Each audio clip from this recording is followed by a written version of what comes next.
Wait, there's people playing Diablo 1? Hell yeah. Ooh, we should look for the 3 mod. Mod DB. Wait, actually, have we checked out mod DB? When was the last time it was updated? July?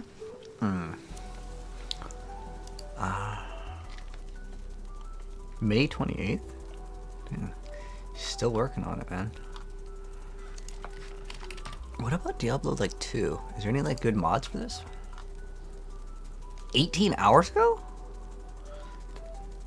Bug fixes, light balance changes. Oh.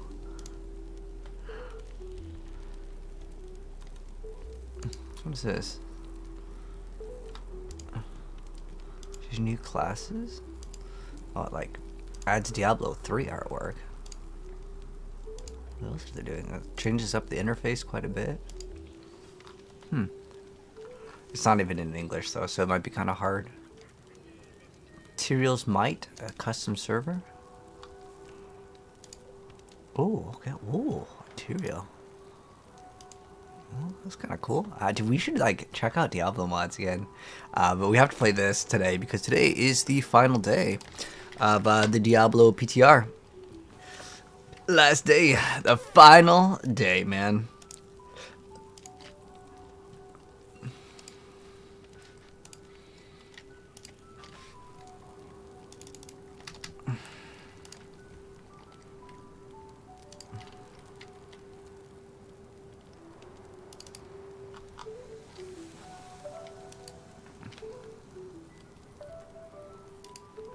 Is that? Oh, that like hum sound was coming from the music that we're listening to. I thought like something was broken. All right, hold on. Let's open up the TikTok stream too, and then I get started in a bit.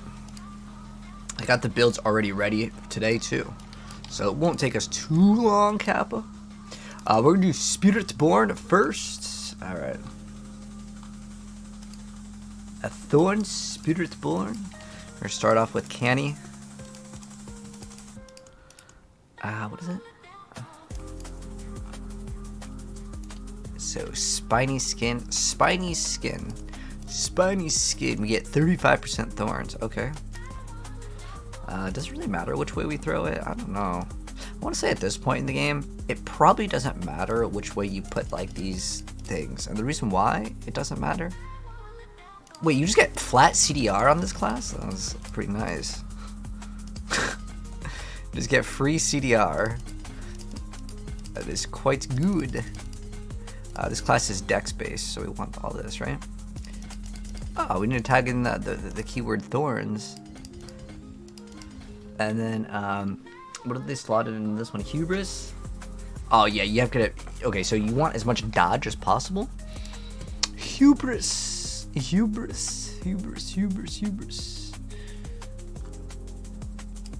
It's strength too. Wait, why wouldn't it work?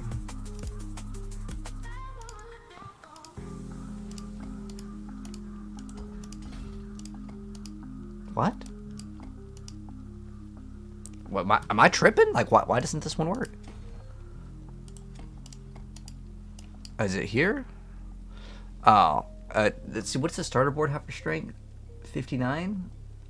It says less, but like this one is bonus to magic nodes within range. This one is. Then we have plus thorns. I mean, it doesn't matter if it's magic or well, you get 30 thorns. We want bonus to like yellow. Do we play any of those? We have non-fizz damage. We have rare revenge. We want revenge in this one, don't we? Revenge. Okay, here we go. Because we get the bonus in the int in this one is 59. Ooh, verse 64. Oh, but it doesn't really matter though, because you don't need any more than the 25, which is required. We want the 2% life. Yeah, we want all the thorns, so we'll take all of that. Is there more thorns? There is actually thorns up there, so I gotta actually path. Yeah, we got a path over there, man.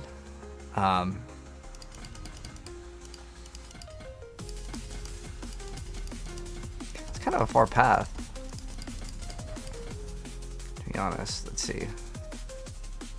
There's no good way to path towards it. 1, 2, 3, 4. Was it 5? Okay. What's this one? Resistances. It's not too bad. What are the int nodes on this one? Let's see. There's like none on that side, man.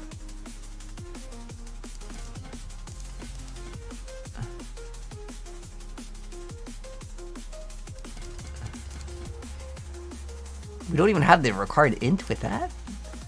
Wow, that's crazy. But we just need to hit like the bare minimum on this one. Interesting. Okay. So then we need to go and grab, what is it? Convergence? Convergence is, okay, the bonus one. Alright.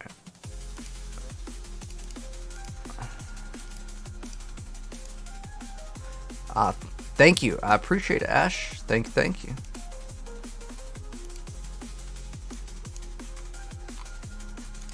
Alright. Increase fire damage.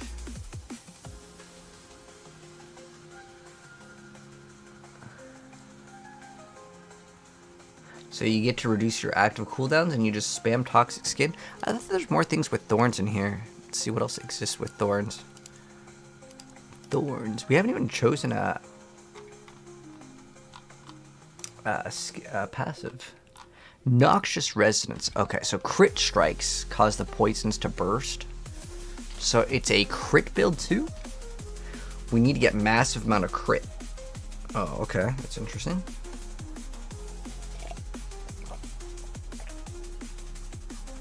%, more. The bonuses are way more potent.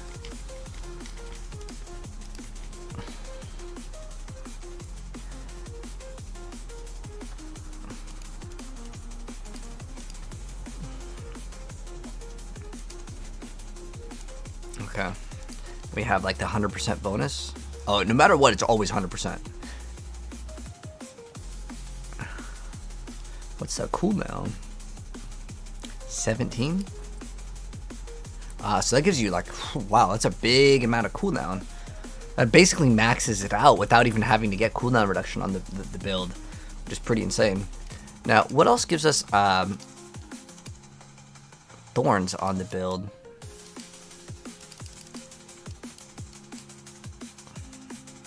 We want Bastion. I guess we want poison damage too, probably. What's this one? Toxic skin. Enemies that attack you are poisoned.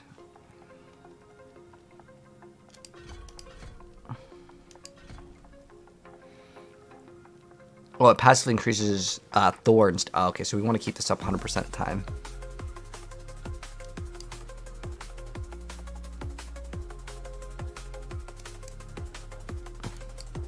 Oh, then Vortex to suck everything in? Okay.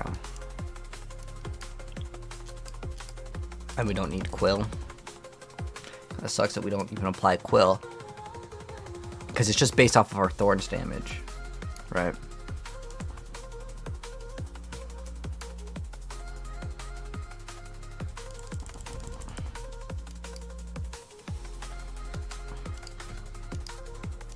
Maxing on this one.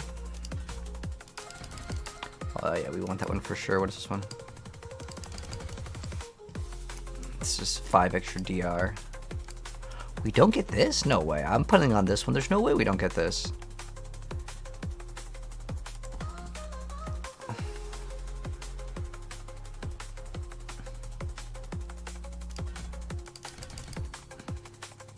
Whenever you heal. Okay, so then our fueled will activate that. Okay, cool. We don't need the resource gem. We max out this to give us extra max life too. Okay, that's fine. We don't really need to stack the overpower. I think this is fine as far as this goes. We needed to put a lot more points into all of these ones. Oh, okay, that's because we don't actually use a skill. That makes 100% sense.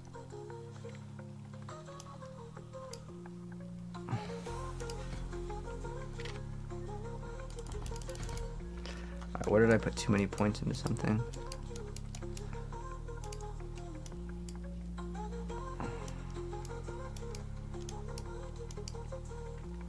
Oh, we don't need any in this. Okay, we don't need any of that.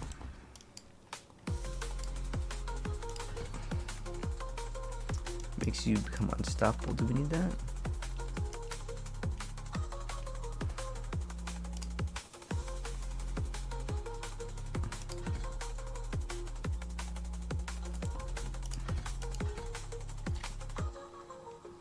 I don't really need that one. Okay, we're good on this one.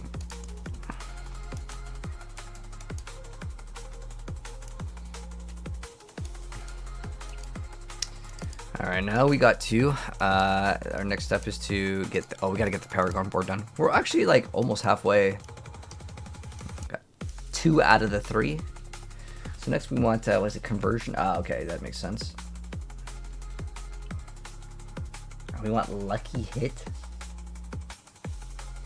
So how does the gameplay play? 117 is the highest? Is this one it?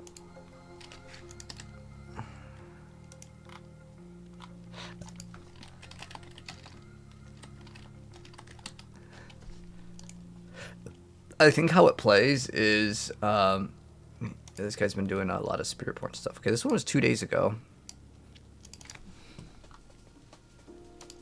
Trying to see kind of what the gameplay playstyle is. It looks like it's getting a bunch of stacks of this, and he keeps on spamming number 4, which for him is, what is it? This one, toxic skin. So it's constant spamming of toxic skin.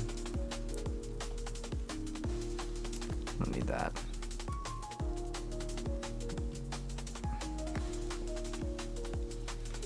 Your toxins flow upon unhindered for 5 seconds.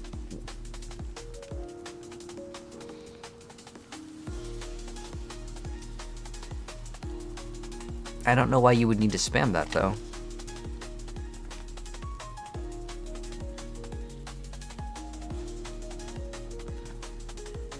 I guess the whole goal is to just suck everything in and then just spam Quill Volley because it's every single time you hit. Oh, you know, I've actually noticed it is actually using the return too. Okay, so you want to get chance to restore primary resource. Do you need resource in this build? Is he having resource issues? It doesn't look like resources are an issue. Oh, it might be because of like Cax Rune. Is that what it's using? That's been a kind of an offender for a while. So he's doing okay. So it's the same thing as Bulwark, and I was right. Okay, so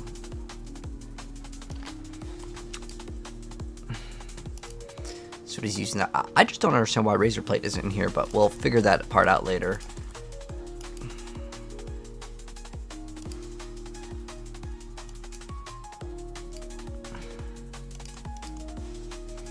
Convergence. Okay, so this is like non-fizz damage. I'm gonna throw this one in. We probably need to put in Convergence like ASAP. Oh, do we want this? I don't think that one's that bad to grab. All these boards are kind of like rough for like location. This one might be okay. I probably do want to get a lot of these. Let's see, what did he put in Convergence? Wildfire, which is a Dex, so it's 110. Alright. Hubris is actually 115 for Dex, but we need to get as much thorns as possible, so yeah. So I don't think we put it in that one. So this one, we want to throw in a Hubris. Hubris, so dexterity.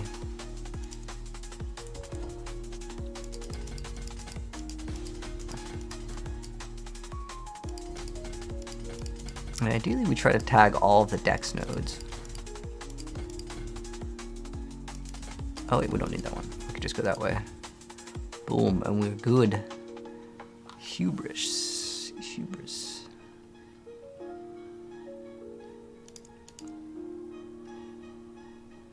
Wait, it was, I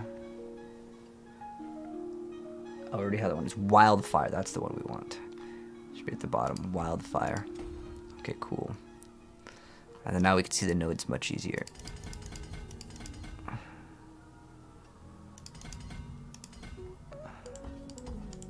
Oh, we need to take this one anyways. I mean, either way, it's the same amount. Like, as in to path from here to the other one. This one is pretty nice to have too, though.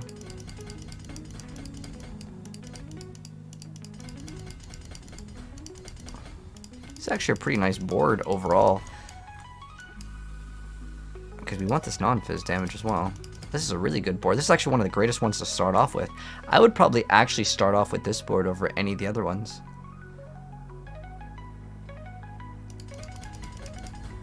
It's like all of the nodes are pretty good too. Like you can... It's like 5 right there. Alright. When you block or dodge, I don't think we get that. We don't need attack speed really with this build. Alright, and then I think it's probably Vicious Shield, right? Vicious Shield is in every single Spiritborn build. Every single one of them play it. And then for our last one, we'll go down there or something. What do we got? Damage reduction while you have barrier, or HP. Both of them are pretty good.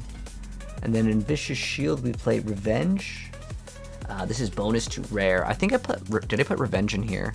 I think I put Revenge in here because I wanted that bonus for the thorns, so I think it's better. So...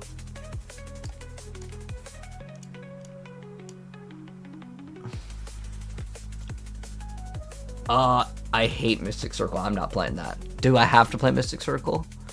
Casting a Jaguar Mist empowers them to keep your ferocity, increases your damage by per stack. Per stack. I think we have to play it. That sucks.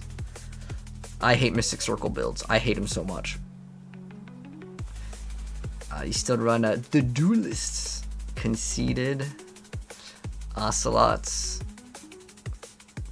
Okay, so the whole way that you play the build is all about cooldown reduction. I get it. And I guess Tyrael's gives you enough damage reduction and resistances to not worry about like rolls on gear. Because on every single piece of gear, you'd want thorns, right? Actually, no, I guess not. That's very interesting that you don't even roll thorns. Yeah, I'm gonna try to make this build way, way better. Oh, Mystic Circle Potency. Oh wow, that's really hard to beat. I don't think you can beat the potency on this one. I think it's too hard.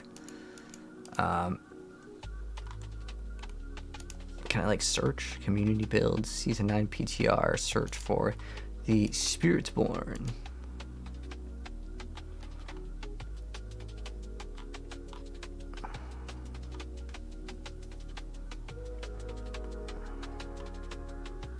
I think you have to play it for this one. What's up, Kingman? Are barbarians just as bad this season? They can actually do infinite damage. I don't know if you've seen my recent video up, but it's on YouTube. It's basically all about your basic attacks. You apply what's called it's berserking. What is it? It's like the fire damage while you are berserking. What's it called? Here, I'll go find it. What's it called? It's like that fire damage. Infinite DPS. Berserk Ripping, that's what it's called. So when you do damage, it does damage as bleed, but then it's all converted to fire. So that's what you really want to stack for barbarians this season, for sure. I'm gonna try to get away without playing the other thing with the build. I'm gonna get away without playing the Mystic Circle because I really hate standing in those.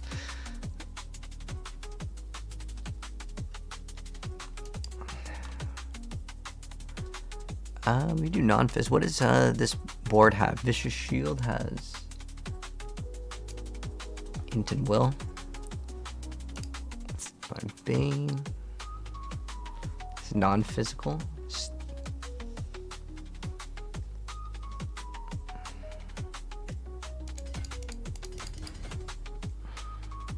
I don't know, we can do Canny or what are the other? Okay, so we only need 2 more, right? So we have, what do we have? We have Revenge Wildfire. We need Canny Hubris Ritual. Like I said, I'm gonna try to get around not playing the other one. What are the other ones that we can add? So we need block. Bitter Medicine after healing for 100%. Maybe that one could be used. Bitter Medicine, maybe. Did you play Revealing in this? Is that the last? No. Drive, definitely not. We only have 1 more, right? Yeah, we only have 1 more. Okay.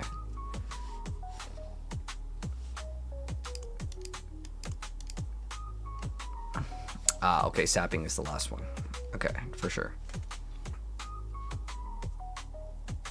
30x, okay.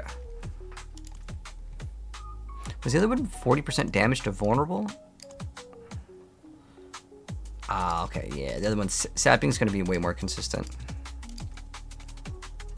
The reason why Sapping is just much better is because it doesn't have like the knockdown requirement. The knockdown requirement's kind of rough. It's like so far over there. All right, so we have the last one are Canny. I wish I told you how much dex we're on every single board. It's actually kind of annoying that it doesn't. So Sapping has 69 int, so we can throw in Canny in that one. So we got to go to int.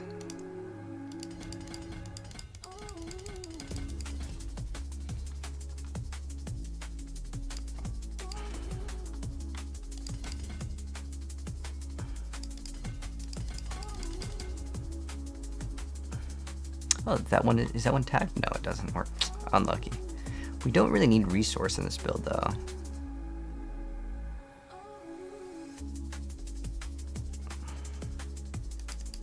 Intelligence.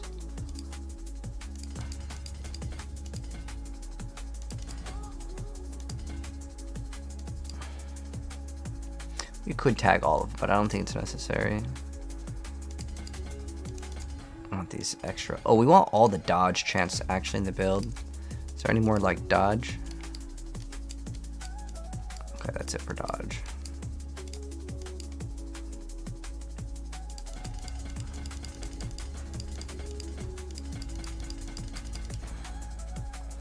I don't think we really need resource. So I think if we have the build. Oh wait, hold on. We have to get this thing though.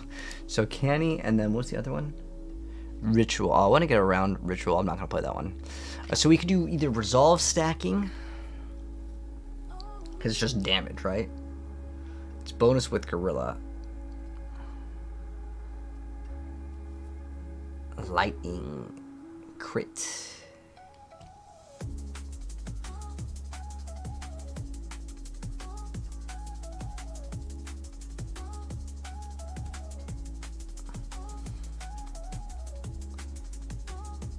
Physical damage. We applied Jaguar and Eagle.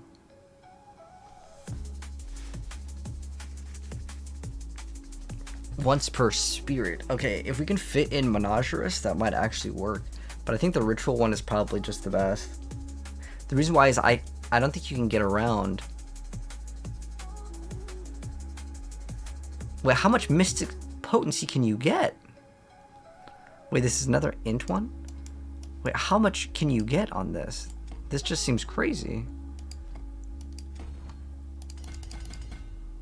Like, this actually just seems like crazy numbers.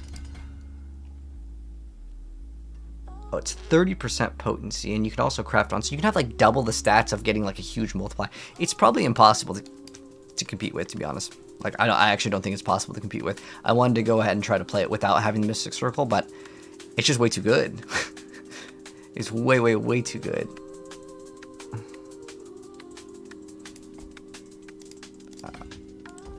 This one is int, right?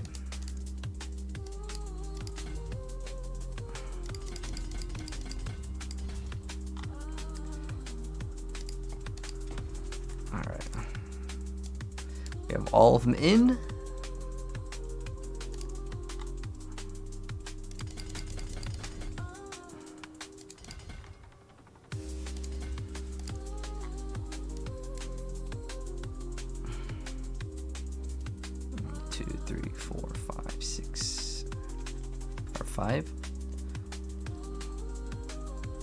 It's the same path every single time, I want to say. But we're good. We don't really need... I don't think we need the crit damage, do we? Do we actually need the crit?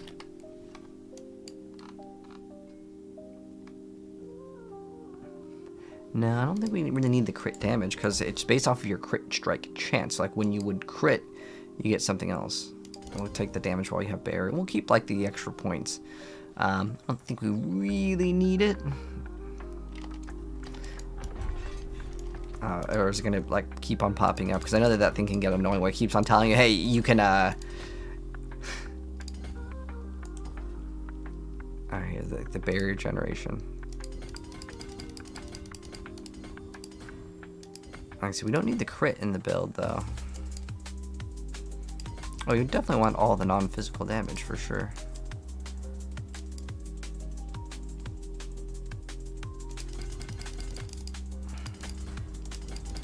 Okay, we are done with that.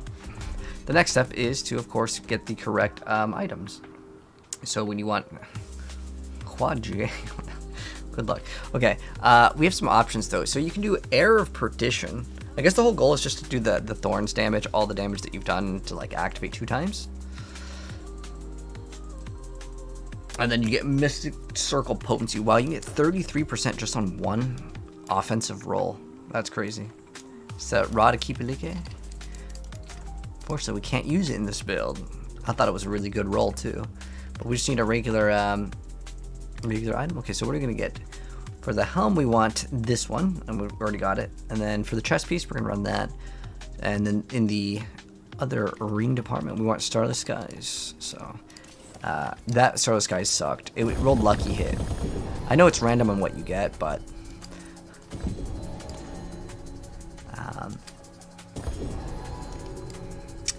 we're gonna run Tyrell's Might for a moment, and the reason why we're gonna run Tyrell's is because it gives us more movement speed.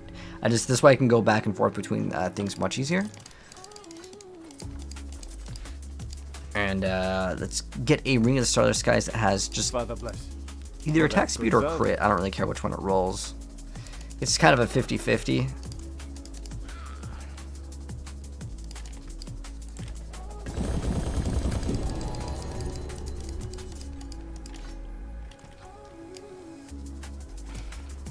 Just don't want that one.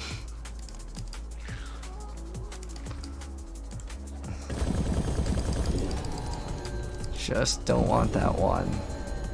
Starless Skies. Dude, it rolled lucky hit. Is that 3 times in a row? That is really unlucky. What are the chances of that? But we could also get an Air of Perdition in this build. I think Air of Perdition might actually work as well. But I think that the Potency Hull one is like actually pretty dang strong.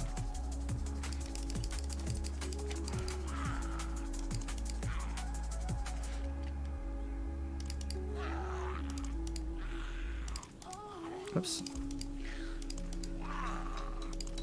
Alright, let's try it one more time. Hopefully we'll get it this time. Sub-Xerox, we are trying to go for a Ring of the Starless Skies with either crit or attack speed, and we finally got one. So that's good. I don't need like the best one in the game. I just didn't want it to be like a useless stat. So we can masterwork this all the way. Ideally it hits crit on the first one, and then I don't care after that. Oh, no, just no bad on the first one. No bad on the first one. There we go. That there is worth the point. Okay, attack speed's usable. And lucky hit. It's a 50-50 on this one. We don't want core skills, and we do not want lucky hit chance. Those are 2 bad stats. I mean, it is greater affix on the other one, but it doesn't really matter. Dang. I guess if it gets crit twice, I stay with the core skills and I just don't care.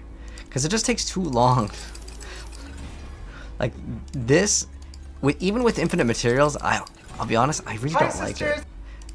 There's no fun zone, man. Oh, core skills is a worthless stat. What do we get? Crit, attack speed is fine. Attack speed and oh, lucky hit chance bad. That there is worth the coin. All right, you know what? Okay, we're gonna hit it on crit on one of them, and then I'm just gonna let it go all the way. It's a 25% chance. Okay, I'm not even gonna look at it. Unexpected. I'm not even gonna look at it. Okay, whatever it rolls, it's staying there.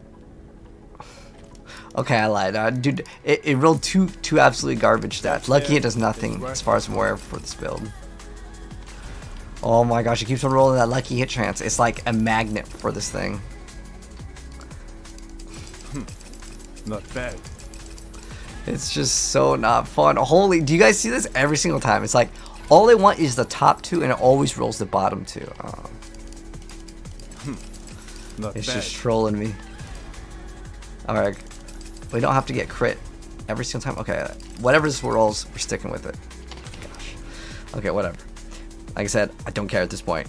Dex, damage, lucky hit. Alright, we're going to reroll the... What do we need? Crit on this, right? Oh, it's Potent and Mystic Circle Apex. Okay, so basically the offensive stats. It's okay. I'm not going to worry too much about it. We're just going to let it roll through. And then for the other ring, the reason why is like I don't want it to be like God the Year. I just want like somewhat usable stats for our progression here.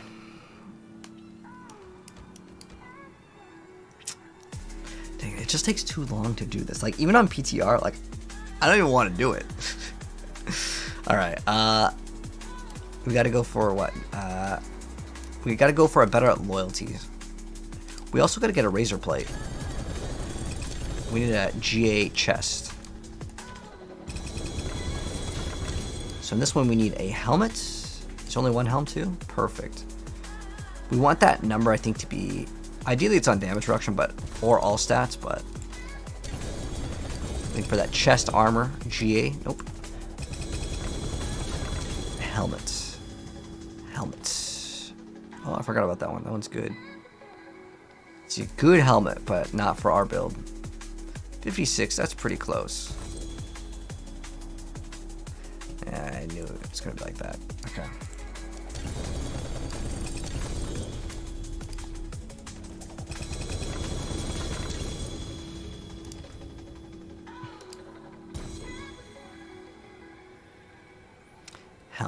Helm. Nope. Helm. 44. Okay, we're taking this one. Unlucky. I know. It happens for again. Paulo, Kuro, how you doing? Alright, now what we're going to do is we're going to move this out of the way, and then we're going to keep on going.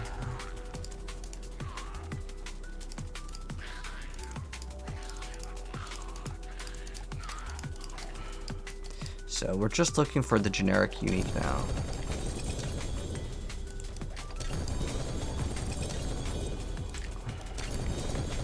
We're looking for the chest armor or GA. I don't care what the rest of the stats are. I just want at least one GA.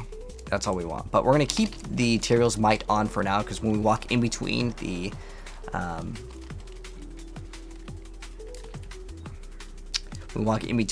like NPCs, it's just going to make things easier. All right, so like I said, I'm not going to try to go for like perfect pieces of gear. We do need to get a weapon and I don't want these. I'm just going to throw these on the ground, and then we're just going to leave the game. The reason why is I actually think it's much easier to mess around with the obols. The rune one we'll keep. But I find it personally much easier to mess around with the obols. We're going to need these later, so we'll keep these here. And then we're just going to open up all the obols in a new game, so then all the things go away. Can I tell you, so we don't have an official release date. It should officially come out July 1st, but they may move it back. I don't think they would move it forward at this point, because they probably would have announced it. It's my guess, because they still have to work on the PTR too. I actually don't know how much work they have to do on the PTR, but right now our goal is to test out the Spiritborn. Okay, so Until next time. we're gonna open up all these, and then we are going to go for two-handed. We want a quarterstaff, right? For the block, yep, quarterstaff. It's very nice. It seems you're pretty.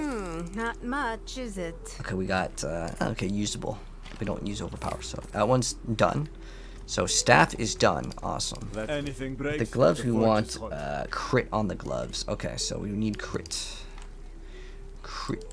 Fair bit. Fathers. Fair bit. It seems you're bad luck. Try Ideally, again. GA Until crit, I next guess, is what we time. want to try to go for on this. Very nice. It seems bad luck. Try again. It seems you're a fair bit of magic in Attack that one. speed is okay, I think. Okay, I'm just gonna. Until next time. I'll throw the other one on. This one though, oh, we need another one of these. Dang, should have been opening up that in the pants. All right, well, it's okay. We're going for boots next. Boots are the next thing that we go for. Boots. Very nice. Until next time. Boots. Father, bring you luck? It seems you're a fair bit of math. It's there. Not much, is it? Kind of like getting J move speed, but we may need to actually get one with armor. This one has like both. So boots are actually pretty easy to get. We just need to, yeah, that's fine. I don't know if we actually need thorns. Actually, can't you roll? Can you roll thorns on boots?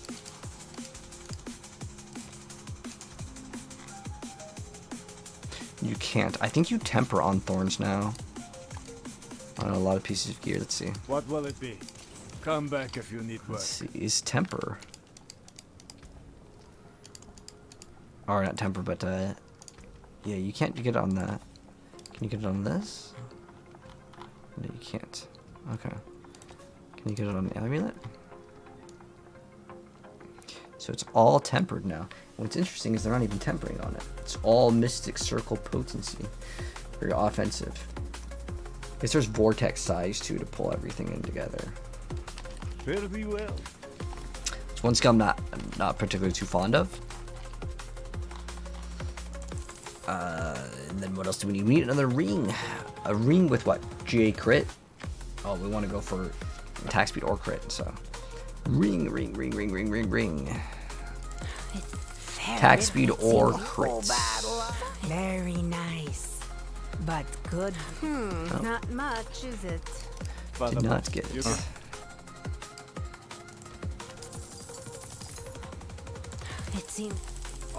It seems your prayer very nice, but could be better.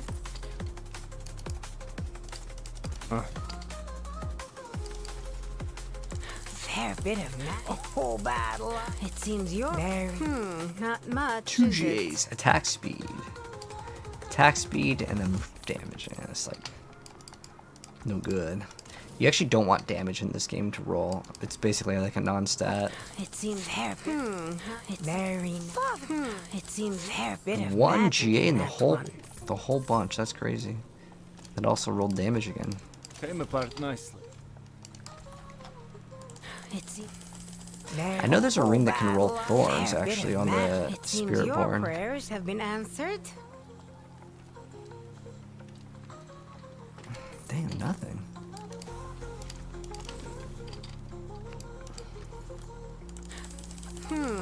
It seems your prayers very nice. It seems your prayers have been answered. Crit overpower res. Sure. Sure, why not? Come back if you need So we're gonna reroll that overpower into something else first. We have to actually do this now because the game's kind of bugged. So we're gonna reroll the overpower into either attack speed, dex. Doesn't really matter too much. I like attack speed, makes the game feel good because I'm gonna do the barrier on most of the other things. And then our boots. This is pretty much fine though. I don't think there's anything better than it. No, yeah, we're good on that.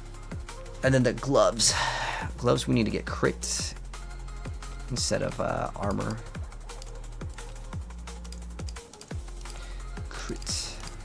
Oh, we just went past crit. Rip. It wasn't perfect though. I think perfect's like 7 or 8. 7 or 8. 7 to 8, and we got the lowest roll. Alright, we're gonna take the next crit that we get, no matter what. Even if it's the same, that's what I'm taking. I guess it's the same. And then what do you want? Chance to restore it like he hit? Okay, on this.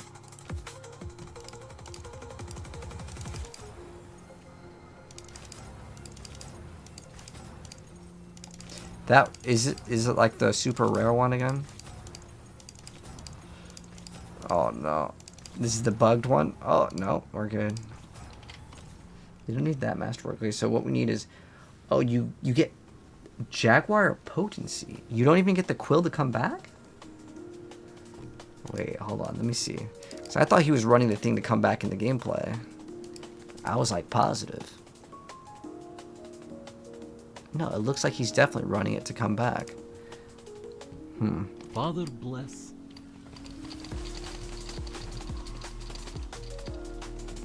Oh, the thing to return? Why wouldn't you run the thing to activate 2 times?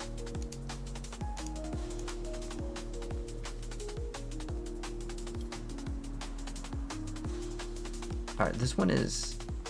I want to go look at Woody's. Give me 1 sec. Let me swap my... I have to open up disk. Alright, hold on. I know you guys will see a black second, but it'll only be just for a second. I need to move this on another monitor real quick. But I was fairly certain that... let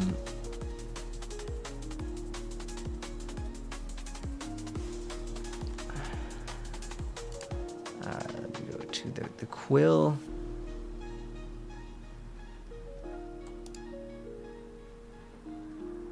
Payback thorns. Yeah, okay, I was right. You'd want quill to activate 2 times.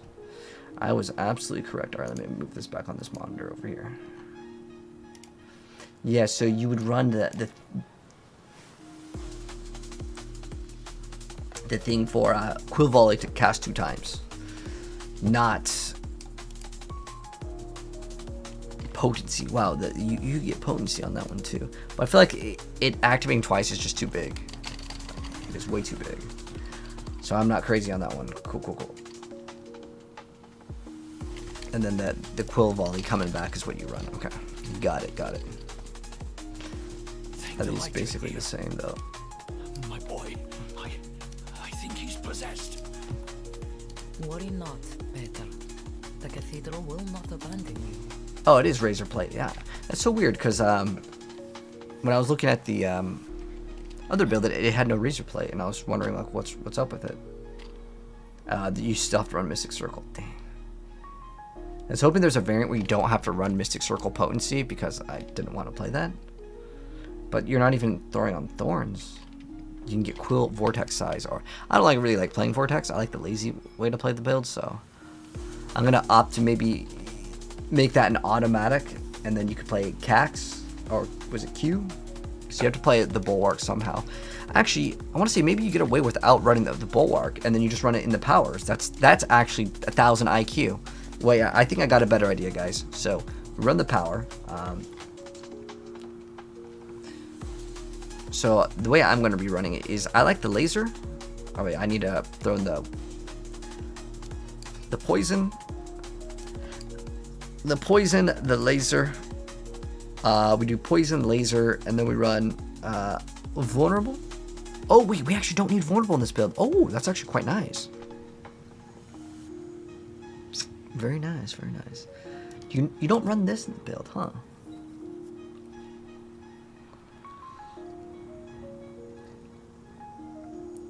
The barrier generation, yes. Barrier generation. Barrier, yes, we want barrier. And then the resources, what is it called? Max resource. I'm not sure why you wouldn't want the damage over time one to just consume it.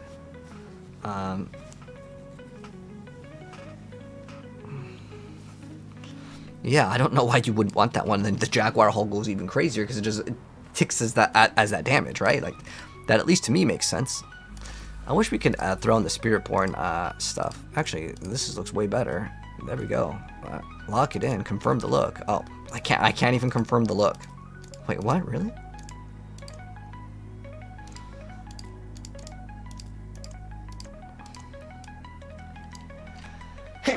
Oh, excuse me. Okay, now I can confirm the look, but except for the gloves. The gloves are like not allowed. Okay, cool. I like our character. Character looks cool. Actually, I want to see what the Berserk looks like. Actually, what are the hairstyles for these?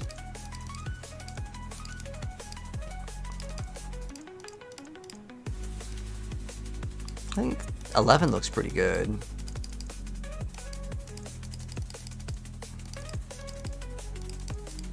I'm going with 11. Obviously, it has to be this color. And then, can we change like the face? Oh, you cannot change the face. That's a permanent choice. Okay. Let's see. You hate Quill? No need to run back and forth anymore. You can sell things at her. I feel like you still have to, though, to be honest.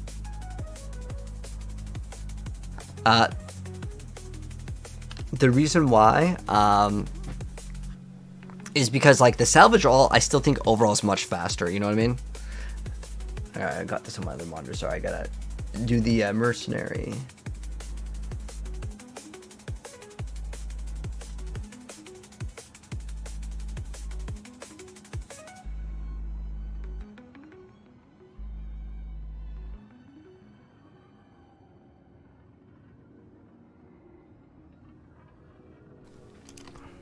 Oops.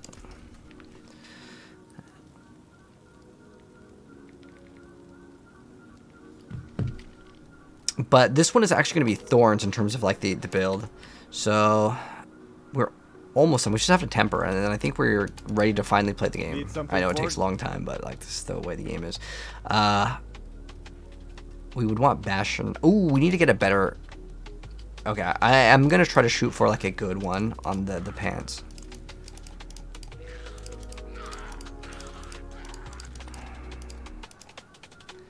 So this is going to be class uniques.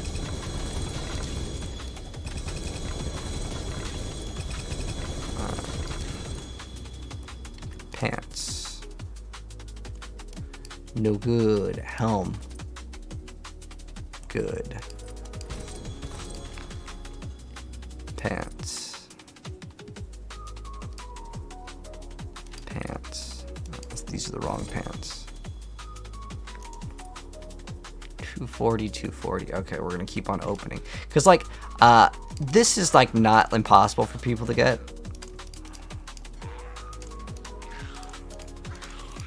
Like it's the same thing with like Necromancer. You need this thing to be like a high roll, otherwise it's no good.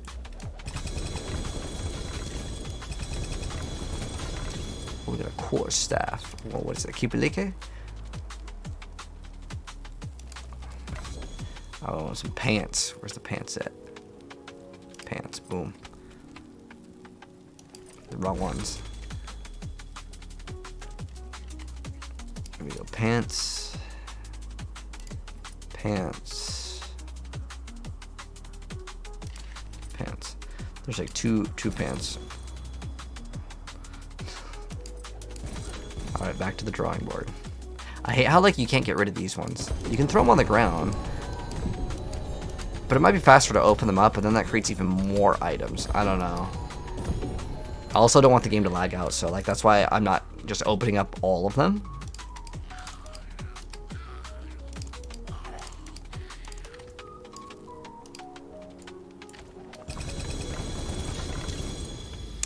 Pants. 270. That's like close. I'm going to open up the rest of these, and then we'll see what we get. And then I'm done after this one. Like, I'm kind of tired of opening up stuff. 250, no good.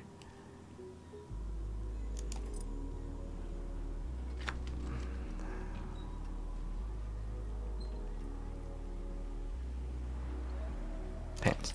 There we go. Come on, 300. 270 is, I guess, okay, that's what we're rolling with, 270.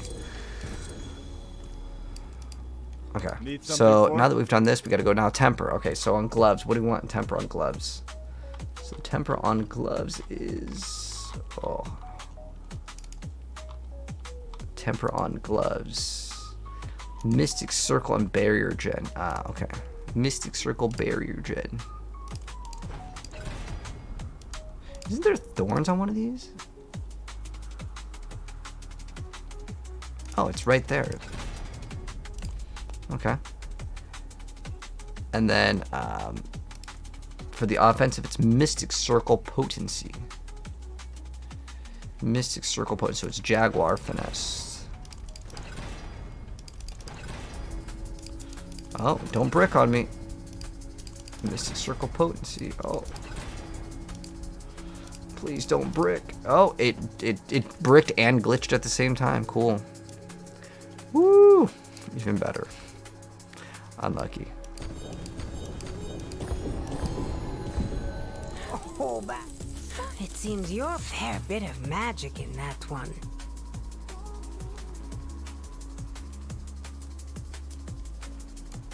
Is there sad? This G attack speed. One attack speed or crit would be our ideal hit. That would be good. Take a chance. But I'm gonna go for one more set of gloves, and I'm just gonna It take whatever seems we you're a get, fair bit of unless it's ma- like fire resistance. Not much, is it? Okay, that one's like really bad. It has What will it be? too many bad stats. Very nice. Oh, bad luck. It seems your prayers have been answered. Okay, this would be just we'd be rolling off the stat. Dang, that's like really bad. Until next time. There, it's. Why is it so not bad? Come on, the much, last is it? one. Oh, it's poison and crit. We can't actually benefit off of crit damage in this Anything build. breaks, We do want work is crit fine. strike chance for Noxious Resonance, but Oh, bad luck. Try again. alright, let's throw this on the ground and reset, so we don't have all these items clogging up the game server. But Sergio, to be honest, Quill is just like so good with Spiritborn that I want to say that most players are just going to be forced to play until they like add maybe something in the expansion or something. It's just the way that the skill interacts because it just hits very consistently. I want to say there's probably some like bonus lucky hit or maybe some sort of bug with it. Like it generally performs so far ahead of everything else for like the base lucky hit chance, the ability to apply vulnerability, like the double hits on like a lot of things like Andariel's.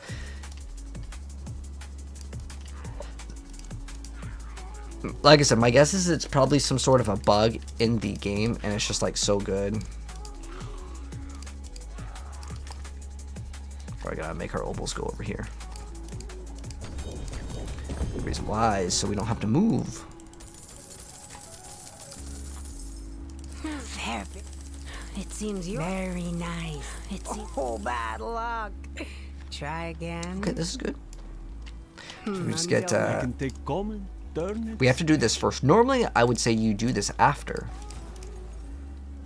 Right? Like you would do this part. And what do we need now? Crit? We have crit. We want attack speed.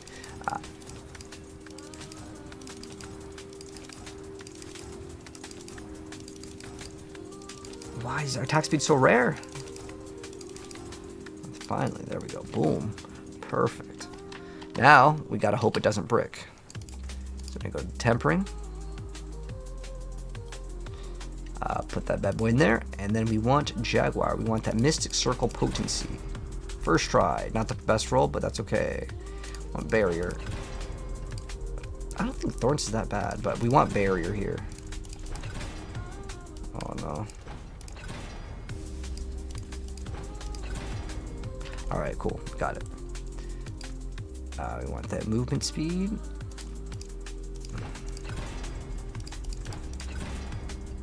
Cool. And then Thorns or Barrier. Doesn't really matter too much. Cool.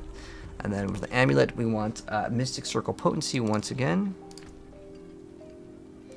The Jaguar. Oh shoot, we didn't roll off the lucky hit chance. which means that the item is bricked. It's okay. The amulet wasn't really that great anyways. The reason why is it had 2 dead stats in it. It was like, is it Dex? Dang, it had Dex and regular damage is like a pretty mediocre stat. What we want is like the plus to like one of the passives. It seems your prayers have been answered. So Dex, attack speed. Dex is actually the easiest thing to hit out of all of them. So honestly, we just get a Dex and then any usable stat. So Dex, crit, ideally greater affix on Dex, but fair bit of magic in that one. Crit. Ah, dang, it's got armor and then like poison resistance. So like those are 2 dead stats in the item. Take a chance, Wanderer. Very nice.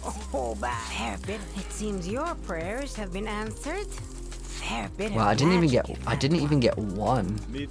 Not even 1 GA in the whole inventory. Oh, we're on T1. Oh my. Alright, if you guys didn't know, you need to go to the highest torment difficulty in order to get the best results for this. I don't know if they changed it. Am I missing something? Am I usually temper and then reroll? So yeah, you're right. The reason why is there's a bug right now in the game, and you cannot reroll. Very nice. If I temper on the item, it will not let me reroll the item as a bug, which is really dumb. But yeah, that's how it works right now. Hopefully they'll fix it, but I don't know when. So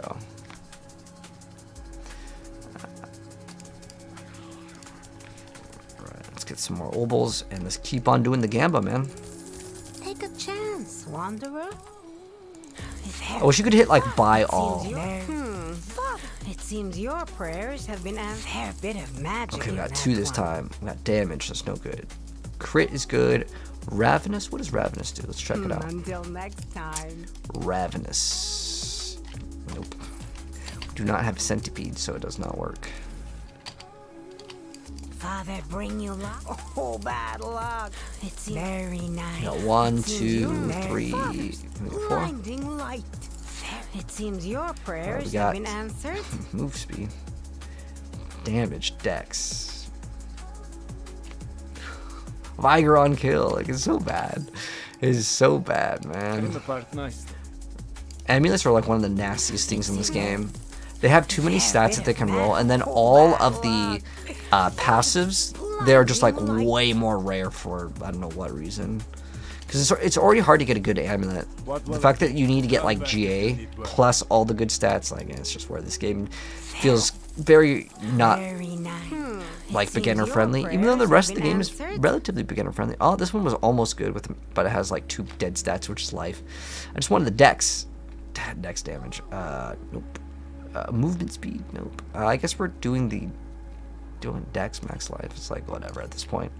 It's like so bad though. It's so bad to have damage or max life, but at this point I just want to play the game, and it's just taking too long. So we're gonna go here because we could still brick it here. Oh wait, I could have. Yeah, you know what? I needed to roll something else off. See how it says Mystic Circle? So if I was to go to the NPC here and I go to like enchant it, it just only like you see I roll the damage and it'll infinitely brick. See, it'll only. Oh wait, hold on. Wait, did they fix it? Maybe they fixed it. Attack speed. I want crit. What is that? What did it roll? It's like life. Okay, we can roll crit here, and then it's like slightly usable. And then now we go to maybe if you temper on it twice, or I don't know. Like I said, they could have fixed it, but I know for sure there was a bug previously. And then what do we want? Resilient is what we want. Where is resilient?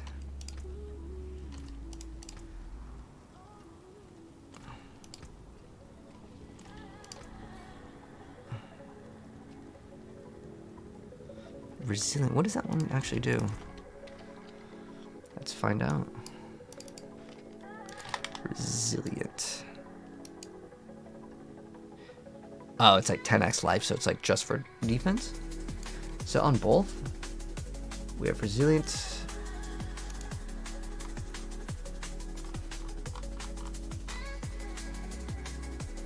The Hunter cooldown. That's actually a pretty good one too. I'm gonna go with the Hunter cooldown. Father bless. What do you need? The Hunter cooldown, Jaguar. You get 20% CDR on that, that's pretty good.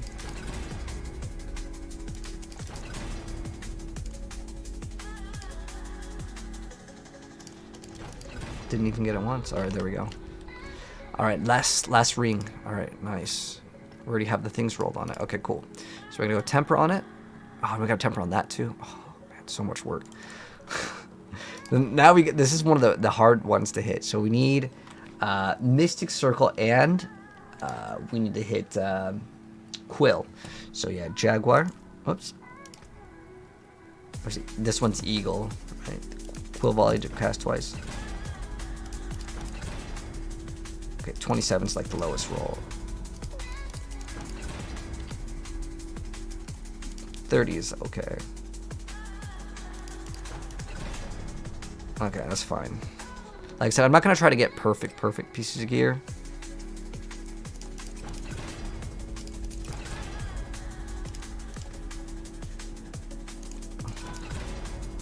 Cool. All right, now we go masterwork, and I don't care about anything.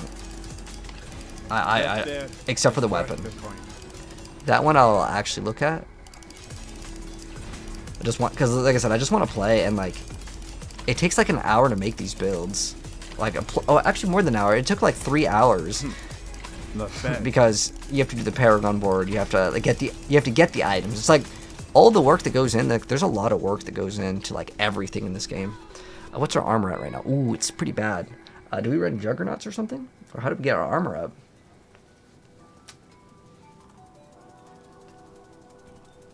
They just didn't even armor cap. No armor cap. You can't even run Juggernauts in this position, and this is with like materials, so that's kind of a problem. But maybe as we because this is just gonna give us res.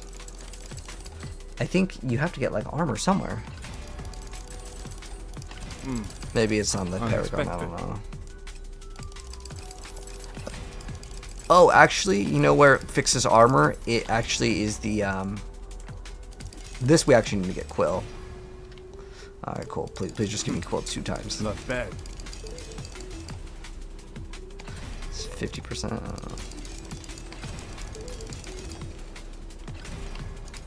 don't know. Unexpected.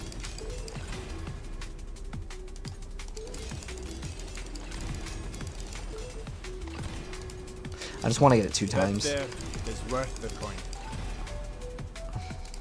I should have checked for it on the very first one. And then, oops. Father bless. Like, this is... What do you need? I don't know, I just really hate this mechanic. Like, the more I play this game, the more I feel like the game has gotten frustrating with this system. It's just like, oh, okay, didn't get it. Go again. But with Path of Exile, I don't know why I'm a little bit more okay with Path of Exile doing this. Like, I don't know if any of you guys are crafted in PoE, but like,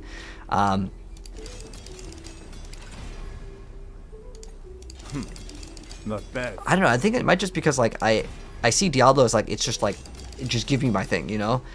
And with PoE, it's like I just expect it to roll bad. Not bad. All right, I'm hitting it 1 time and then I'm rolling it all the way through. I'm tired of it. Worth the coin.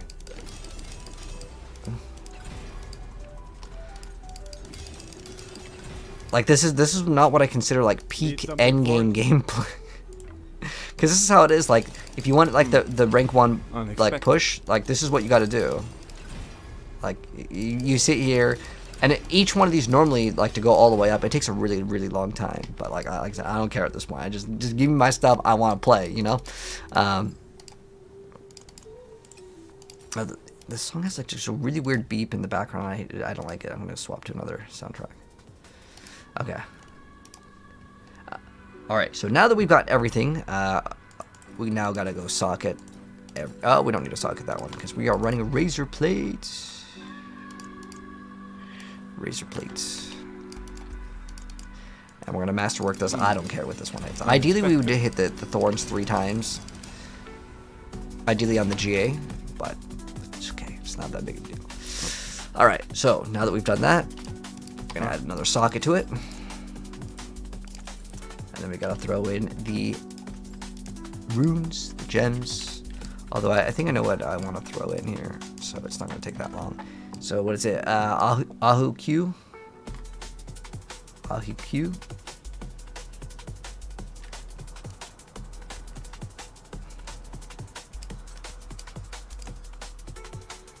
And then what are we running for these ones? You get extra attack speed if you cast your ultimate. That's a smart one right there. That's a good one.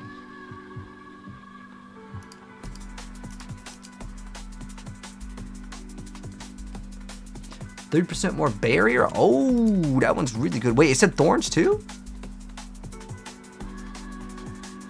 Oh, thorns barrier. Oh, yes.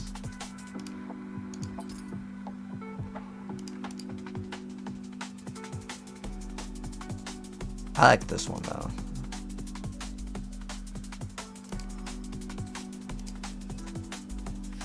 %30 attack speed is pretty good.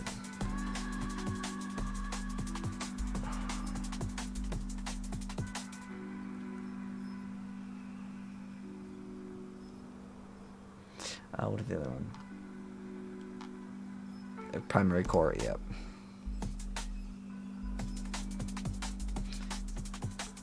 It's like the attack speed one is quite nice. Because you can spam your ultimate on this one. The crit is pretty good. But in order to meet these requirements, you have to have Scroll of Denial. So you have to have 2 of that.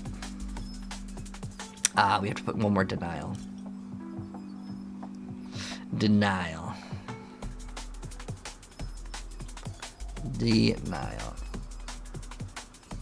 I wish we could type in like the key tag denial. Let's see. Denial. Okay. Okay. So there's that one.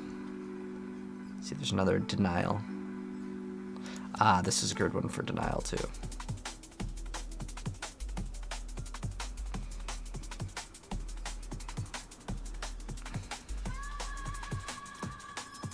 Okay, so that one's pretty much set up. Good. And then, yeah, we just need the runes now. Oh wait, I lied. We have one more of these to throw in. So we got the fortify. We got the extra. Okay. So we take either the crit. What is our current crit on our character? 75. Oh, that's going to be pretty high up there. We can run a rune to get it up, or we can just run this. I actually kind of like the movement speed. I'm going to run this one instead of getting the attack speed. The other one's not bad, though, for sure. Oh, I have to have 2 Arcana? All right, that's something we don't have.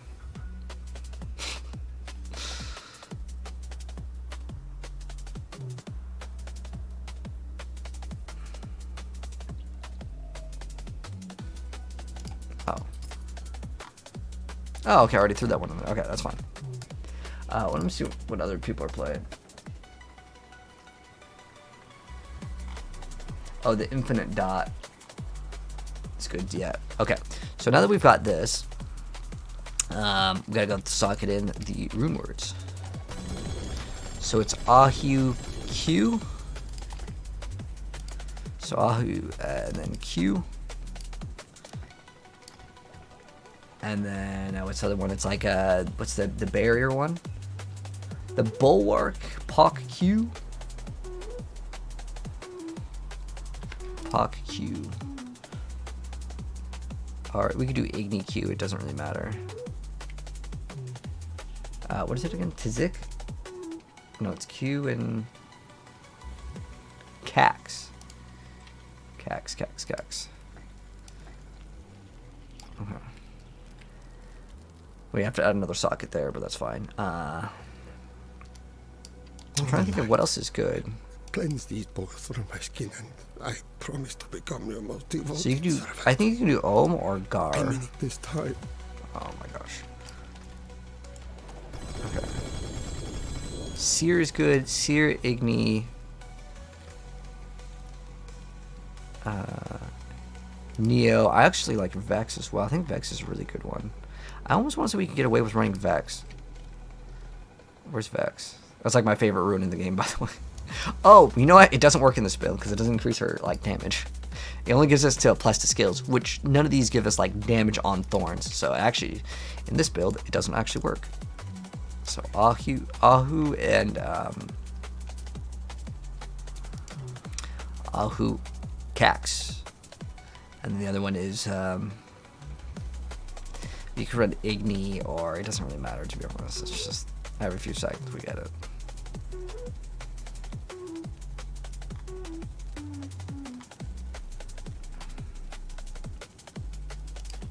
What is it? Pock. There it is. Pock. I have many fine pieces, rare and beautiful. Alright, there we go. Now I gotta go get some gems. Alright, 2 gems in this. 2 gems in this. What's up, Rack? Is new PoE season soon? No, I don't think PoE's getting a new season for a while. Oh, wait, if you're talking about PoE 1, then yeah. I don't know if I'm going to actually play it this time. I got so many more games that I actually want to play. There's Chrono Odyssey, and then there's another MMO, was it Crimson Desert? I had like so many other games that I'd rather play like a new game than like just play PoE's new league. Unless the new league adds like a new class.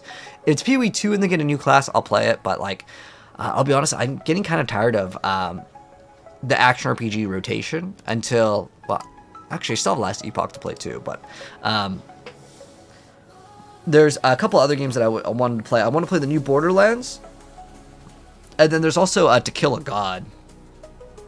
Lay It On You, is Season 9 really worth playing? I mean, if you're still having fun in Diablo, sure. I think you can squeeze some more fun out of it, but I've played so much Diablo, I'll be honest. I'm kind of burnt out of the game, but I like testing out this because it lets me just like, within like a couple hours, I get like my powers and everything. I'm like ready to go. But even now, I want to say like PTR takes so long to play. So we were what? Conceited? Oh, duelist for sure in here. Duelist aspect. Oh, you've caught a rare one.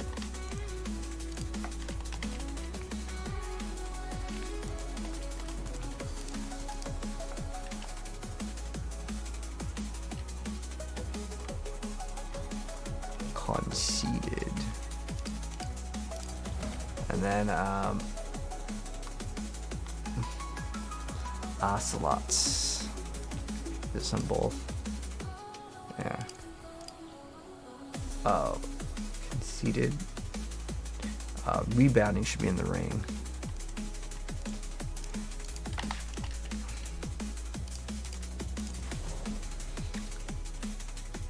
Smashing. Smashing. Wait, that's not it.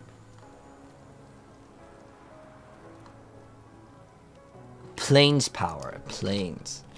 Plains power. Alright. And then on the, what is it? You can run Conceited or you can run Behemoths. Oh, okay, that's not bad.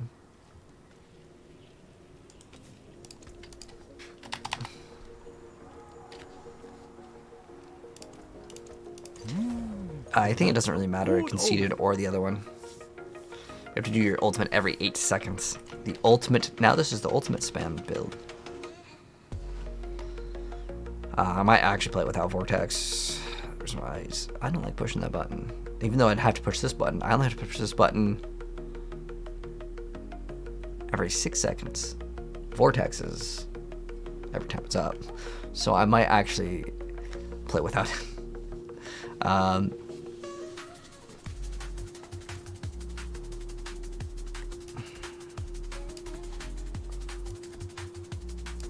Okay, we need this to spam. Okay. Alright. So let's go and play. Let's start off in the pit. Let's start off doing like 70s to see how is it feeling, you know? And then we'll work on it from there. We'll see if it's any good. How long did this take us to build, by the way? I'm actually kind of curious. Guys, it took us Oh, that's actually not that bad. I played a little bit last night, so it looks like an hour and a half to get a build up and running. All right, let's go start off with like a Pit 55, so we have like Torment 4 difficulty at least locked in, and then we can see kind of how it's performing. And then as far as like the potions go, I want to say probably Elixir of Advantage 2. The reason why I want this one is just because of attack speed, and then we're gonna get Craft the Incense, Red Buzz, 10 of these. What is it? Queens, 20 of these. 20 of these. And then we want the all resistance. What's the other one? What's it called? This is the best one.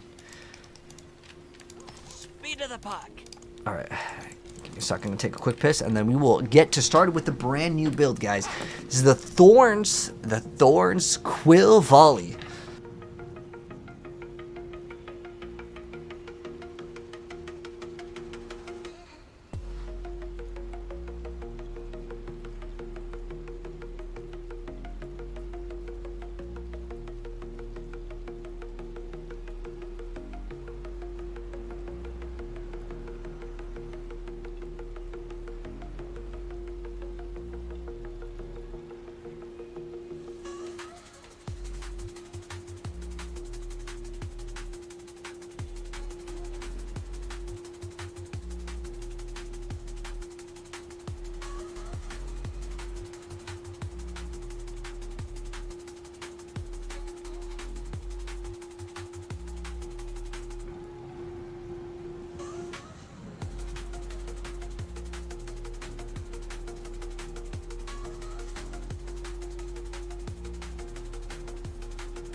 All right. You wish you could understand the game the way you know it. It's a bit too much for your simple mind. It takes a lot of hours. I don't know how many hours you put in the game, but like I put like 2,000 hours probably at this point. It's a lot of hours in Diablo. But like, you know, I would say my first 1,000 was like really comfortable. After, like, it gets a little bit burny, as in like I kind of burnt out at the game. Oh wow, this build is. Wow, it's pretty good DPS, man. I thought we were supposed to be able to jump.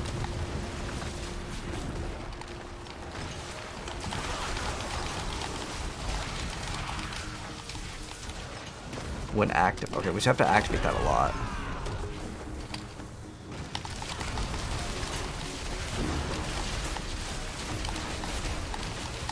So is it like a poison build? I'm trying to understand how it works.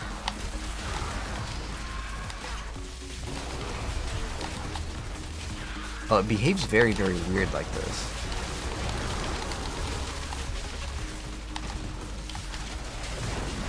It goes out further, which actually makes it worse, thinking about it now. Alright. Oh, wow. Okay. Putting a point into that other thing is terrible. I'm never doing that again. And then also, I want to swap out on like a lot of things for the build.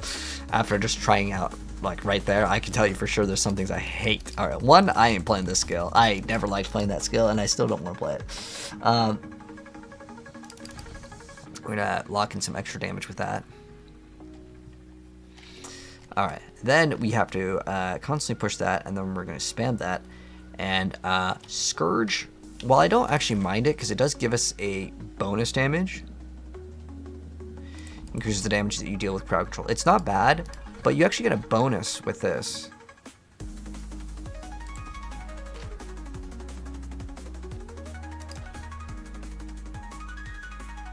We don't actually push counterattack. We're running it for the passive, for the dodge chance. And then you gain dodge, you get extra thorns based on your dodge. Now, I don't know how that registers in the game. Gain up to 3,000 based on your dodge. Based on your dodge bonus? But what is my dodge bonus? I don't know what that number is. We can remove it to see how much thorns we have right now. So we have 5, 6, 7, 4.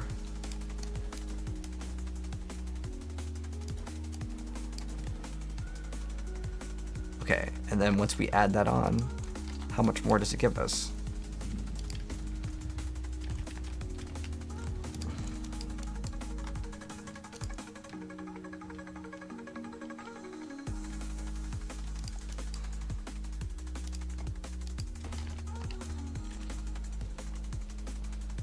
What? Does it not work like until we go outside or something? Some of these things don't work until you like go outside. All right. So our thorns are 10,000. Why is the number like moving? Okay, we have 10,000. Now we're going to remove it. All right. So what's the numbers looking like right now? 10,512. Okay. And then what we're going to do is we are going to remove that thing and see what happens in the game. So this is only giving us 1,000 thorns. I mean, that's a pretty big amount, but I don't know what our dodge is right now. I think you may want to roll dodge somewhere else. I don't know how important dodge is. How much dodge does this add? So if we remove this, so we have, let's look at the number now. So we have 9,000. So this only gives us 1,000 thorns. Interesting. So it's 10,512. Now, if we remove this, see how much per dodge we get.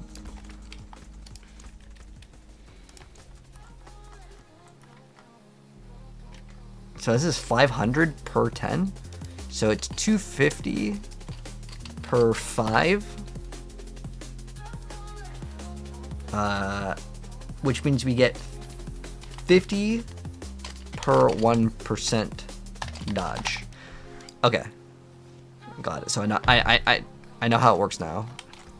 So that is actually worth getting. Interestingly enough, that is worth running. Now, as far as this goes, we need to like an easier button to constantly push. We don't need to push any of these though. I mean, we could. It doesn't really matter. But now that I understand how it works, I'm going to go try to push and do a 75-ish, and then we're going to do new content, play for 20 minutes, and then I should make the Necromancer. And after I make the Necromancer, I know for sure I'm done with the game, at least for this season. Or at least for the PTR, and then we'll see what they do. I'm not going to play Rogue. I've played now officially every class except for Rogue for Season 9, after we make the Necromancer build, which is good. I want to be done. Oh, wait, hold on. I lied. Ooh, look at the build. Okay. So the reason why we're going back is I just forgot I need to move the bonus, the secondary node. With Quill, we don't want the we don't want this one. This is actually bad because you making go further isn't actually good. Oh, I need the points to continue. Okay, hold on. Let me move out this one. And then we, oh. I need it for progression.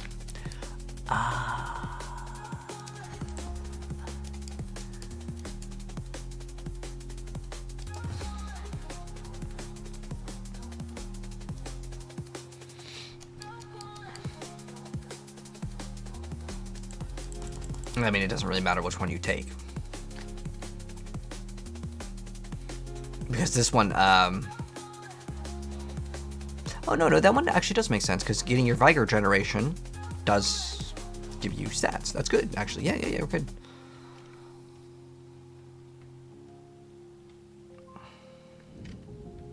I thought it let you teleport.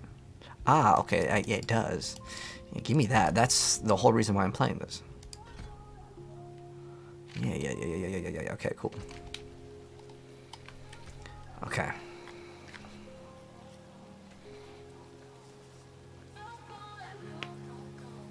So this build only needs one mythic, right? You only need one mythic for the build for it to function. You know what's weird is like my build is like so much more different, and I think it's better. Toxic passively increases thorns deal to poison enemies. What? Why would you not run that? There's so like both of the builds that I'm looking at, which are from good players, there's no disrespect to them, but they completely forgot to put those in. Like you have 100x more damage with this one. The dodge one actually is a free passive that you don't even have to push at all. But yeah, I don't know why you wouldn't lock it in. Maybe there's bugs with it. Sometimes like I'll look at something and it should work a certain way, but it just doesn't. You usually play Barber Druid. Ah, okay. You made a character for each class. It was your favorite season. Nice, man. Yeah, I like making multiple classes. It's really fun in this game. I think it's what makes this game the most fun is when you get to play like a bunch of different classes. You know?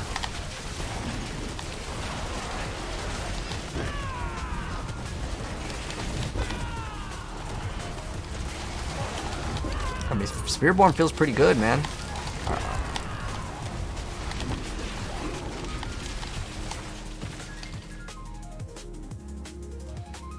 You have like an attack that can jump. You can also play the thing that sucks him in.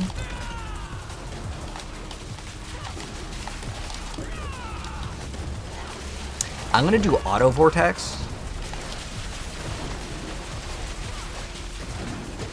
It's kind of weird because like it'll do like no damage for a second, and then it'll be like here's quadrillion million damage instantly.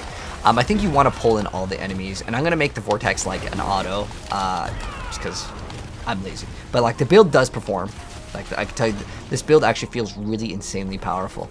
I actually wouldn't mind playing this as my starter for next season, if I'm going to play next season. Because to be honest, if Chrono Odyssey comes out with its testing and this is at the same time, because July's kind of like summertime, right? So the thing that I want to lock in right now is I want to get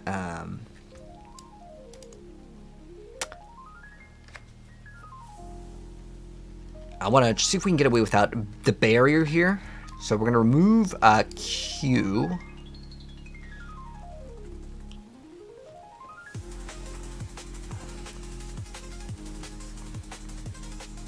Casting a skeleton base. Okay, so that one's probably pretty good. But I'm going to try to remove the barrier.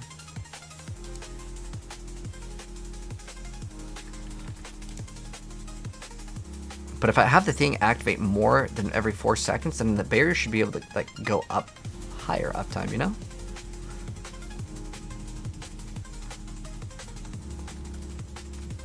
We'll see. I'm gonna remove the other one. Add whatever one that gives you the vortex. I don't know the one off the top of my head, so I need to.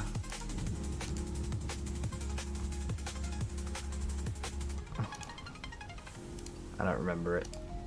It's the one where it gives you vortex.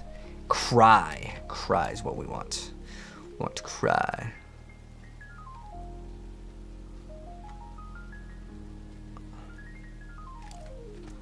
Cry.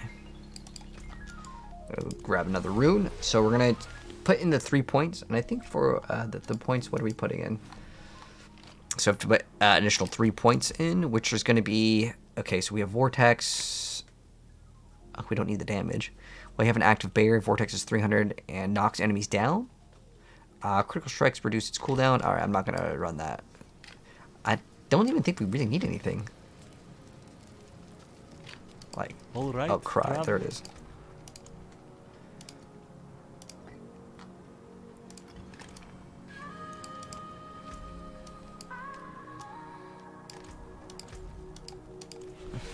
I like the lazy playstyle too, so this is good. Okay, so I know the build's pretty strong right now, and so we're gonna do those new escalations. Let's go, man. The new dungeon escalations. The new Spiritborn. It's actually pretty amazing. Like, this build is actually solid. Absolutely worth locking in, man.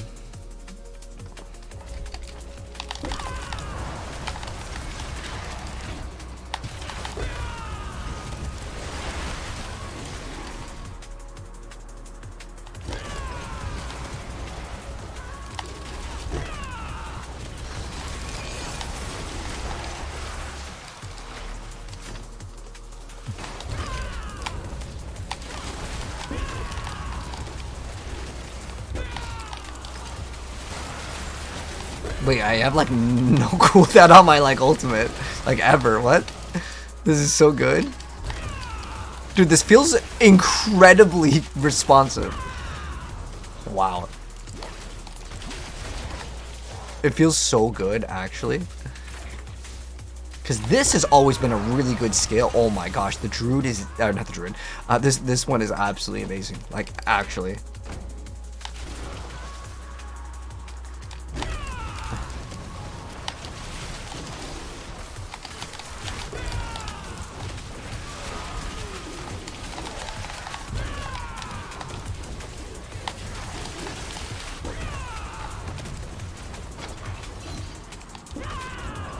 I think it's because the Jaguar, like the jump thing, it just feels so good. That's why. It's got such an insanely short cooldown too.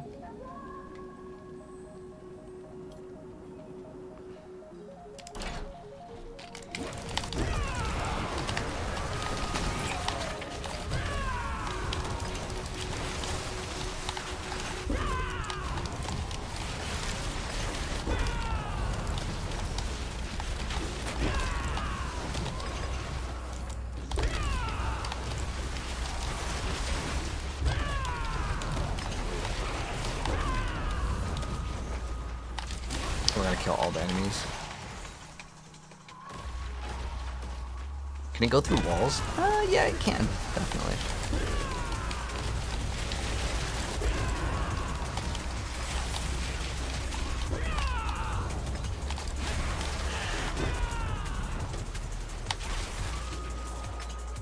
I would say, as far as it goes, the best build in terms of how it feels and like its performance, 100% is Hydra. Like there's no denying that. Hydra is like the best build.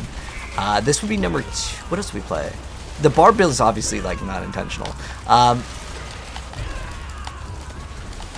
I say this is number 1. I'm sorry, this is number 2. Hydra number 1. This is number 2. I've seen Whirlwind. I mean, I've already played Whirlwind so many damn times.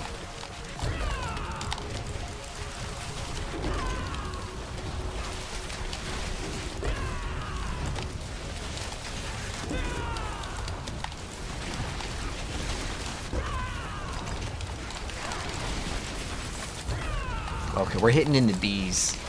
I see the billions of damage. This is actually, for most people, this will be the best build. The reason why is that Sork build, I know how it works. It uses a bug with Shatter, and it's not easy to play, and it also is very, very no fun against a boss. It's basically impossible to play against a boss. This does way more damage overall. So this is good, guys. If you guys are Spiritborn fans, actually this build feels really good. It feels just as OP as the Season 6 one. It is the same build, although it plays pretty much the same. What I like with it is it taps into basically everything except for Gorilla. Like it taps into like all of the stuff, and I think that is very difficult for a build to do, and also like feel really good.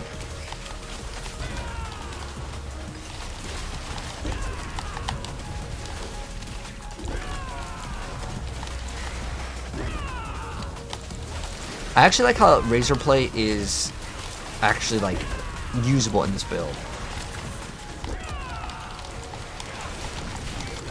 How do you play PTR, or is it just streamer stuff? Anyone can play. Are you on PC or are you on a console, Lou? So on your Battle.net launcher, you just instead of you hit play at the top, you can play both. Yeah, so it's a PC only thing. This is one of the worst dungeons, by the way, the Black Asylum. There's just so many monsters to kill in like this room. I also did like a little bonus.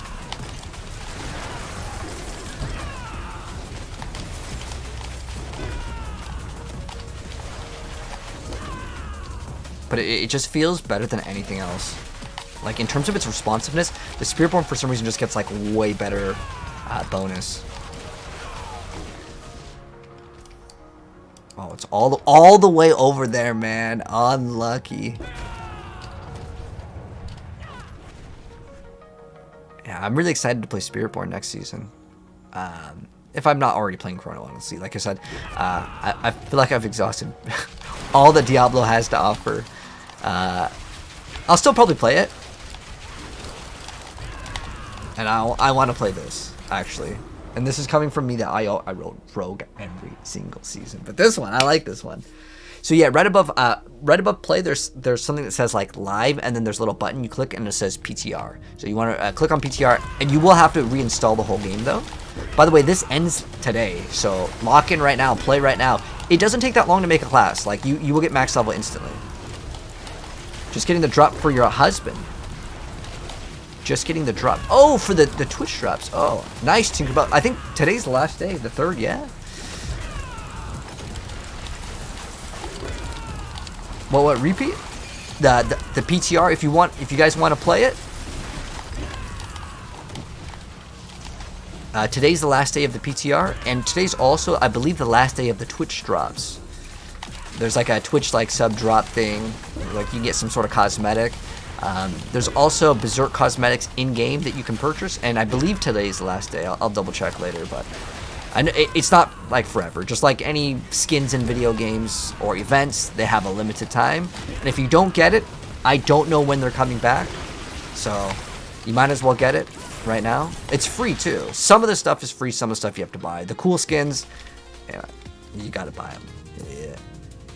There's Berserk skins, yeah, like from the anime. It is only on the Barbarian, so you will have to play the Barbarian class, but yeah, you can get the skins, man. There are free cosmetics, and there are paid ones. The free ones, you know, I'm gonna be real, it takes a really long time to grind, and they're not even... The tattoo is cool, but you might not be able to get all of these skins if you... Like the free skins, you have to grind pretty hard for them. But if you've been playing Diablo, you'll have them. But make sure you spend them, because the little billets, they don't last forever. Can I show? Oh, oh, the anime, not the game. Can I show that? Yeah. The Berserk, the anime, they do have skins in the game. Right now we're on season 9, so I can't show you. But if you just Google like because I can't. If I click on the shop, it won't show you it because this is a private server basically. But if you just Google it, like Berserk Diablo 4 collab, I actually have a video on it if you want to check out. But yeah, I'd have to close this game and then reopen up the game again. But yeah, this build is absolutely like Omega SS tier. Like it's got my seal of approval of like just being godly.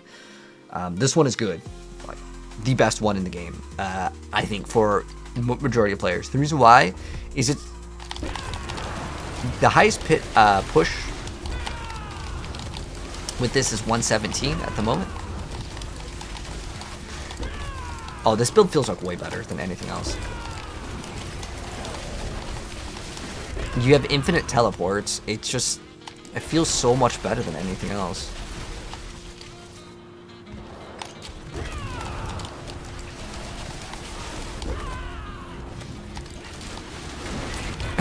This build is so busted. There's so many broken things with this, but you know, I mean, at this point, I want to say that they're cool with the Spiritborn having the double dipping, and I'm okay with it too because I think that Diablo is more fun when things are broken.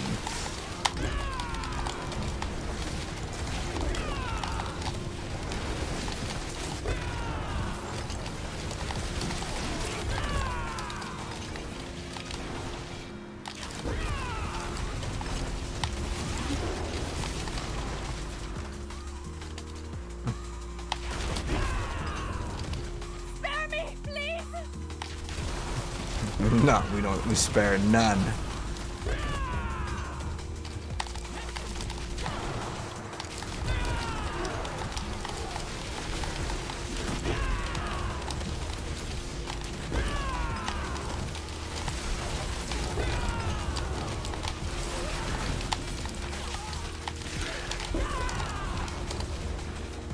We have to, what does it do? Explore and slay the infested? Okay. Slay the infested revenant. I don't actually know where this infested revenant is. I didn't actually do any of the... I've never really understood any of these maps for like the expansion. Like I've played every single one. I guarantee I've played every single one probably 2 or 3 times. But... I didn't learn the Nightmare Dungeons for the expansion. The reason why is a lot of them are so long that people sign them as like too long to do.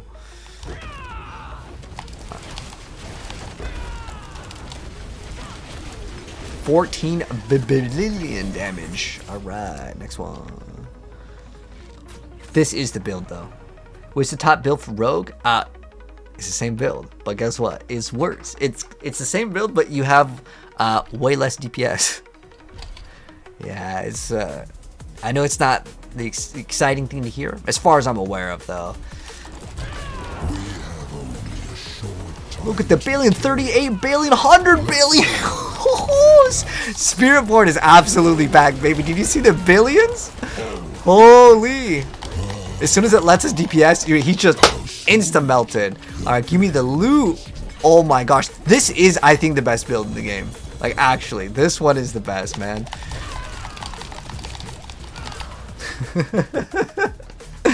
This is the best, man.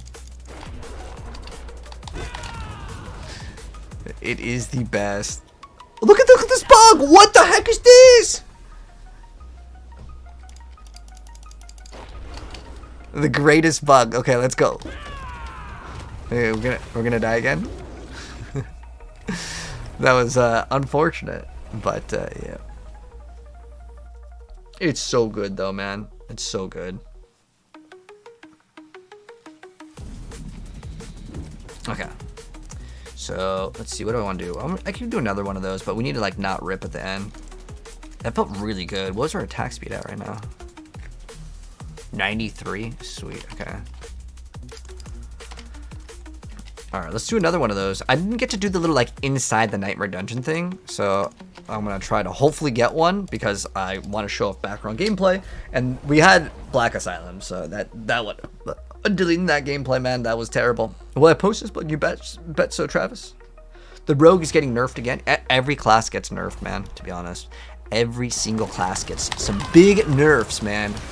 Lots of these classes are going down. This build, oh man, is I haven't seen even like the Hydra Sword hit for these numbers. I'm getting crazy numbers, like absolutely just off the wall sort of numbers.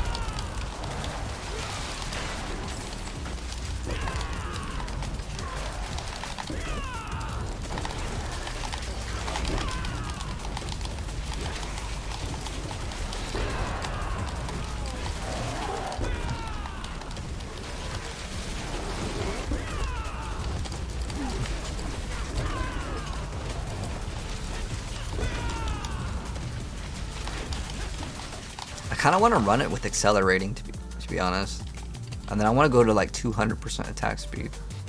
I actually think that we can maybe benefit off of that, and then I want to not run the circles. I hate the circles.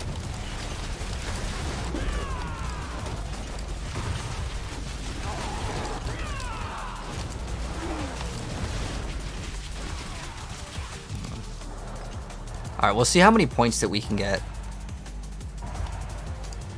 So the highest that you can get off of this, by the way, is 4,000. It's like 4,000, like, and some change. The rest of the stats doesn't matter. If you get 4,000, that's basically you've completed it. But I think this build is just so incredibly fast. Because your goal is to attack for as many times as possible in a short duration. So if we just get our attacks per second up to 200, which is actually breaking in the game's limit. The game is supposed to only let you get 100% attack speed, but there's a couple items that break the limit. And it is accelerating aspect, any basic attacks. This is a build though for sure.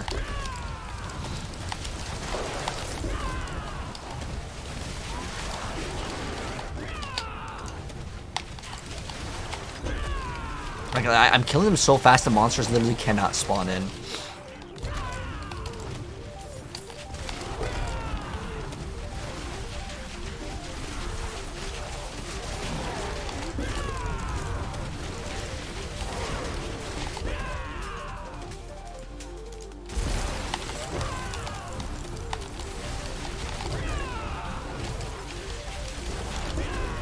Alright, you know what? I'm looking at the numbers. Hydra still puts up better numbers. Hydra is a 4,000 very, very consistently. This one is 2,000. And I don't know, the monsters just aren't spawning in fast enough. I mean, it's not like I can't kill them. It's giving us extra like Horadric attunement, but it's fine. I don't fault it at the build. I just fault it that we just got not enough monsters to spawn in. We have the DPS clearly.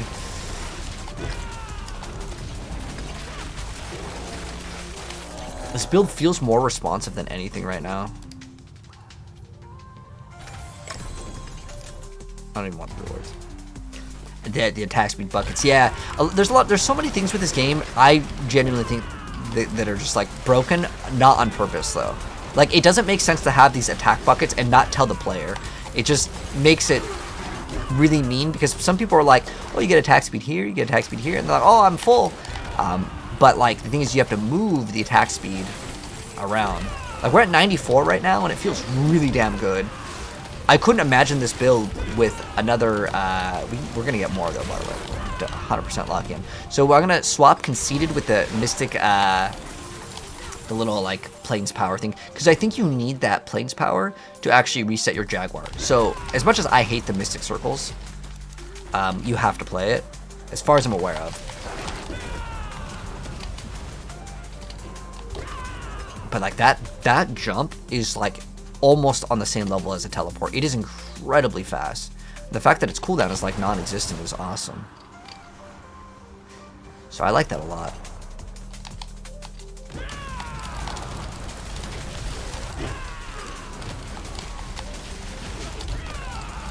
I don't know if you guys can tell like how fast this like teleport build is, but like it generally feels almost like Flicker Strike. In low tier content, it will be Flicker Strike. The reason why is Quill actually does enough damage to get the kill. I actually kind of want to make this build based off of Quill as well, and see like how much it can do. But since we're scaling, I think we'll just scale damage, right? Oh, there is a couple thorns nodes, so it does do less. It'd probably still be pretty good for World Tier 4 content. Spiritborn is actually my favorite class, to be honest, this season. Now, the Hydra is probably going to be a lot of people's favorite, because like, it is the best class in terms of like performance. But this class, it feels like a better Rogue. Like, Rogue should be like the super fast class, right? That can dash around and stuff.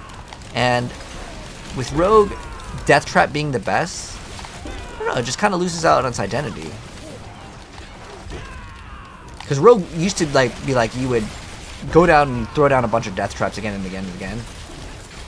I know Twisting Blades was a really cool build as well. We have to return to the pedestal in the middle. I actually really hate this one. This is Zenith.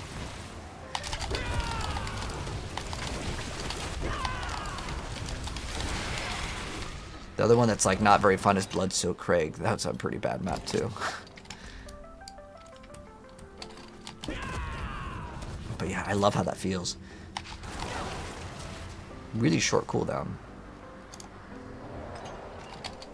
But I think I would build this a little bit differently. So I would sacrifice damage and I would get 200% movement speed. That's for starters. Because I hate moving slow in action RPGs. And this actually feels pretty refreshing compared to the rest of the builds that I've been testing out. And I know that like after playing this, I'm going to hate going to the Necromancer. That's what we're playing. That's the last class we're playing, guys. Necromancer. And the reason why I saved Necromancer for last is because it has no movement speed. I don't actually hate any of the classes in this game, except for the way Druid looks. The way Druid looks, ah man, no fun. Ugly.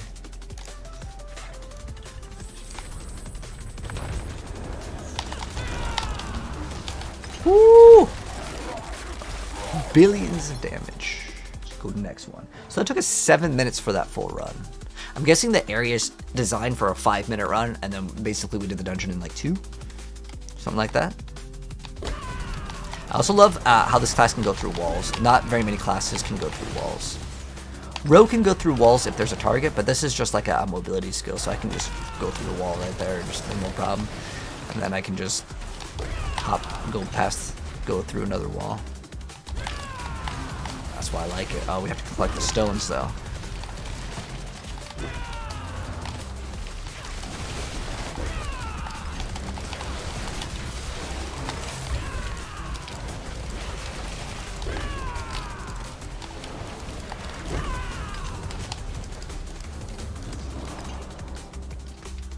Oops.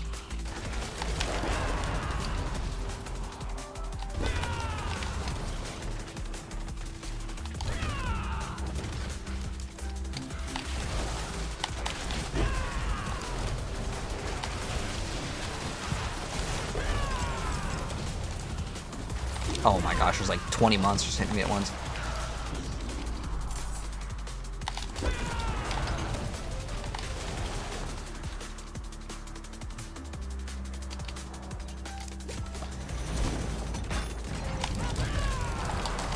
You can check after if the plus attack speed actually goes into bucket 1 or 2. I'm pretty sure it might go in bucket 2. If it goes in bucket 2, then I can get pretty much 200% attack speed. Or very, very close to it.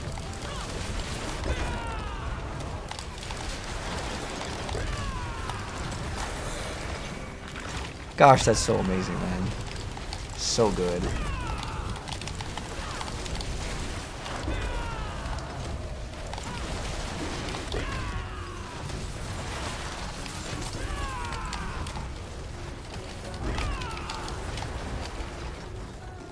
Oh, we gotta collect the little souls. That'll be Shang Tsung. Hydra's gonna get nerfed. You think so? I hope not, but you know the reality is that Blizzard does weird things sometimes, and I don't try to say that like, guys, this is gonna get nerfed unless it's super broken. Like the Barb is like, if I was to bet on it, 99% chances to get nerfed. Like obviously there's no 100%. The Hydra, even if they take away like 10-20% damage, it's still a really good build. This build on the other hand has so many bugs. Quill Volley's got probably several bugs in it. I would say its lucky hit chance probably procs too often. I would say the way it registers damage is probably something bugged. I know for sure Jaguar double dipping is a bug. As far as the Mystic Circles, there could be some interactions where it registers 2 times with Jaguar. I know the Jaguar, like the Jaguar, like Spirit Hall, has 2 or 3 bugs. It like activates off of itself, and then it activates off of things that it's probably not supposed to. And I don't know if Thorns ticks count. But if Thorns ticks count, we can add so much more to the build in terms of like damage, because you could add any of the things that are any aspect that adds any amount of damage. It doesn't matter if it's 1 damage, because if it ticks 2 times off of like your there's a lot of bugs with Jaguar too.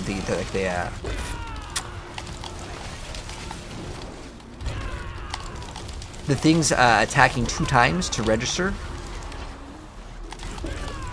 I forgot what it's called. Is it Ravage? I think Ravage activates on anything that you attack. And I want to say the new powers, by the way, are supposed to be attacks from you. And I know they register as attacks from you because of the bug on Barbarian. It says attacks that you deal direct damage. So it doesn't even... It might not even count as a dot. They also have a lucky hit chance to activate some sort of thing, too.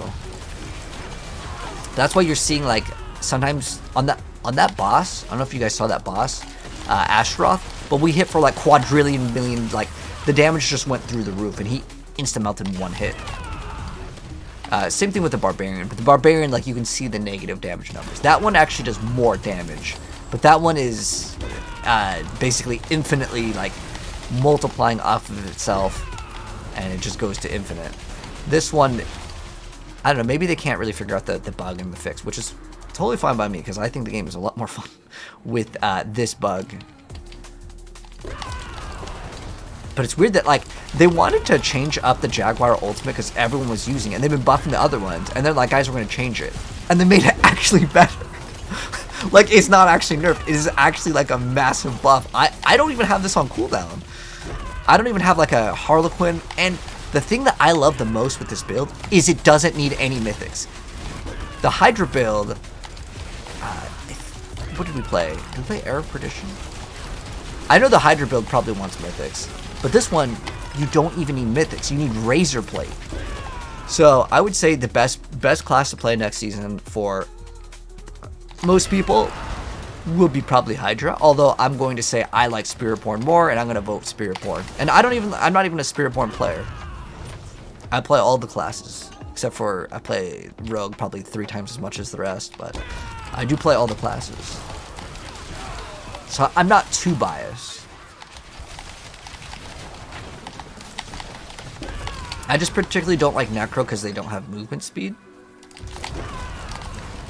Is Rogue Death Trap? Yep, everything's getting nerfed. Every single build gets nerfed. But this build does not feel like it's nerfed at all. Like this build feels like it's broken. Like I wouldn't be surprised if they nerfed it, but I don't even know if they can nerf it. And if they fix the bug, it could be dead. But then like that it defeats the purpose of the build. Please, help us get out of here. At least from like using the Jaguar. Now, can you still play this in other ways? Maybe. They could lower the damage too, but again, who knows what they'll do? I don't know if any of you guys saw where everyone was saying they're gonna nerf Necromancer, they're gonna nerf Bloodwave because it was hitting for like, you know, trillions and billions of damage, and it went through untouched. Not even a slap on the wrist, not even a cooldown. Like they just said, yeah, it looks good to me. Perhaps they wanted Necro to have a good build. Perhaps they just didn't see it. They're just like, whatever. Fix it tomorrow. Whatever. Things out. I don't know. But I can tell you for sure that if I wanted the game to be in a state where like people would feel like all the classes were balanced, that build should not have went through. They've nerfed Bloodwave 2 times, and Bloodwave is still playable. I watched someone else show it off, and it seemed like it was still pretty good, even though it, like, you know, it's straight up nerfed. But we'll see how it does.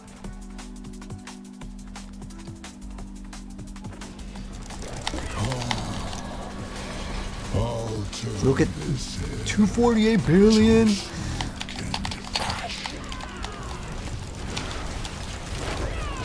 Nothing.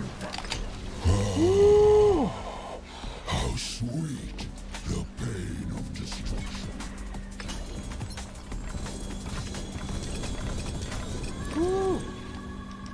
If you're wondering why I don't go pick up the loot, by the way, if I walk over here, I will die. He has an invisible one shot. I don't even need the loot anyways, but it's basically because of that reason. Let's go do some Helltide, or we can just go do some open world content. Let's go do some sellers, man. Some of the sellers. We could also do like the pit. It's an option as well. I just want to go kill some stuff out in the open world. Open world content. When is the next time that the Helltide is up? We should do some Helltides. There's really nothing else we can do, I feel like. The bounties. Go lock in some of those bounties.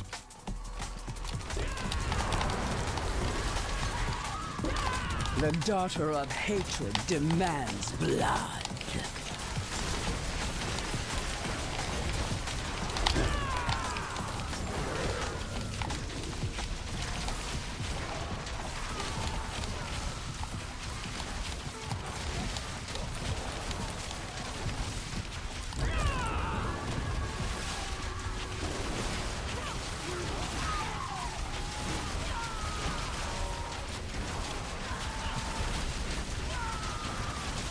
Great content, man.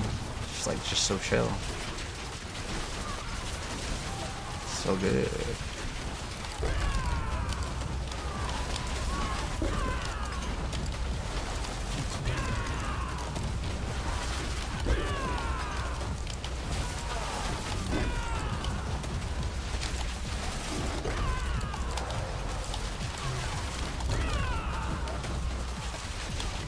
Dude, it feels so actually like godly to play this build.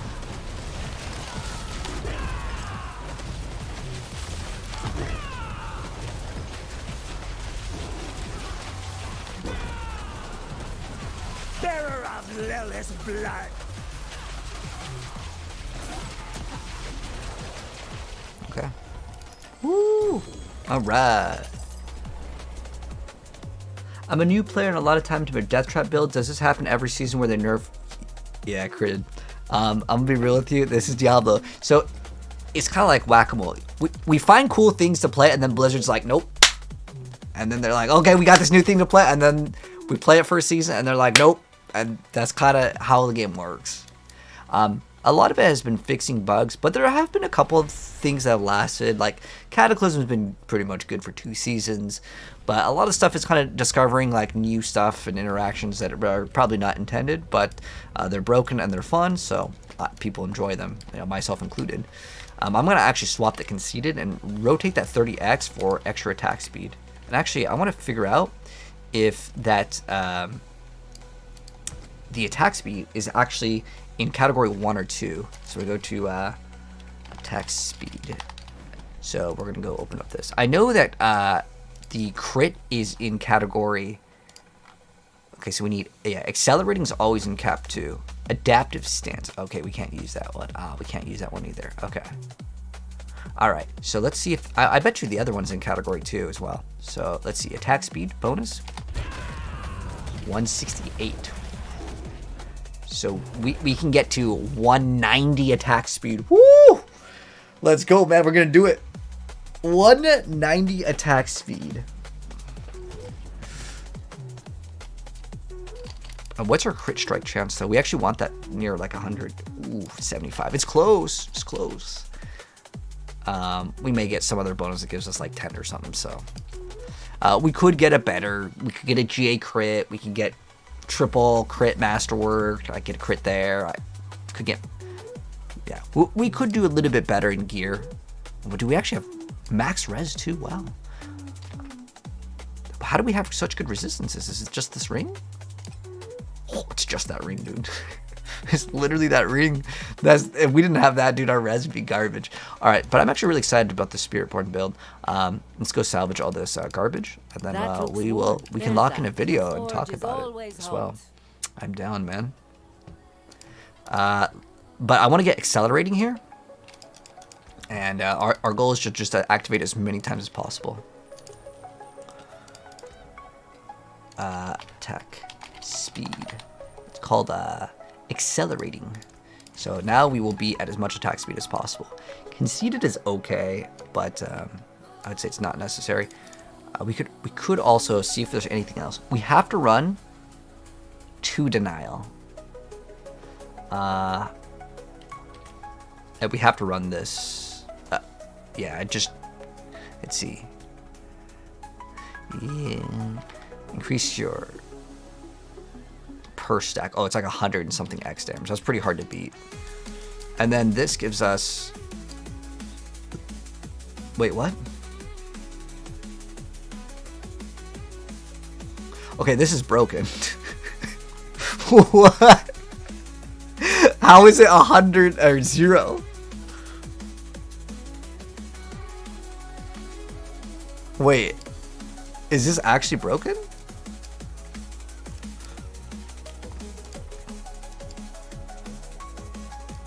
Wait, I don't know why this is saying 0. We have all non-physical damage. Wait, hold on. Is this... Wait, is this still bugged? Wait, I think we found a new bug, guys. So... We'll craft an item that gives us % to, like, poison, and I'll see if it actually, like, goes and changes the number. Wait, I only need 1 pole arm. I just need to test this. Need something forged? So let's go to, there is one on, I think, that just gives you element. Yeah, we just need, like, fire or lightning. It doesn't matter. It just can't be physical. Of course it gives me physical. Dude, are you really trolling me that hard? Okay. Okay, so we're going to throw this on and see if this changes it. Wait, it's still 0%. Okay, so that's obviously bugged. Dude, I'm really, like, frustrated sometimes when Diablo just has, like, is there so many bugs? That bug has existed, by the way, since this game came out for Spiritborn, where it doesn't register the non-physical, but it also didn't register lightning damage, as you guys saw. It just says 0. I don't know if it's still bugged though. Yeah, I don't know. It still says 0. Don't know, man. I don't know. All right. Let's go to the escalation sigil, and then all right. Is there a fast way to level Paragon? Yeah, Rustaf. The fastest way is called the pit. If you're talking about the PTR, talk to the guy in Kilvashad. You can get to Paragon 300 in 2 seconds. Just hit apply all boosts, and you'll be instantly there. And whoever wanted, for who wanted the PTR, but here's all you do. So instead of it saying like live Diablo, you just click on public test realm and hit install, and then you install it. That's it. That's all you got to do, man. All right, so let me show you guys the brand new Spiritborn build in Season 9. This is one of the coolest builds ever. It's a Poison Thorns build, but you can play pretty much anything. What you really want to stack is as much attack speed as possible. Remember that this game has 2 categories in terms of attack speed. I know it says we have 103. However, when I crit or when I go ahead and use like an ability, we will get really close. If I crit, we get an additional 30% with accelerating, and we're at 198.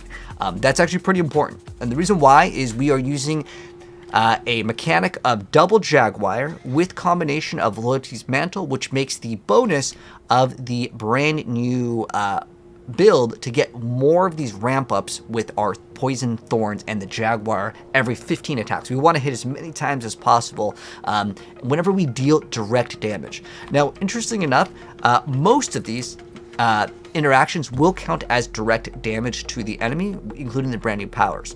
So how the build works is mainly focusing in on thorns. So every single time we attack, we get to do up to 300% of our damage as thorns, and then it also deals it as poison damage to the enemy. And if we do crit, we can use Noxious Resonance and get an even bigger number on this. And then on top of that, each time we retaliated with thorns for 5 seconds, the poison damage gets increased and goes up to 300x. So let me go and show you guys in gameplay how this actually looks. Obviously, you can hit for crazy amounts of damage. Oh, we got the little Jewel Guardians spawning. So we'll eliminate the Jewel Guardians, and we will continue. So basically, how the build plays is very similar to how you've always played Spiritborn. I've actually made this build way more beginner-friendly, and the reason why is you don't have plus Vortex. I've opted to make it so we don't even have to play any barriers, and we just get pretty much max. You can see over here, there will be some small little downtimes in between packs, but as long as you're activating your power, you can see it's at 13,000, and it's pretty much max. So pretty much you can hold down your Quill Volley, and you're just spamming your Hunter ability. So the Hunter is utilized to get a lot of bonuses, gives you a lot of like crazy damage. And it's been pretty much the best thing that Spiritborn has had for a really long time, and it is no different this season. It's still kind of the star player. And if you've been a fan of the Spiritborn, it is still really good this season if you like the Quill Volley. Now, to be honest, you could actually play any skill, which is really awesome. But right now, I have the Temper on my weapon for the skill Quill Volley to cast twice, because again, you're just trying to attack as many times as possible. You could consider running the Gorilla Fist, as there's like a little overlap, but anything that is attacking, you want to basically stack up those stacks as quickly as possible for the Jaguar Haul bonus of every 15 hits. That's kind of where you get your big damage boosts, and I will upload a build guide for this, as I want to say that this one will probably remain similar in playstyle. Like, they may nerf the damage numbers, but if they nerf it too hard, then it'll be just a no fun zone. But it's been a while since we've seen Thorns, and one thing that I really like with specifically this build is the very fast interactions. And we'll talk a little bit more about some other theory craftings, maybe some bugs that are going on still with the build. More likely, though, it's the double dipping that's making this really good. If they do change it, I mean, I would still say this build can be cut in half, and it's still crazy good. When you look at the other crazy damage numbers that are available in Season 9, most of it, to be fair, is going to be nerfed. Like, for example, the Barbarian Infinite Damage. I fully expect that one to be nerfed. But we'll go do... we can go do this little room over here as well if we want to. The build is very great, because one thing that I like with this build, it does not require mythics. Starless Skies right here is okay, but it's not something that is required for the build to function. In fact, you're actually playing razor plate. I didn't even make this like super min-max. Let's see if we can get, okay, so these will grant us extra points, and we'll see how many points we can get. We get Lord of the Mummies, Pillars, Tether, and then we get 8. Let's go ahead and almost just do more damage. I like this one over here because we get 8 per, and our whole goal is to get like this number as high as possible, and then maybe we can get a butcher to spawn in. But I want to show you guys how fast you can farm the new content, as this is the new Nightmare Dungeon Escalations that are supposed to be harder. And while we have all these mods here, to be honest, it's really not that big of a deal. This build has always been relatively good, and one thing I like with this is it's really easy to gear up. I don't have like insane gear. The only thing that you would really need to get for the build to get up and running is this item, as that it will apply a pretty big amount of thorns. I've also actually looked at a lot of other variants of this build, and interestingly enough, stacking dodge will give you more damage and it'll give you survivability. So there's kind of like double dipping like you would in like attribute stacking if you played PoE. The reason why is dodge will give you additional thorns, and it is quite hard to get 100% dodge in the game, but if you do want to try to push for higher, survivability, you also get more damage, which is something that you don't get with a lot of builds in games. So I like that, and I like that you don't need mythics to get the build up and running. Again, there are certain builds in the game where you need certain items to make the build function, but I would say you could probably do T4 with relative ease if you just get the pants. The helmet will obviously be relatively easy to get to. It's just that you need the pants, and it almost reminds me of Necromancer if you played the Blood Wave build, where pretty much you get the pants and then your build is like godly, right? Whereas this build, you definitely want the helmet, but the main thing is you just get the pants and the build starts to feel really good really fast. And you can see we can get 2,000. We have some extra time here, but it also depends on the mods that you get to get the 4,000. 4,000 is kind of where I would say is the cap currently for these strong rooms, but again, I just want to show you guys how easy it is and like how very little effort is required for the build. But I want to go ahead and go in and talk a little bit about some of the things for this build. We can actually just kill the boss here and then we'll finish it off. I'll just wait for the timer to go down.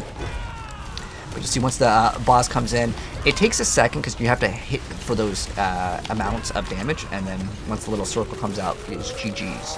And we can go get our rewards, and then, oh, there's the Plains Power. Okay, so let me explain some of the things with the build. It's pretty hard, to be honest, to play it without Plains Power because the number scales way harder than anything, especially when you can get like the effectiveness on it. So let's go and talk a little bit about the build. I will drop a build guide soon, but I'm just showing you guys this early video of the Spiritborn and kind of confirm that this is one of the best builds in the next season. I'm not even talking about best for the Spiritborn builds. I'm talking about best classes next season, as there is some double dipping currently with the rank 1 Hydra build. So for starters, again, you want a good loyalties mantle because it will give you cooldown reduction. But the thing that's cool is when the Spirit Hall matches, you have 100% more potency on this bonus. So this is, again, your big damage is coming from the Jaguar activating, and again, it activates off of itself, which I don't know if they're going to nerf. But like I said, I still think the build is really good without it. So I've been playing and trying to get as much attack speed as possible. I'm 2% off of perfect. So if I get a GA attack speed, we're good to go. I didn't opt to get like the best in slot for every single piece of gear, but I think that you would probably want to get Bastion. So let me go and actually show you guys where that is. So Bastion is what gives you the thorns damage, and then while you have a barrier, your thorns are increased by 20x. So again, the number that increases is the flat thorns. You also get 50 thorns per 1% dodge up to 300. So again, this is a thorns build, so you want razor plate, and I don't even have a good razor plate. Like, imagine I had a quad GA razor plate. Oh, you know what? All these numbers don't work in town. By the way, if you're wondering what my actual thorns is, like 10,000 something last time I measured it. But I want to say you get about 15,000 if you min-max pretty hard. It comes down to getting a godly rolled razor plate. And then what I think is interesting is there is a mod, I haven't measured this, but it has a special, like, Thorns has a chance to deal up to 200% increased damage. I'm showing you guys the gameplay of a low rolled Thorns. Imagine with a 200%. Ideally, you get 4 GAs on it, and then it's 200, and then you're dealing good, big damage, which is pretty cool. And then you can run the Cax rune, which will give you 100x increased damage, so the damage starts getting crazy. Again, when you have Jaguar getting this double, it gets really insane. Like I said, this isn't necessarily a build guide because I still want to do some more testing on it. There's this really weird interaction that has existed since Spiritborn launch. Now, I'm gonna let Blizzard know about this. I don't know if this is visual, but you can see Convergence says that we get bonus damage of our physical, fire, lightning, poison, all the bonuses combined up to 30x. Now it says current bonus 0. I've actually tried equipping a weapon that had like just any amount of damage, and it doesn't seem to work. Non-physical damage is technically, like if you see by damage with fire, lightning, cold, we have even extra poison damage here, right? But for some reason, this still says 0. I want to say that this is more likely a visual bug, as this one had some bugs before. I don't know if it's returned, but apparently non-physical damage does not register with this, even though it should. But even when I equipped items that gave me flat fire or lightning damage, this still showed up as 0. So again, just so I can kind of warn you guys about a bug. But just going over other things, if you want to build this, to consider, Hubris actually has this bonus, and I'm going to also give Blizzard feedback as a partner. This number doesn't really get shown, but the number is, I believe, at least from my calculation, is 50 thorns per 1% dodge. So if you get 100% dodge, well, you just times that by 50 per. So that is the number that you're looking at. Because again, our whole build is a thorns build, but it's also poison. So you can get things like, I think Canny, do I have it over here? So Canny works off of, again, non-physical, but it's just kind of an early showcase and early show of what you can do with the build. Like I said, I'll drop a build guide for this one. But one thing that's cool is you can play anything, but the reason why we play Quill is because it shoots out and it comes back. So if you are playing any skill, what I think is really cool with this build, by the way, guys, is how it works is it's each attack. So ideally you just run whatever can attack the most. Oh, I also want to save you guys some time. Thrash does not register every single small attack, so there's something that you can do. I think it's with Sepizontac, where it always counts the third attack, right? So you can technically just run this, and it's always going to continue. This, it looks like it hits the target like 20, 30 times. It doesn't register each one of those as its own individual attack. Otherwise, this thing would be the best with it. It should work, but because it says each, what is it? Each attack damage, that counts as one attack the whole time. But with Quill, I mean, I don't know, even though it's like one attack, the thing should be registering. It seems like it depends on the skill, and honestly with Diablo, a lot of the stuff is just like it's kind of whack-a-mole with what they end up patching. Like something new comes out and it's OP. I've opted to play an automatic version of Vortex in the runes. You could run it though, it's not that bad. I'm lazy and I like playing things where it automatically activates. There's another source of damage I couldn't fit in because I wanted this, because this gives us 10% dodge just based off of its passive, and at rank 5 we get an additional 5, so we get an extra 250 thorns if I slam extra 4 points in here. You can also run the Vex rune, that's another option, but there's another source of bonus damage that you can get if you want to, which is Scourge. So you can get, each time you hit an enemy with Scourge, you can get increased damage versus crowd controlled. So if you apply a slow or any sort of debuff, which you can do with the brand new powers, if you're wondering what powers I'm running, I have to play specifically 2 denials to get one of the bonuses. Like I said, I didn't really want to make this a build guide. We're kind of talking about it. This is how I'm getting max barrier without having to run the Druid rune. Like in almost every single build, you'll see the Druid rune. I run Vortex here, so I don't have to push it because I'm lazy. But also, you actually have an extra free rune slot that I've noticed, because normally with the Spiritborn, you have to play the Vicious Shield, because, well, why wouldn't you? You just get for each with 1x for every 30, so it's like at 33x damage basically with this. So you would want to run a shield at all points. So before you would run Bulwark, the Druid one, right?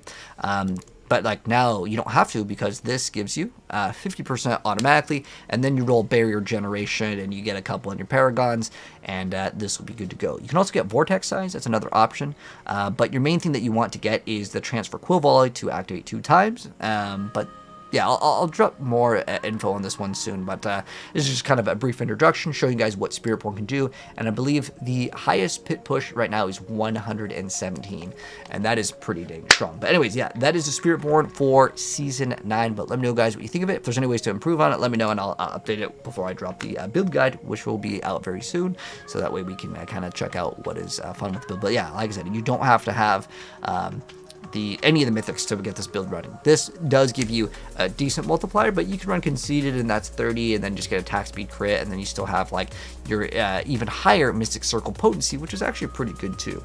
But anyways, yeah, that is Spiritborn in Season 9. So now that we got that done, it took us 2 hours to get that one. Okay, the next thing that we're going to be doing is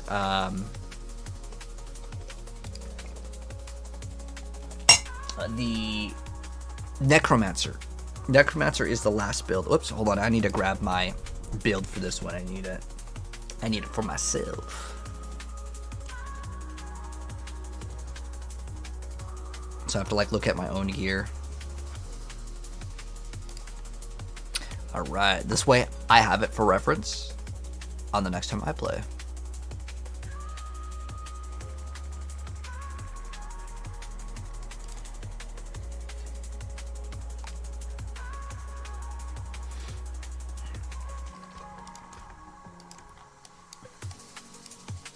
First 2 points don't matter. We get the quill volley.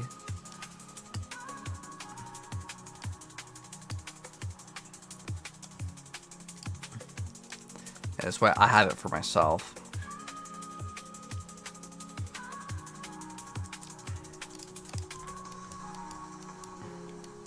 So the first one is Hubris. Oh, we have 15 thorns right there. We need to like lock in with that one. What's the one? Revenge on Spiny Skin. And then we've got Sapping on Ritual. And then we've got Convergence on Wildfire. And then we have Canny on Vicious Shield. But what's interesting with this is that like this is supposed to give us fire damage. That's pretty crazy. I wonder if we can get away with running something else here. Lucky a chance is not bad, I guess.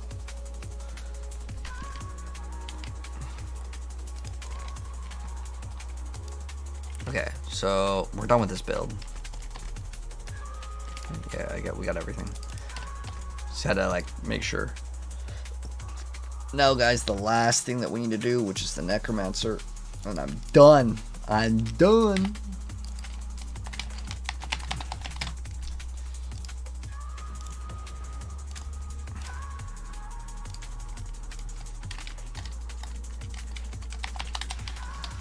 Okay, let's go. It doesn't matter the difficulty because we're going to go max out anyways.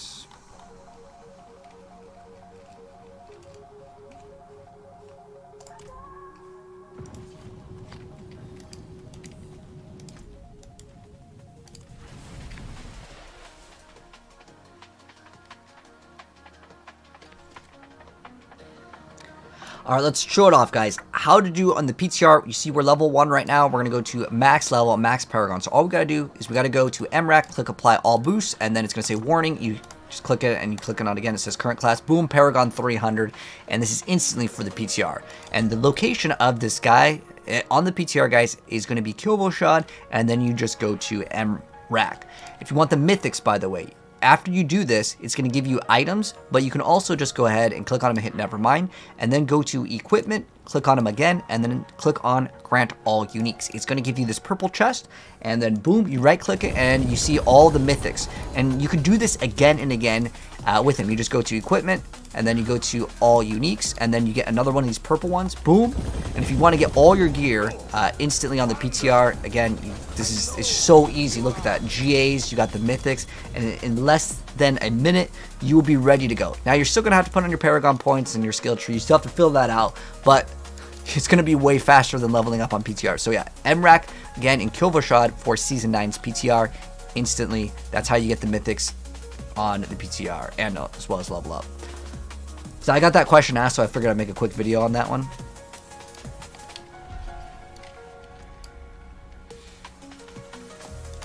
Okay, so I actually have this build somewhere. I have a tab for it. Yes, yes. This is the one from Udija? Okay, cool. Alright, so we've got...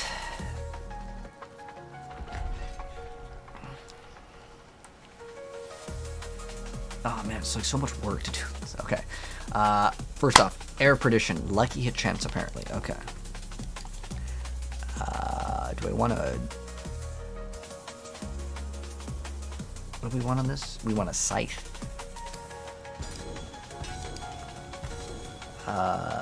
Regular boots. Armor GA or what? Okay, we can... Oh, we need Skeletal Mastery or something? No, is it on like pants or something? It doesn't even roll on these? Okay, that's bad. We have a special pair of pants, right? The summons. Okay, affected by curses.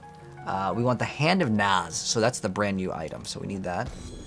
We run 2 mythics here, and then we run Ring of Bendlin, and then a regular ring with Scaly Mage damage. Conceited. Do we run a regular amulet? Resource cost reduction was garbage.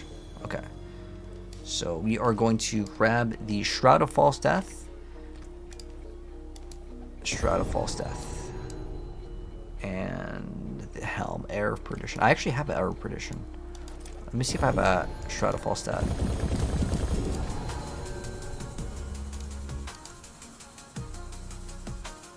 Yeah, I got a good one right here. Oh, it has everything but crit. But crit's like the best one to get.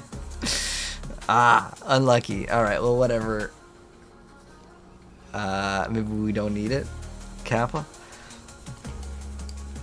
Oh, it gives you movement speed. Okay, cool. That's awesome. Alright, so we need Shroud of False Death. Just chest armor. Yeah. Alright, max life, good. Alright, so we got that, and then we gotta go with the obols. I guess we could open up some of these. I don't know if it's gonna lag up the game though. Oh, we do need this one though, the class ones. Alright, we'll leave the game right after this one, because I don't want to lag up the game too bad. Alright, we've got the gloves. Are these news? They're not the new ones. Gloves. Boom. Hand of Naz. There's 3 gloves that we gotta grab. 3 gloves and the pants. Oh, there's 2 pants too.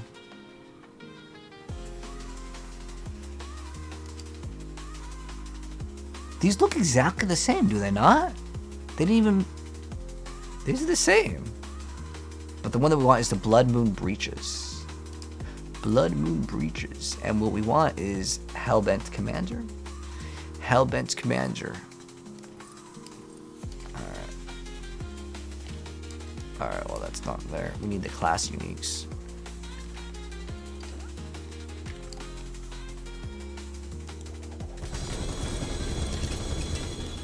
Man, I feel like since I need so many, it's probably better if we just like open up everything.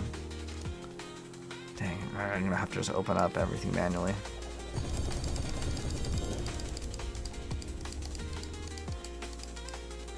Oh, we also need the ring. It's fine, I'm gonna go ahead and open up more. We don't need any of these. Do the obols later. Alright, we need this. The class temper manuals. We can do this one and then this one over here. What do we need? So Ahuzan. Ahuzan, Nagu Quacks. Oh yeah, definitely Nagu. Nagu. Nagu. I like Nagu and Igni. Nagu, Igni. I think Seer's a good one too. Because it's just cast skills. And then I actually think Neo is a good one too. Where's Neo? These are the ones that I would consider good. And then Cax, Zan. Is that what we're running right now? Cax and Zan. It's like almost the same. And like every single build, they're just like, oh, you don't know what to run? Run these ones. Okay.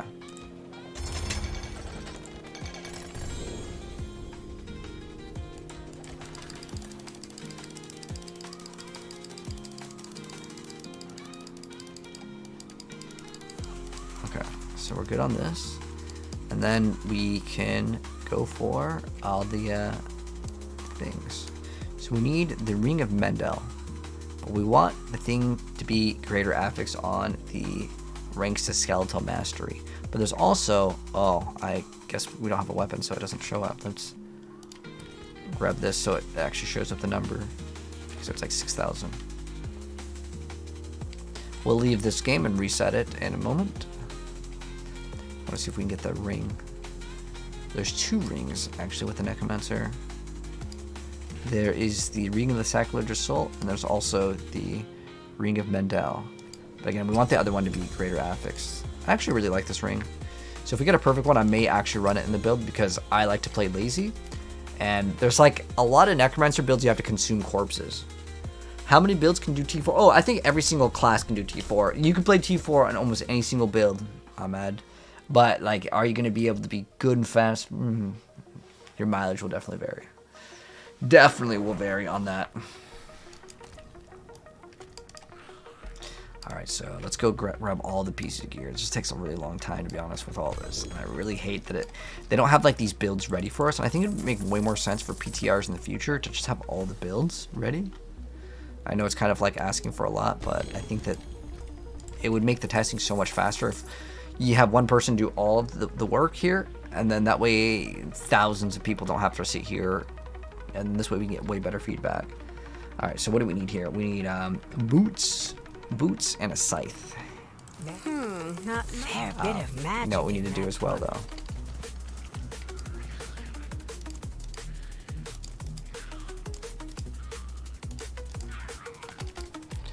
We need to go to Torment. Oh, we also need the temper manuals and stuff.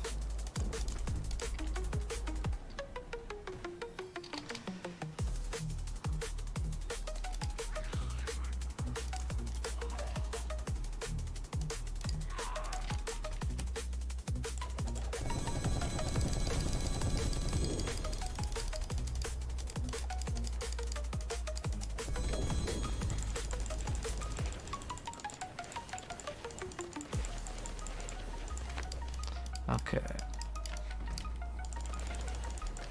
And then now our next step is to get the items that we need.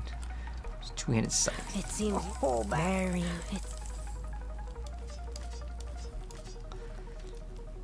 Max life, overpower. We don't really use either of these in the build. Until next time. There we go. That one's usable. Resource cost Need reduction. I something don't think for we it? have anything that costs resource. Alright, so we're on the 2-handed scythe. And then we want to run regular boots. Boots. It seems your prayers have Boots been are answered. super important on this one, right? Actually, I really like having GA movement speed, to be honest. Fair bit. Not It just makes it much, feel is so much it? better because Necromancer is one of the slowest classes in the game, so having that extra movement speed will make the build feel so much better. But since we have the Air of Perdition, Father, maybe bring it's you up? okay we don't like have perfect movement speed. It's actually the lowest rolled one. Let's just roll the movement speed here to be good. We might need armor in that. Can we get it somewhere else? No, we can't. You have to roll armor on it, so we'll have to go fish for some boots. It seems your prayers. So we need them to be bad luck. able to Try have again. movement speed and armor at the same time.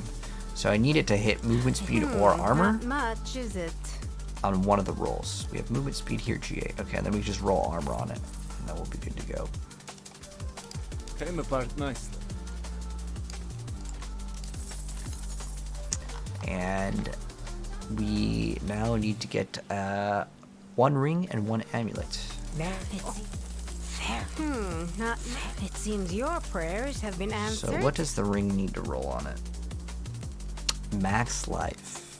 It's pretty easy. Do we get crit in this build or no? I thought the minions gained your crit. You just don't benefit off of it? I thought they gained your crit. I'm gonna assume that like crit is fine in the build. I don't know. Here, this is the one I'm looking at. Like,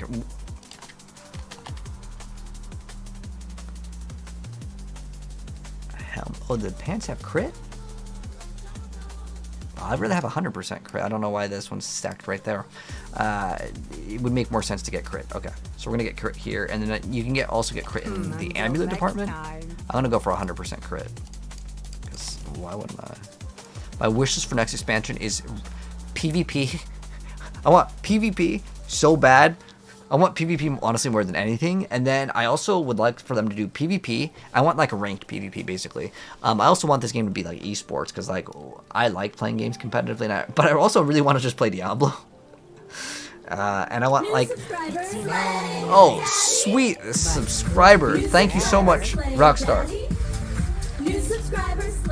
Thanks so much, Rockstar. Let me give you a katana flip for your sub. Arigato, my friend. Much appreciated. But yeah, my wish list 100% is PvP. I think what would be really cool is if they did PvP and they had clan battles, and in these clan battles you could like put up like a wager or something like that would be really cool. Anything breaks, the forge is hot. Take a chance, wanderer. So, my wish list would be 2 new classes. I don't know if that's possible though, to be honest, to have 2 classes. But my wish list definitely would be 2 classes.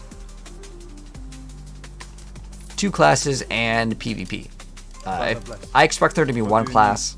I've been trying, to be honest, since this game has launched, I've been begging as a Diablo partner. Every single time I talk to Blizzard, I'm like, "Wait, PvP at? Where the clan support at?" And it's just been like, I can't say, man. But hopefully we get that PvP by the time the expansion comes out. It seems your prayers have been not much, is it? Dang, nothing on that one.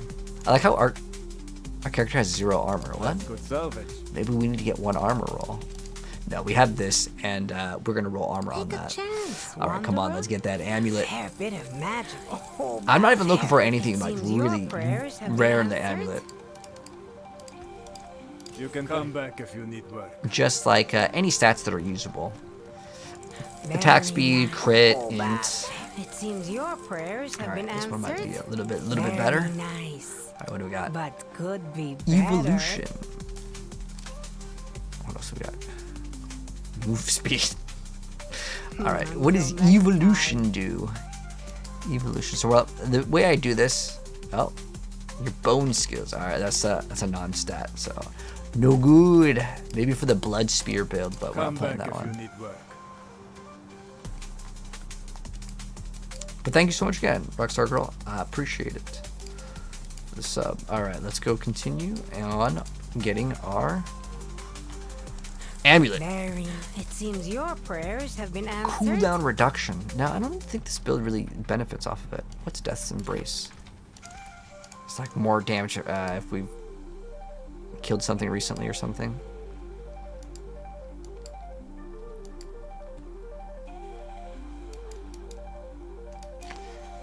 It's gotta be one of these. It's really not that one? Death's Embrace. I mean, it's okay. It's a usable one. Is it a good one? No. But do I care? No, because I just want to play the game at this point. And we've been in here for like a short amount of time, to be honest, because these builds just take a while to get up and running. We could use maybe attack speed here. I think that would actually be the thing that we want to lock in. Because your minions get attack speed based off of you. There we go. Boom. And then instead of the shadow, we can get crit. Crit, attack speed. I don't know if we actually need armor. We may actually need armor here. We're missing what?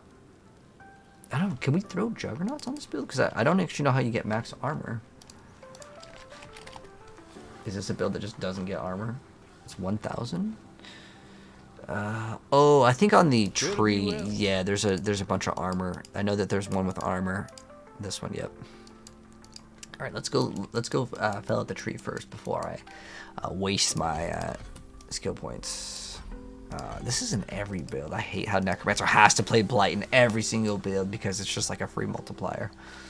I mean, it makes sense, but at the same time, I don't like it. Oh, we already got all that? Oh, and then this one over here. Hued flesh. So we can make a corpse. Get all this, and then the armor one. Oh, we get thorns. We don't need skeletal warrior. Bone prison. Vulnerable. Do we even have a longer cooldown? I mean, I guess there's like one. It's like, okay. Don't have to play a corpse explosion.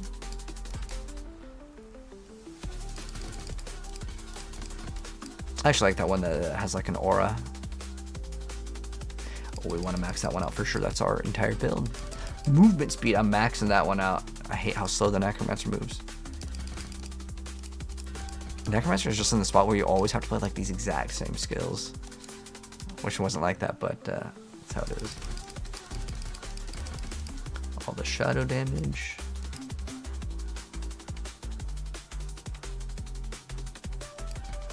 Oh, do we even need this one? I don't even think we need that one.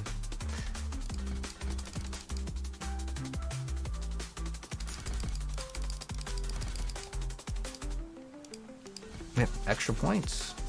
Oh, just kidding. It's a soul rift. It's weird. The minion build doesn't even play Army of the Dead, which is like how the class should play. What else do I want here? Oh, Death's Embrace for sure. Okay, we're done. Cool. And then now, like I said, I don't know if we need cooldown reduction. Oh, okay. We'll keep this one just in case. All right, so now we need to get those gloves. Let's go salvage. Because I don't know if we need the armor. Like right now we have 52 armor, which is like obviously not very strong. We can masterwork everything. That there is worth the coin. Unless it hits like something really bad 3 times. Oh, well. It hit the same thing the next damage after entering stealth. Unexpected. Okay, cool. That's exactly like fine. As long as we don't hit like movement speed once, I'm good. It's crit lucky. I think we went lucky hit multiple times. I'm gonna reset this one. I think we want lucky hit. Not bad. Movement speed 2 times. Not bad. Crit, lucky hit, move. Okay. We don't really want core. We want crit and lucky chance. So it's a 1 in 4 chance on each one. Unexpected. And so ideally, we get crit and lucky hit chance on this build. Anything breaks, what will it be? We just really don't want movement speed and core. That there is worth the coin.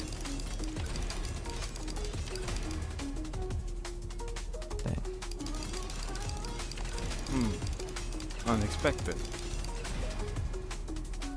Okay, that's fine. It's just a 1 bad roll. It's okay. I can survive with it. And then we will also masterwork all of these. Ooh, this one though, I think we do want to get that like GA on the other one. I'm not sure how big that extra damage is on it, on the Ring of Mendel. But I know that Mastery one is pretty important. But I'm kind of also just in the mood to just progress. So I'm not going to worry too much about having an extra stat in that one. Worth the coin. Okay, that's fine. This one we would want Hellbent Commander as well, but again, I'm not really too picky on it. Ideally, I think you get GA. Well, you can get 18% crit. All right. Well, the other roll is not that bad. It's the range on it. 20 to 50. Wow, that's a really big range. Some things in this game, it's like 20 to 25, and it's like okay, it's like 20%, right? Not But bad. then there's other things that are like 2 to 300 or 2 to 500, and like that matters a lot more. We want Hellbent Commander when they got it once. We don't want Golem Mastery at all. That there is worth Crit is good, and then Hellbent Commander is good on this one. Okay, cool. That's fine. Oh wow, we hit like a lot of nice stuff on that one. All right, what's our Our armor is still like super scuffed. How much armor are we getting?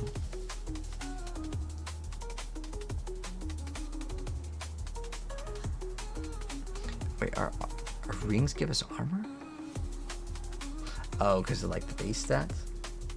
Soothing spices. Oh, okay.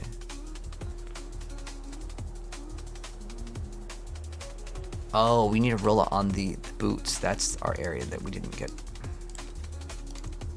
No bone spear. We need armor. Armor.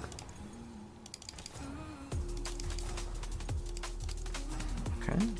And then, oh, also the 3 jewels. The 3 jewels will also give us a big amount of armor. And what are we running in this one? Ultimate, you gain 30% attack speed. What is it?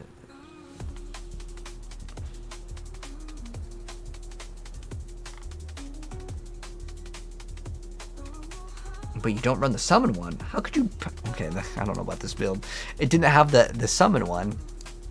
Like, why would you not run the summon one here?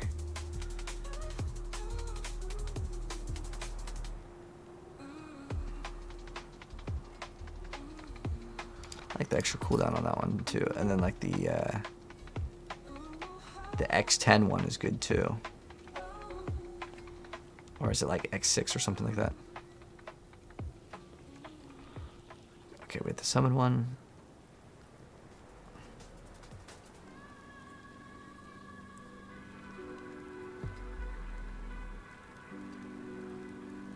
Did I not pick it up?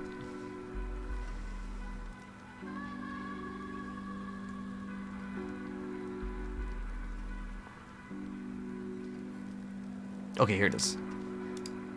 Idol from below. Awesome. Okay, so now we have that. We have the runes to throw into.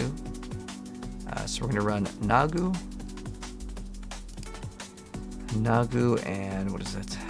Nagu Cax, and then we can run like Igni, or I like Neo. Honestly, Neo is one of my favorites. Neo and Zan. Oh gosh, this is that part that I actually hate the most, which is the Paragon. The Paragon. All right, so Gravekeeper is first, which is a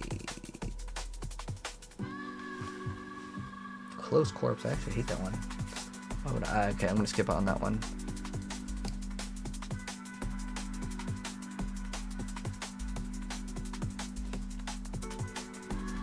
Okay, so Amplify. Okay, Amplify is already taken.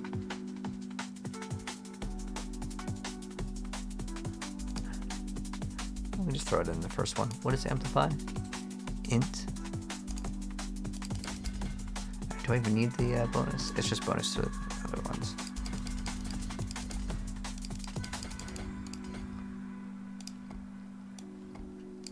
Okay.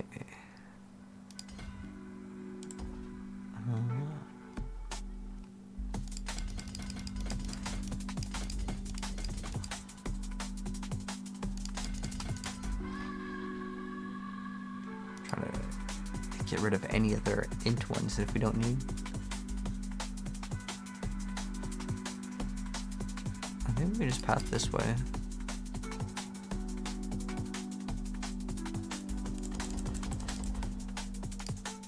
And then we're at perfect. Nice.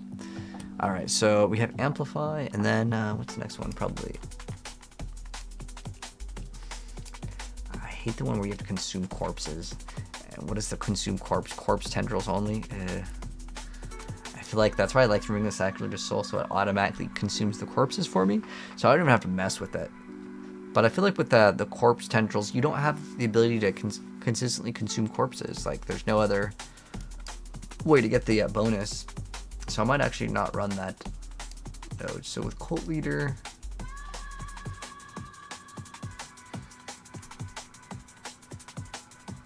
Cult Leader is okay one. Frailty is pretty good.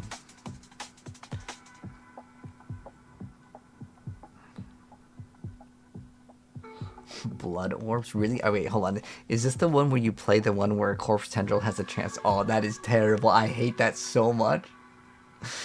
I hate that so much. What's the chance? It's a 30% chance too. Oh, that's terrible. I hate that so much. I hate that so much. All right. Well, we're playing this like definitely differently. So I like Scent of Death. I hate that one. I can't run Bloodbath. Dude, Necromancer has like no choice to put to play. That's the worst part. The only good node is really Frailty. That's the only good one node to take. That's really unlucky. All right, well, we're gonna lock in Frailty.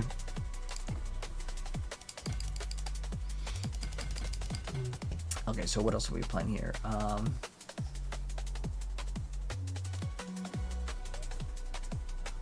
Probably Dead Razor inside of Cult Leader. Yeah, we'll do that one next. What else do we have? Warrior. Oh, what we want is the one that has the most for what, like Skeleton Mage or something like that. We're not gonna do physical. Probably Darkness, right?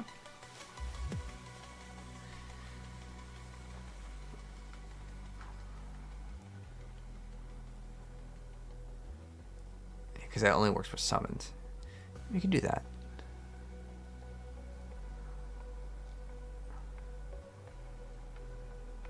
Illuminator could also be okay. For like an int. We can just lock in that one right now. Oh, this one actually lets you path through it. A lot of them won't let you do that. So that's kind of nice. We do not need to get all the int nodes though on this one.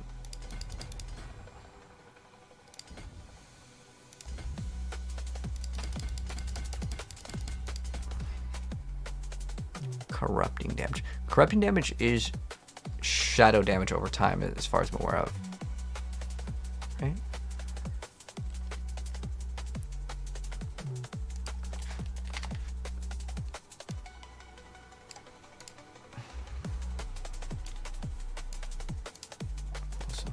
Frailty. Oh, yeah, they haven't like reworded it. It's shadow damage over time, but it is corrupting damage. It's the same thing. We don't need to do this. We can get the max life though. That's worth getting.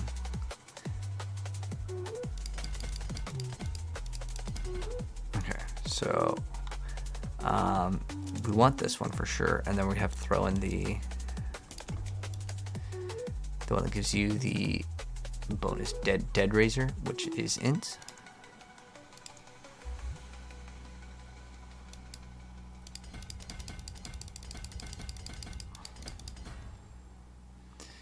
Dead razor.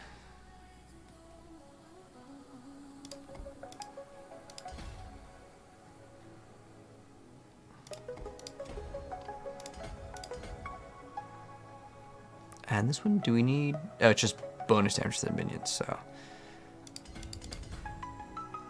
we'll just tag in the word minion. They need to buff Forgotten Souls. You think that just more drop rate? How are the Hell Tides? You know, I haven't done them, Marius, to answer. Entire PvP mode can be good. Yeah, I think that'd be really cool, man. Like a battleground. Oh, don't worry about the thing that says that.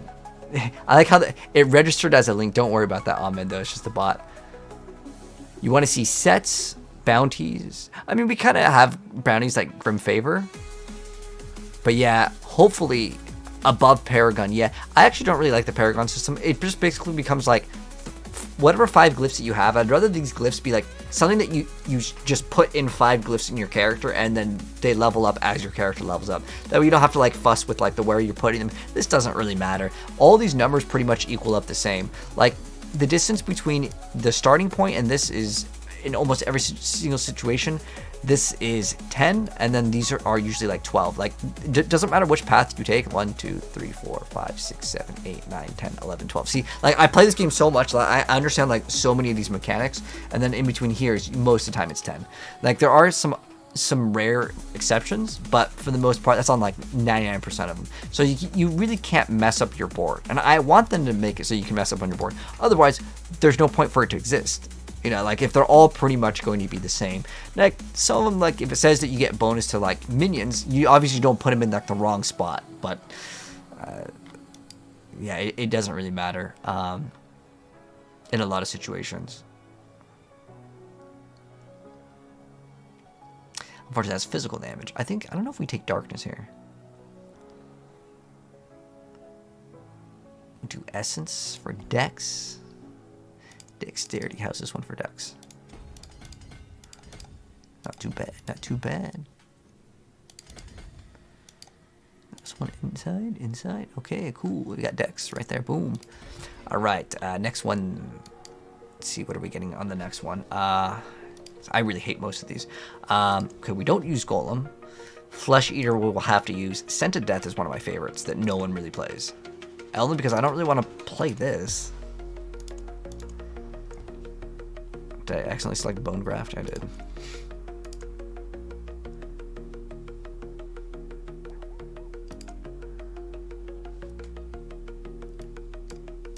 Okay, we can't get Bloodbath.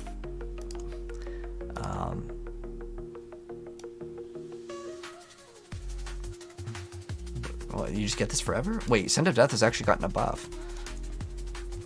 That's actually really nice. You just get damage reduction? Wait, this is actually a pretty nice change that I don't think anyone's even talked about. Okay, well that's cool. Oh, Eliminator could be a good one to run as well.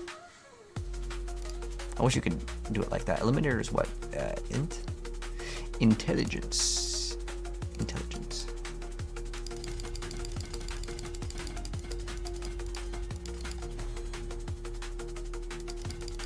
This is good.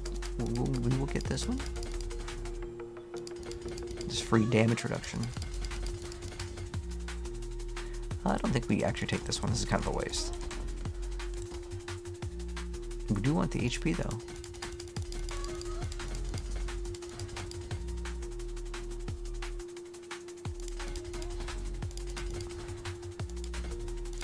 Damage to healthy.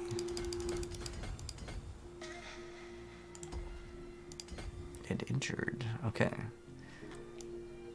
And then where's the other spot where we're gonna branch off? Because we don't want that one. I think this is pretty good. Summon attack speed. Okay, we want all these for sure. Skeletal warriors. Nope. Skeletal mage. Yes.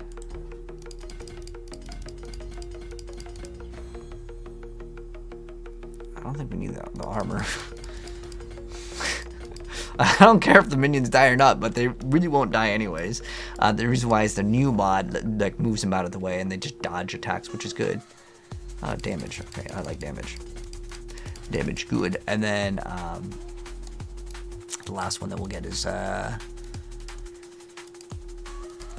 don't really want the blood orbs, but there's nothing else to take. There's literally nothing. There's Flesh Eater after using consume 5 corpses for 40x, or you can do the corpse tendril and then you get the blood orb. I feel like this one's way better because the reason why is I can spam on my thing like a corpse consumption skill. This is good. Should we go in I want to go in this way.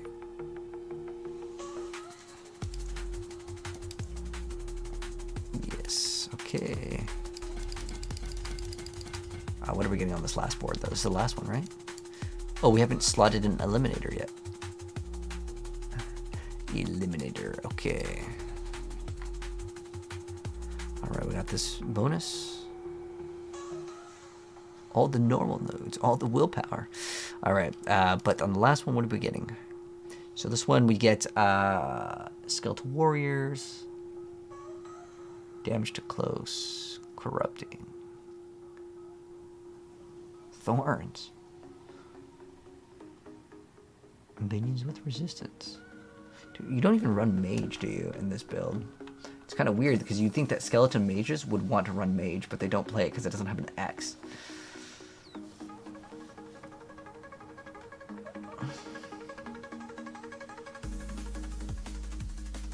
Oh, did we not throw an amplify? No, we threw an amplify. Amplify, eliminator, essence. Did we throw an essence? Okay, we did. Okay. I mean, there's a bunch of additive damage. Ah. Why not exploit? Yeah, why not exploit?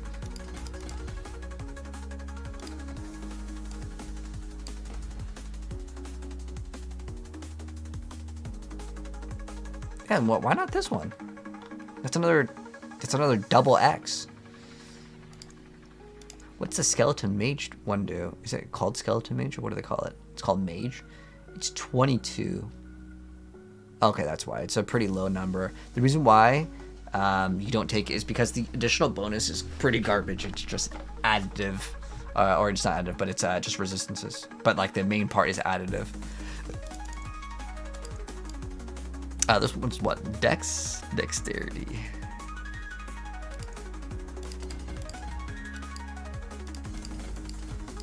So we'll just grab all the dex nodes that are within range. And then what do we have over here? Attack speed. Oh yes, yes, we want that. Attack speed, good. And we'll probably take these extra HP nodes too. We don't want the life per 5 seconds though. We have to get one, unfortunately. All right, we still have 59 points. Oh. Well, I mean, I'll just fill them in. But to be fair, like, you see how the build is pretty much done though? Like, I don't really need to put in the rest here. But there's like some small damage nodes that we'll probably end up grabbing.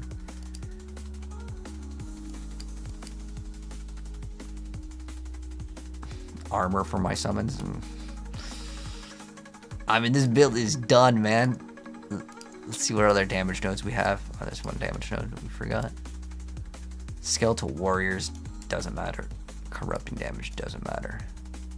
This build actually taps out real fast at 250. Like, there's really nothing else to get. Now, what I could do though is for the eliminator on intelligence that we get every single point. Wherever that one is. This one is intelligence, right? Yeah. So like I could fill in every single one of these. It's not going to make a huge difference. But it's just so it doesn't constantly tell me that I have extra points. I hate how it flashes on the screen. I have 28 points. There's genuinely like nothing else. There's nothing else. What about life? We took all the good life nodes. This is like minion life. And I want to not take the minion life on purpose. Maybe I'll just like not put any of the rest in. The reason why I don't want to take the minion life is I'm pretty sure the minions are pretty much immortal. But hello, Shadow Chimera. How you doing? What time is it? 4? Okay, I want to get this Necromancer build done. We have the Paragon done. We have to get one more piece of gear. And then we're almost done. So we have enough armor right now, which is great. Wait.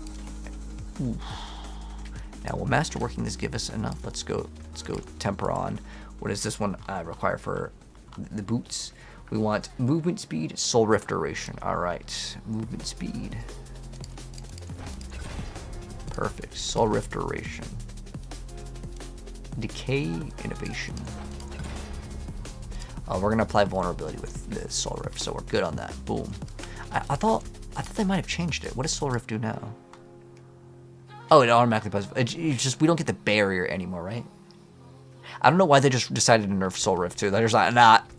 I mean, it was OP. I ain't gonna lie, but I still feel like they didn't really need to do that. I can take common, turn it special. Because it made Necromancer feel like so nice and smooth. In terms of like how tanky they were as a class. Unexpected. What do we get? Okay, cool. We got armor. Alright. 50% movement speed. That's pretty nice, man. I think we'll almost be done once we throw on... oh, we don't need this, but... Once we throw on the gloves, I think we'll be okay. We'll see what it looks like after the gloves. Because the reason why I'm not messing with this, we need to get gloves first. All uniques. Max aspects. All uniques. All uniques. Okay, so what we need to get is the new pair of gloves. gloves. But the problem is there's also 3 gloves. Gloves. How am I blind? Okay, there. There we go. Of course, we pick up all the gloves except for the one that we need. Where are the gloves? Do they not put them in here? Am I blind? There's no gloves.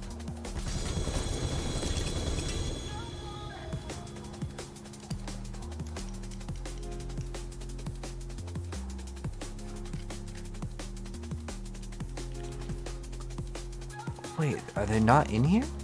No way. No way did they not put them in here. Or am I tripping? Did they really not put the gloves in here?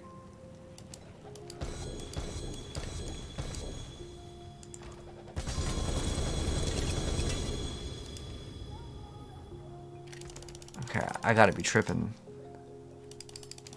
Or did they just really not put the gloves in here?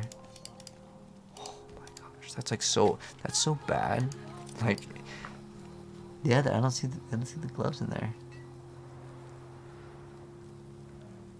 Well, they're called the Hand of Nas.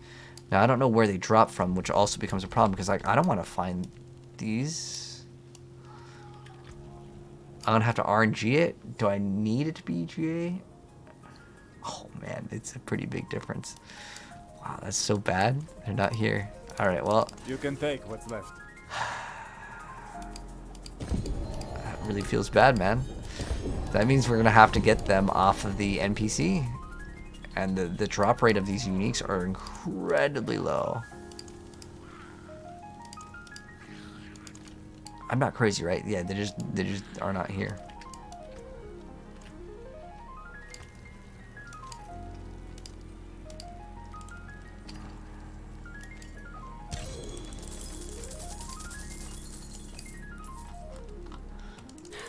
Fair bit of it seems I'm kind of worried that there's not even going to be here at all. Blinding light. And we could just sell these. I feel like this takes way longer though.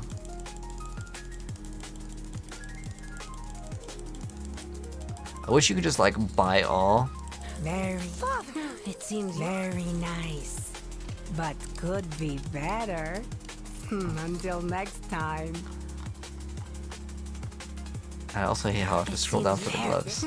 It seems your prayers have been answered. Yeah, but I don't think we need cooldown in this build like at all. Huh. The only thing that we get off of it is like corpse centrals. Fair. It's very nice. It seems you're very nice. Cause I need the new unique. But could be better.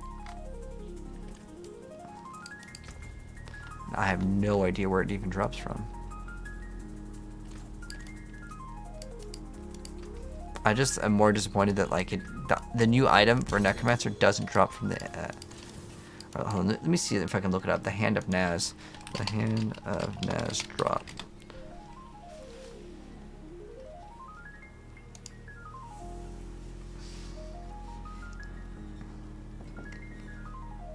It's a bug. You have to. Oh, okay. So you have to kill Duriel and to get it to drop. Ah, okay. All right. So it is. It's a bug.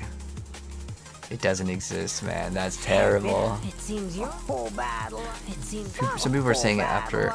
Okay, so I did get it off of him.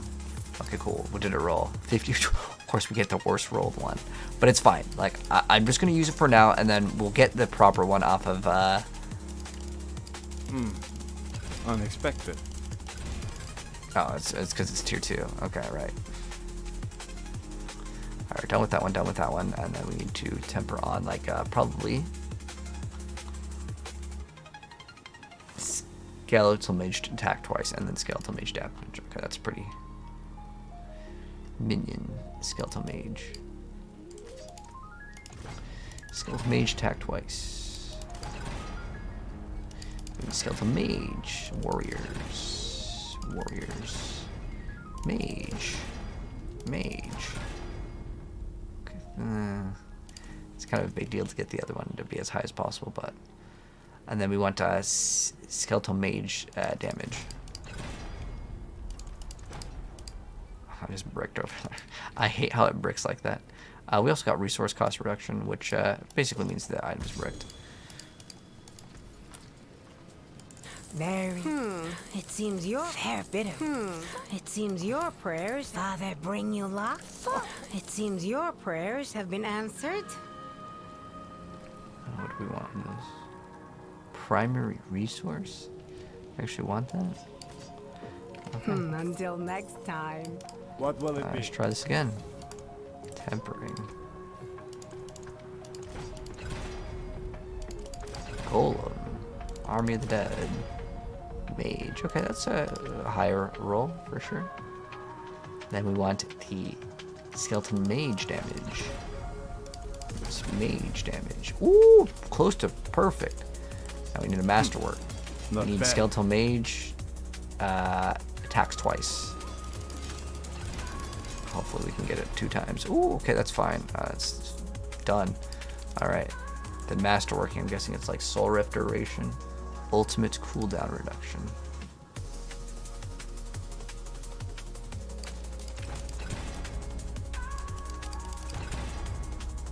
Cool.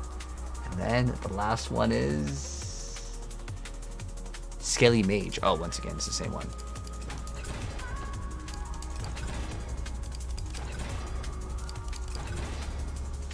Cool. We're done with that one. Now, as far as armor goes, we're like almost there. I'm not sure how we get the last bit of armor here. Because even if we throw in... oh, we need to unsocket this. What is it? Nagu Quacks?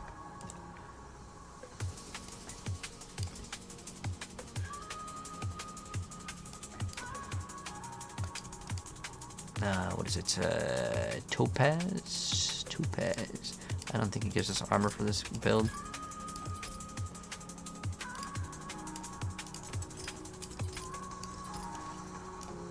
Because we're like shy just a little bit on armor. Oh, actually, we might be fine. And the reason why is because the reason why we lost some armor is because we removed it. So if I go to enchant and just remove the total armor to like, let's say max life, we're pretty much there. I don't know if we have extra armor. I just wish it was like full. No armor. What does it say? I don't know why. I type in the word armor. It doesn't have anything to do with armor. Does it actually give us armor? No. You know what actually does give us armor is maybe like strength. I think strength gives us armor in this game. So I could still max out on armor.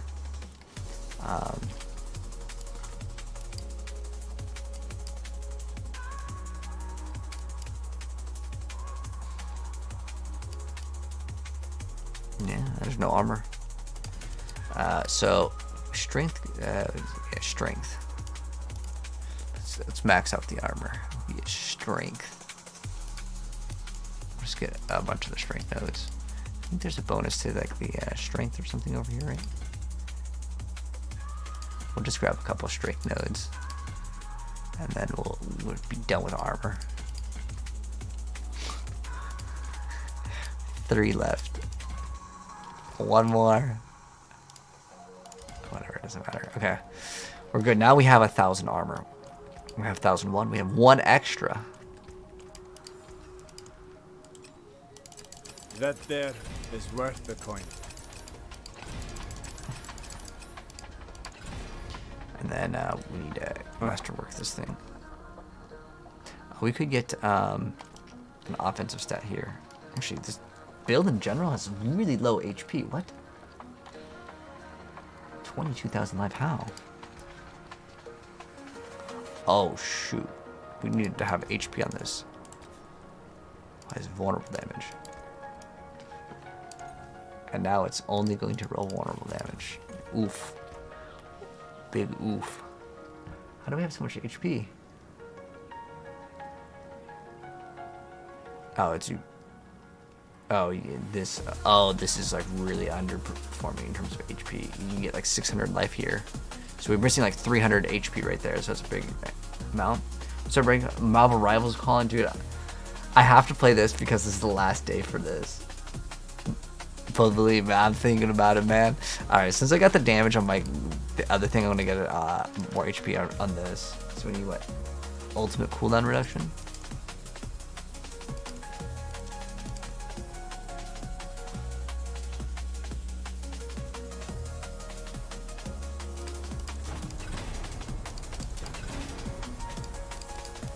This is ultimate cooldown reduction, right? Oh, it's just... we ain't getting it. Ah, perfect. And then the last thing we need is what? Like minion damage? Mage damage? Golem. Yes. Okay, now masterwork. And then we are finished. Well, actually, we need to get a better pair of gloves. Not bad. Okay. We are. Everything maxed out. Everything finished. Oh, wait. I lied. We still got to do the imprints, but that's not too long because this build only has a couple. So the first one is what? Blood getters? Ah, blood getters. And then we have the Sparv service. Wait, this is just fixing what they did last season.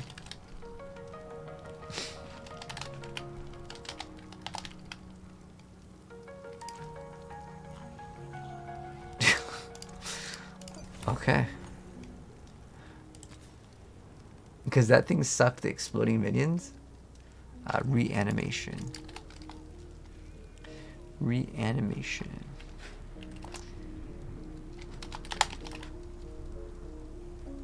Okay, that's a good one. And then... oh, Dominion. Dominion. Alright, sweet, we are finished. We are finished. It's time. Oh wait, I lied. We gotta fix the skill bar. So the skirmishers, what do we give up for?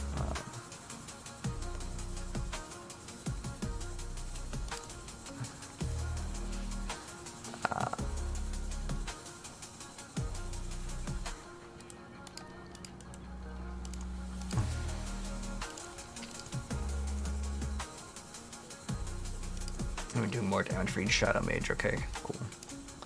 And then Golem we sacrifice for the crit damage.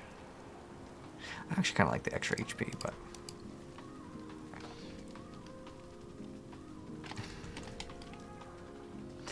all right, our character needs to look cool though. Okay, the helm isn't that bad, but character looks way cooler like this. Go green. I mean, does it even change in anything?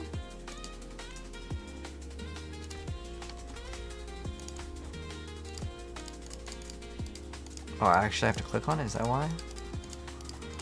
It's so weird that, okay, I got gloves. All right, confirm the look. That's our look. You still have that like berserk skin? Cool. We have the berserk skin. Can you change the color of that? Can. That's really cool. Some of the skins, if you buy them, it actually comes with extra like paint, which is kind of cool. I actually think that the Berserk one is a really cool addition to the game. All right, so now that we have all of this, oh, we also have to do one more thing. We have to get our potions, and then we're gonna go do Duriel. We gotta get the gloves, and then we're gonna get the gameplay, and then we're finally done, man. We are finally done.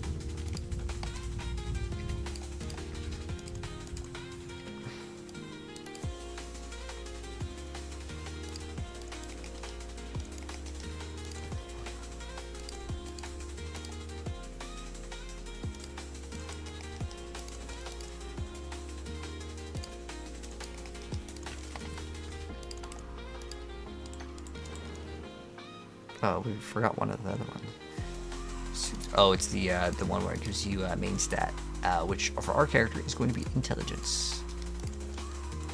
Okay, cool. All right. I thought there was an auto curse one. Wait, are we manually casting Decrepify? Because there's hell no am I gonna cast that. Oh, they have a chance to automatically apply the curse. I thought there was like a cursed curse thing you can also run. It would just like apply your curses, cursed aura.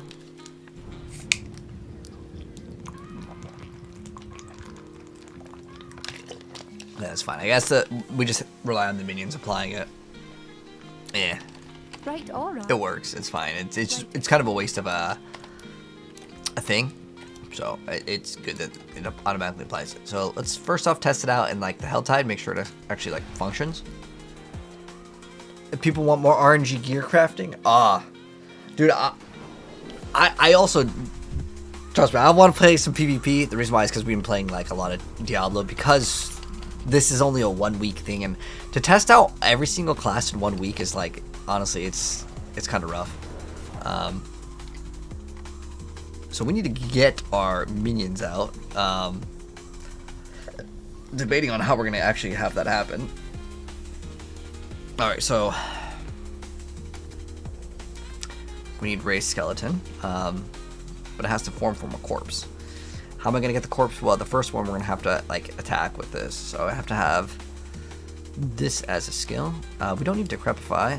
We do need this. We do run corpse tendrils.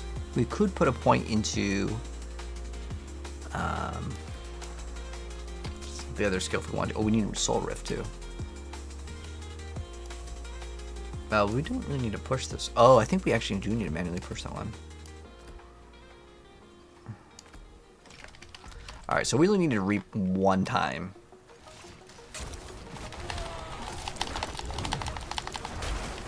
I don't even know if we can do enough damage with like our abilities to get the first one out, but once we get the first one out, man.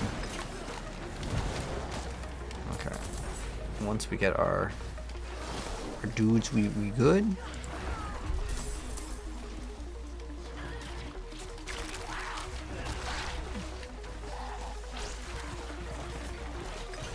Cool. How much are we doing? Big damage? Big damage? Big damage? Feels terrible. It's like just a really, really bad Hydra build. It's Hydra, but like they're just terrible, and the build's so squishy. Why would I want to play this? Oh wait, hold on. I didn't even throw my powers. Hold on. I was gonna say, dude, this build sucks. Like genuinely, I felt like it was really bad. What do we have? Okay, we have the deactivate. What I really want is Catalyst Days. Okay, so I feel like the build's way too squishy. First off, 100% we need to throw on the barrier. Like that one's just so much better.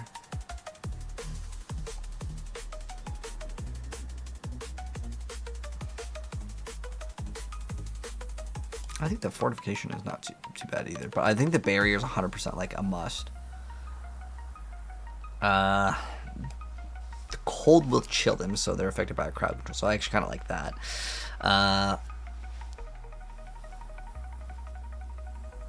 trying to think of what do I want. I've been running the beam. The beam is good, but if I kind of just wanted to activate, the shortest cooldown one is like the best. And did I throw the cooldown one in there? Extra HP, yeah. 25% cooldown reduction. Yeah, and then we have the minions get bigger. I just feel like this build is terrible though. Like it's so weak. I mean, yes, it's like tier 4. Like the build in general feels very underwhelming to say the least. Like so, like I have to. Where's my like laser? I thought did we not run the laser? Oh, we have one more slot to run here. Where is this laser? Do you have to run all 3 to make it work? I don't even think that one like matters. Applying vulnerability. Soul Rift should do it.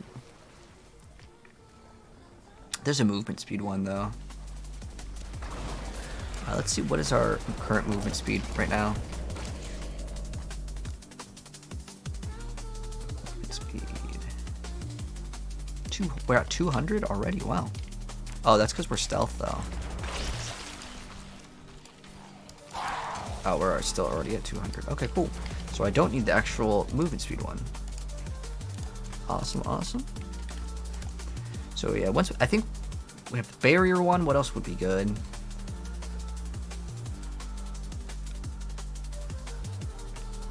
Mana Blast. Okay. The laser is kind of nice because every single time it does once per enemy every 5 seconds. I think that's pretty nice to have. I don't think we need that one though. Okay, let's try the blink. Lo, my candle joins the sun.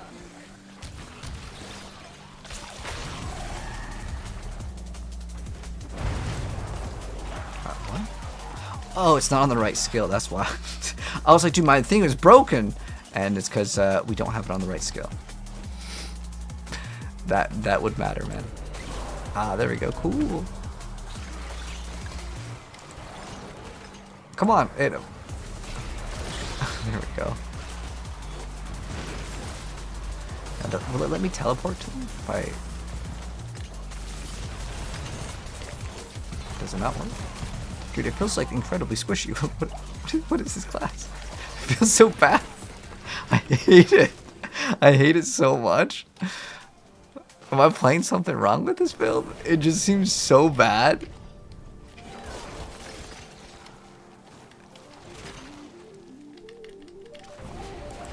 Oh, that's right. It will only let us teleport on that skill, right? Dude, it like I said, it genuinely feels so bad for how like not tanky this build is. Holy, it feels terrible. This is max res too. I think it's just that we don't have enough HP. Okay, technically we can get this thing to be way better. Oh, this is actually a pretty big deal. Oh, we have to have him attack 25 times to become good. Ah, okay. I didn't actually factor that in. That they actually have to like kill a bunch of stuff.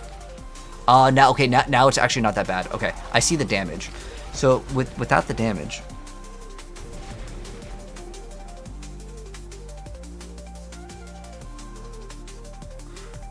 Shatter. Okay, so I don't know like how big that like helps for like the skeletal mages. Okay, now they're actually doing like pretty good damage. Okay. And they just needed to kill a bunch of targets first. Okay, cool.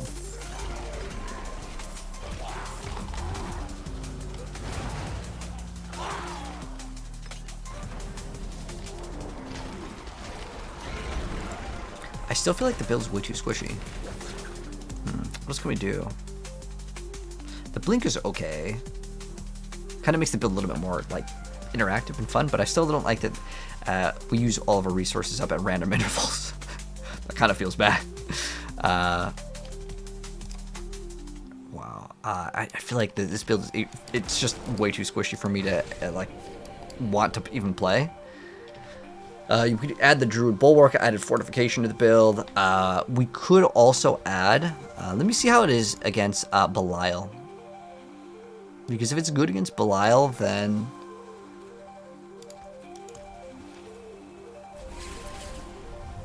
I'm trying to think what we can do. We can farm the item, because remember, we need to farm Duriel. So we'll see how it goes. Keep searching, you're gone from the old... Oh, thank you, Petru. Oh, whoops, I didn't want to close that. That was our build.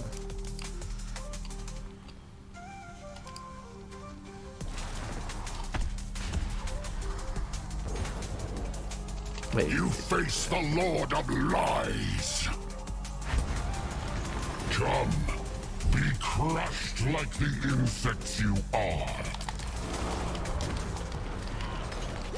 Reality is such a fragile It's killable, thing. but like it's not what I would consider ideal at all. Like it's so dangerous.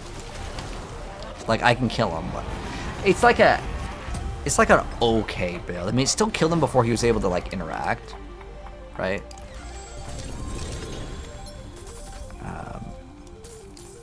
Oh, whoops! I forgot what we were supposed to. Wait, did we just get it? Oh, we just got the Hand of Naz. We just got it. Wow, cool. That's the actual item that we needed. All right, so let's show it off, guys. This is the brand new minions using the brand new Hand of Naz. We actually have the worst rolled one here. We can put on this one. This one's a little bit better, Kappa. All right, so here's the minions. He split us in half. All right, hold on. Let's go back and let's upgrade these ones because the ones we had before were pretty garbage rolled. Now these are still bad because they're not greater affixed, and Diablo has this problem where honestly I don't like the system with greater affixed pieces of gear, because if it's not greater affixed, the item is just basically garbage. It's not even like good at all.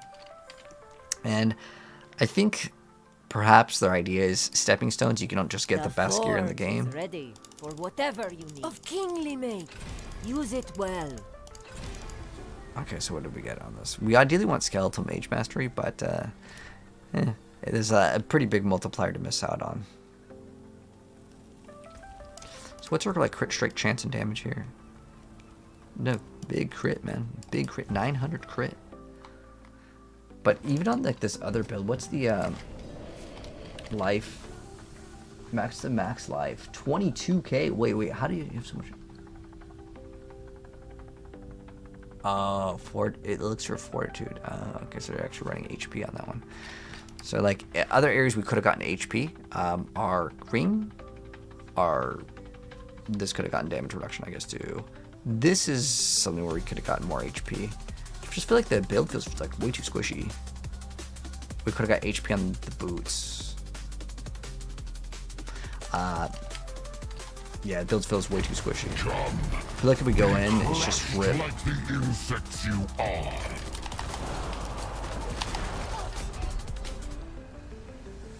Dang, I can't even farm for the gloves that we need.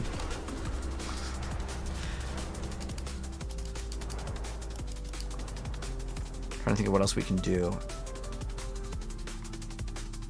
Maybe we run Nagu and some sort of survivability one. We run like Nagu,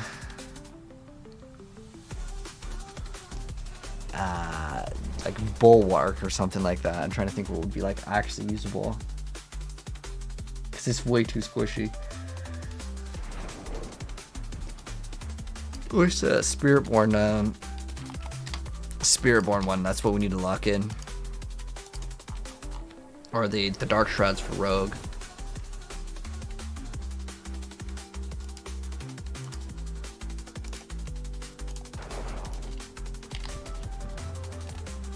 Mott? What's the Dark Shrouds for Rogue? It's like 20% DR? We have everything in, right? Yeah, we didn't even like remove anything.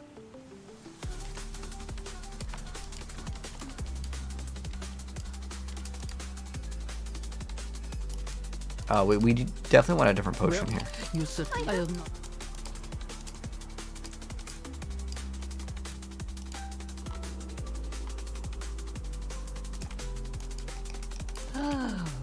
Do we need that? For sure.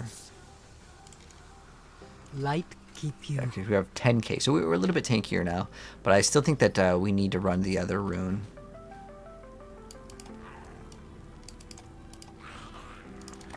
So yeah, we need the rune one. So the rune that we would run is, what is it called? Mott? Mott. And then the other one is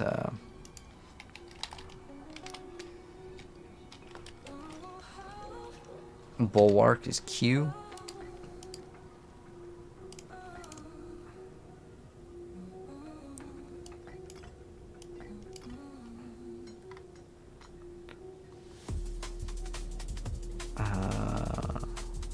Wait, that's not it. Where's Mott?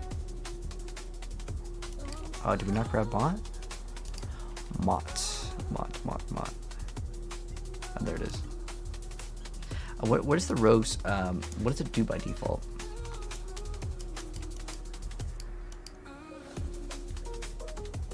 Eight damage per, oh, that's like so much more damage reduction than anything.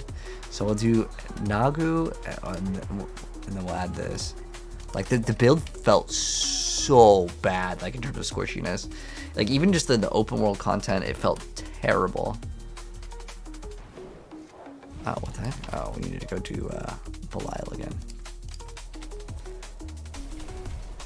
But to be fair, most of this stuff that Belial does, it will one-shot you. That's just like kind of just the mechanic of Diablo.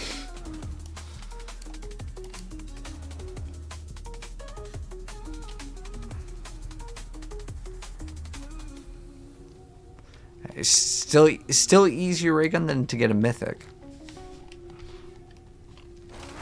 I will drink from this world. in darkness.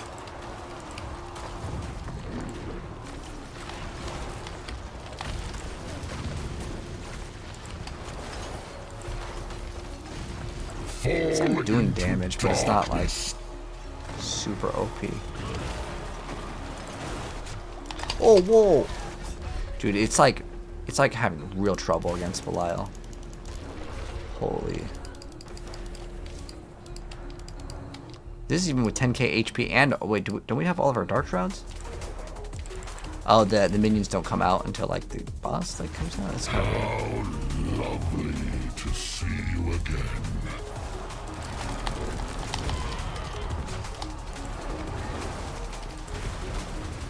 Like, that nerf to not having the barrier was actually pretty nasty that they did for, like...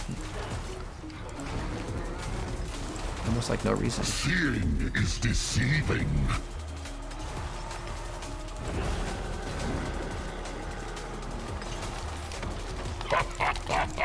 Ah, careful now. Okay. So you can still definitely kill him. It's not gonna insta-melt, though. And then, like, your uptime on Soul Rift is real, like, RNG. I wish it would tell you what they would drop. Oh, and Dario's is the same as Duriel's anyways. I want the gloves. Problem is that, like, we just got the gloves, but, like, it's not GA, so it's just garbage. I don't really like that system, but that's the reality of the game. I wonder if it's better if we just do Duriel. I'm curious to see if Duriel's easier to do than him. He's not that necessarily that hard. It's just that I don't know if Duriel has a easier HP pool. I'll tell you for sure. And Duriel's not the one to go for though. Where's Duriel, dude? I just remember doing Duriel thousands of times. So I'm like, I'm super sick of him. This is how all boss fights should be.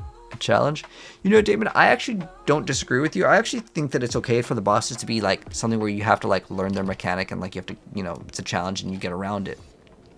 But looking at how people have been talking about the game, people do not want it. They just want you to one-shot the thing. And I absolutely disagree. But, you know, like I don't mind if there's a little bit of friction with the boss. But to be fair, with Diablo, the difference is like the good builds can just delete it before it even matters, and the other builds just kind of suffer.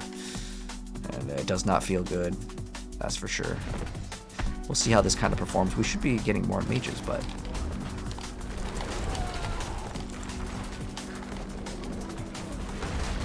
let's see, Duriel. Oh, whoa! See, like, these bosses do crazy damage. What? The problem is this build has to ramp up way, way too long.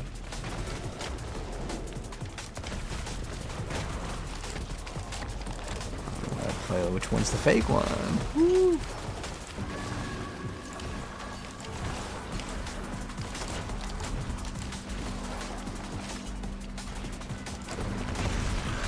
Oh, cool, we survived that. Oh, this build is just too squishy, man.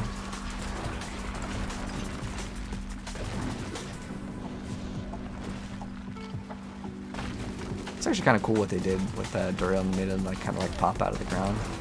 I think that's actually really awesome.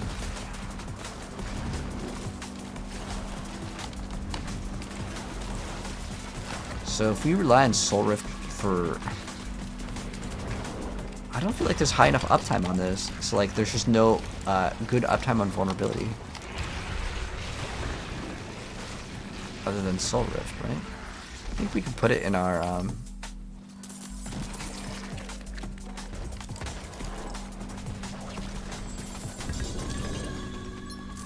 Come on, gloves, gloves, gloves. Wants us to do it again. Now, did I find that easier or the other one? I feel like Belial's actually easier. I'll tell you for sure, is not on Duriel. The reason why I didn't like Duriel, he has like two phases of like, yeah, you can't hit me, bro, and I don't like that. I think that is no good. So let's go ahead and do.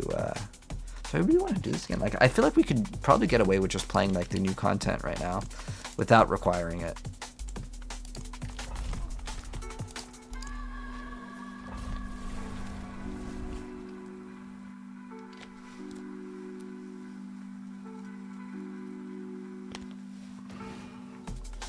All right, show off the brand new Necromancer build with the the Hand of Naz. That's the thing that we're trying to show off over here.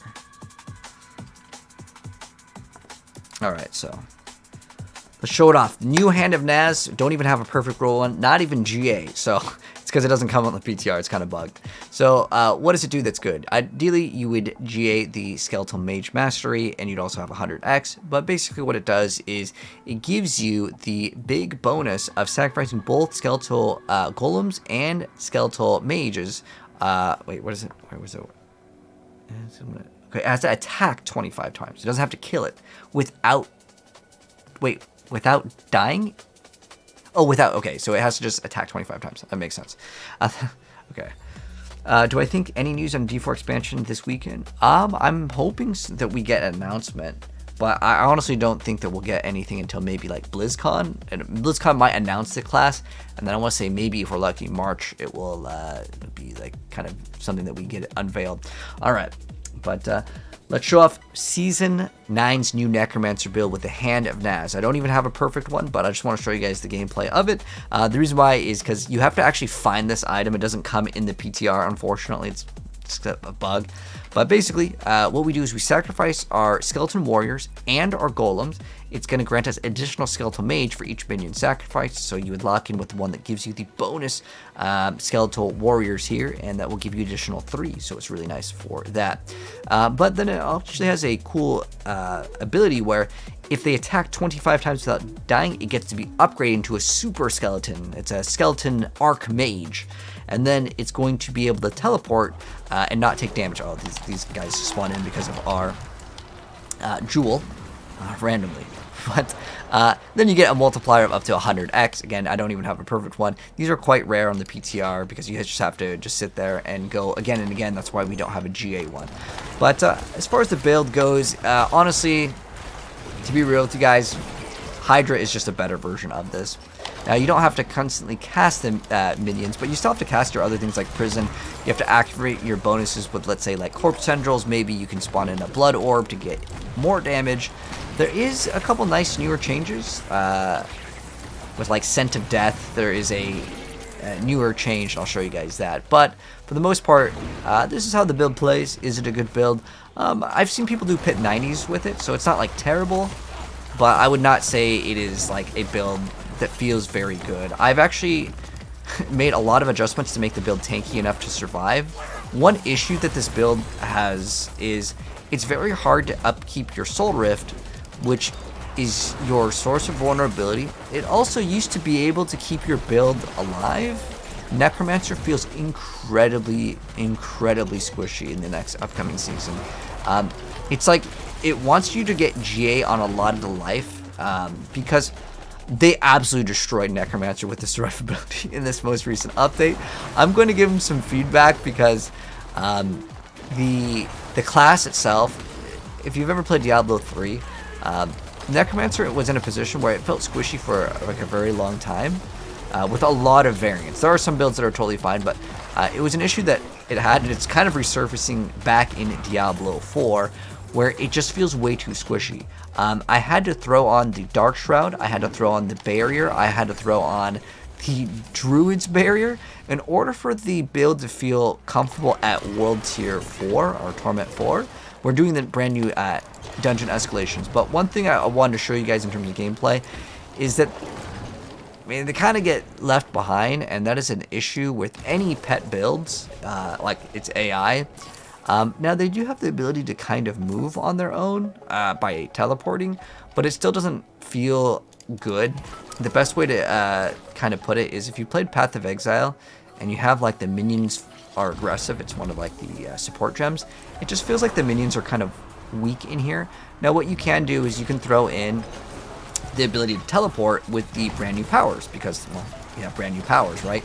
So I threw in the floaty bubble, so when I shoot a projectile and it connects, we will teleport. To try to make the Necromancer feel a little bit better, I've opted to go and max out my movement speed. You'll see my movement speed is at 200%. So I tried to make the build feel better by going as fast as possible with like the little teleport too. Now, there is a thing that you can do, which I I've seen people do, it's like the infinite teleport. I'm guessing that thing's going to get nerfed. So I'm trying to show you guys like more realistic gameplay. Although if you do play it like that, it will be better. But at that point, I'd rather just play Hydra, because Hydra, it just feels a lot better overall. But like, it's not like a build that doesn't function. It's just one thing I want to warn people with, if you plan to build this, is to make sure that you try to build into a lot of tankiness, because again, even in World Tier 4, which makes it even more rough in the pit unless you're kind of playing smart, that is just one issue that I want to go ahead and mention. But I'll go ahead and complete the kill over here, and then we'll talk a little bit about the build and other things that I wanted to go ahead and mention. So one of the things I want to mention also is I did not decide to try to roll like perfect godly gear. I kind of just was like, okay, whatever. Ideally, you would have Hellbent Commander be greater affixed here, and therefore you would get more damage. The damage isn't necessarily the problem. It's mostly just like the way that the AI behaves, and it's just kind of a thing in a lot of action RPGs where like the AI isn't up to par. Now you want to try to get as much Soul Rift duration as possible. You can see my uptime isn't like 100%. Obviously, if you have Harlequin, this makes things much easier. But Harlequin plus skills doesn't help. You can opt to get like crit over here. Core skills doesn't do anything, by the way. But you can also have the Ring of Mendel here, roll with greater affix to your skeleton mage mastery. So that's what would give you additional damage. And so I think I can definitely min-max this build a little bit more. Ideally, you triple crit the skeletal mage's attack twice. And again, you want to get the Occult Dominion to get as many minions as possible. But other things that have gotten updated that I actually kind of liked. So one of the nodes that a lot of people really didn't get before was Scent of Death. So it does give you some damage reduction, which again, I've been telling you guys this build is squishy. And then you also get crit damage. How it worked before, it was when like, if there was a corpse, you'd get one of the effects, and when there wasn't a corpse, or it's like either you would get one or the other effect depending if there was a corpse or not. But now you just get this extra damage. So I like this. This is pretty nice to go ahead and have. But there are a lot of other things where like getting Flesh Eater to activate is a little bit rough. You would have to get lucky, and then there's one where like you have a chance to spawn in a blood orb, and this could also be another thing that you consider. If you don't want to run Scent of Death, I recommend this. I think this thing is excellent. But there's another one that you could decide to go for. And there's one where like if you pick up a blood orb, you can get another bonus. So that is another area where you can get some extra damage. But as far as it goes in terms of showing off like early gameplay here, this is all I kind of really wanted to show off with the Necromancer. I'll upload like a build guide here, but I mainly want to let you guys know you can run the Cax rune. Here's what I was running before. I was running Zan. So if you really want to squeeze DPS, you can run Cax and Zan. These are like both viable options. I just found the build to be incredibly squishy. You would have to get GA like life on. It almost felt like I wanted to roll life on like every single piece of gear. I even rolled on my amulet over here just because I felt like the build was way too squishy. And again, just to give them some feedback, the reason why Necromancer feels bad. Oh, another thing I wanted to mention. I'm using this. Normally, like most people just go for damage unless they're doing an overpowered build for fortitude. But I actually was running this because the build built so squishy. So to counteract that, I decided to go with the Rogue's Dark Shroud and then the Earthen Bulwark because, again, this used to give you a barrier and you no longer have it. But the class is still active. So if you wanted like a chill minion build, I would say this is not necessarily for you because you still have to run this so you can get the bonus with the Skeletal Priest. You still have to activate Bone Prism because it does give you another source of vulnerability because getting this uptime requires incredible min-maxing. Like you really need to min-max and get some good masterworking or get really good gear to the point where like all your rolls are like maybe in Soul Rift duration, and then you can also get cooldown reduction and you can masterwork the ultimate over here. But you can see the uptime, the cooldown is 30 seconds and then it only lasts 11. So there's a little bit of downtime here and you need the vulnerability. But the main thing that I think that ruins this build is like it's hard to get this up already. You can maybe try to upkeep this via other methods, but it's that you don't get that barrier. It used to give you a barrier, so I think that what they need to do to balance it out is some other ways to get more defenses, whether they want to include that on the Paragon, because I actually maxed out like all of the points. I grabbed every single life node that I could and it's the other defensive nodes are like minion life, which don't apply to you. We don't really need the minions to survive in terms of like HP. And the reason why, like, you can do T4 Belial, which I did. It's not like super easy because survivability is very rough on the build. But the thing is that the skeleton mages teleport to safety when attacked. Now, what happens is if there's an AoE, they will just sit in the AoE because, well, minion AI is not the best for a lot of builds. But to give them some feedback, I would say that just make this max life way higher. Instead of getting maybe additive, just the skeleton mage damage, maybe some other forms of survivability would really help out this build. In general, Necromancer feels so bad because of Soul Rift. If their idea is they don't want you to have to play Soul Rift in every build, make other great options. Don't just remove it, because then the build, again, this is the main offender here in terms of survivability and as far as getting like some sort of damage reduction, because we're taking all the ones that we can for the most part, as far as I'm aware of, in terms of damage reduction. There's just not very many sources over here, because this increases damage reduction when you have no minions. But we have lots of minions, so unfortunately this one doesn't work. So there's just no good ways for survivability. So if they can add more survivability, just for some feedback, but I want to show you guys the Hand of Naz build. But let me know if there's other good ways to get survivability in the build other than just get more masterworking, because I feel like that's kind of rough. Again, if we had this GA, we can squeeze out a little bit more HP, but I'm still, again, wanting to say that the build is not in the greatest spot in terms of survivability. You would have to roll GA life on like several pieces of gear. It's not even just like, oh, you get life here or there. It's not. You really need to get all your life, because you also need to roll armor on your boots, and there's no way you run boots without movement speed, so that's another thing. You have to roll armor here because you have so many uniques in the build, because you need this. I mean, to be fair, you could play Tyraels and probably be a lot more tanky, but most people want to play Shroud of Paul's Death, so just a little bit more tankiness I think would make the build better. But that's my feedback for the Necromancer build, and I'll upload a build guide later with this one. Did you sacrifice both Golem and Warriors? Yep, Golem and Warriors are both sacrificed. It's just that the build feels very, very squishy in general.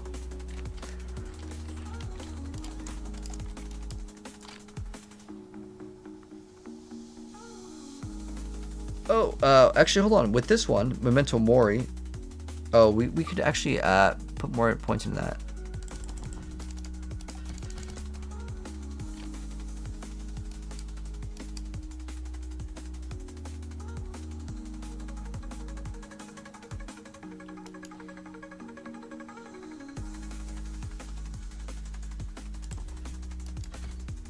I think this one would be much better. Okay, this will give us way more damage.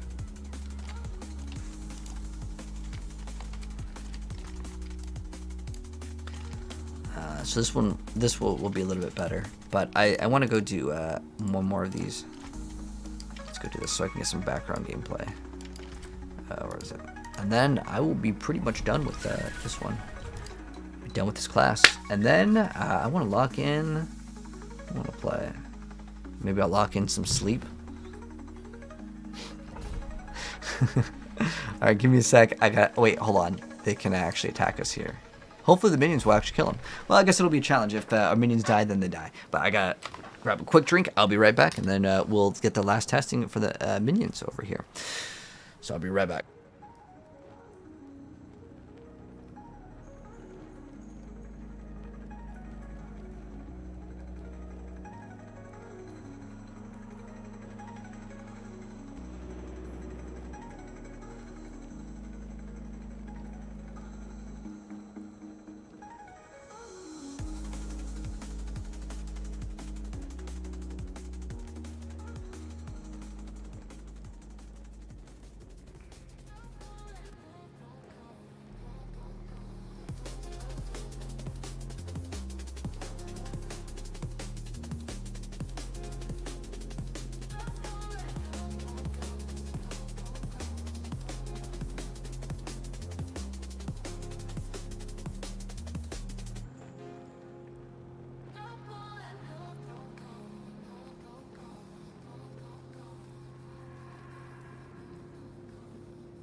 Oh, snack.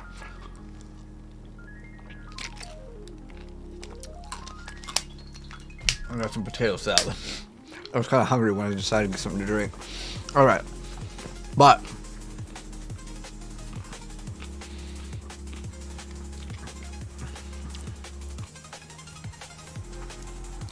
let's go. New stuff. Whoops. Oh, we need to throw on. Hold on. The potion, the resistances.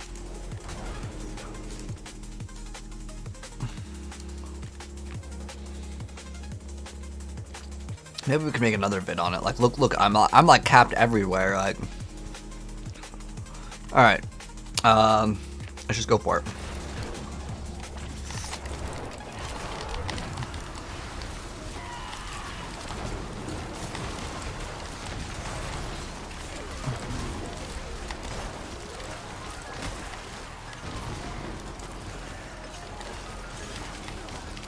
Get our skelly mages up.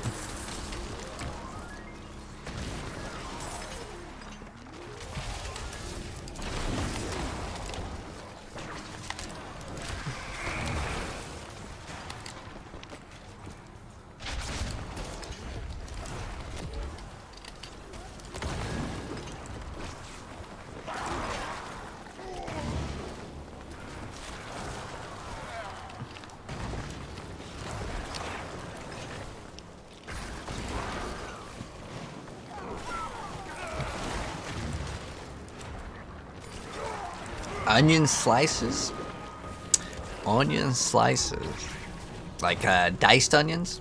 Or how should they be sliced? Raisins? Wait, what? No, wait, what? Would I get drink to monster? No, it's just water. Just water. Oh, 2000 special demon. Yes.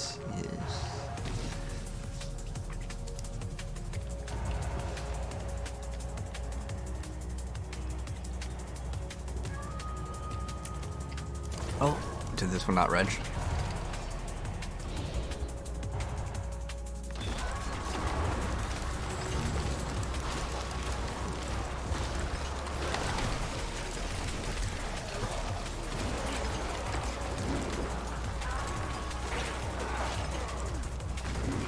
These take forever for the monsters to come out, though.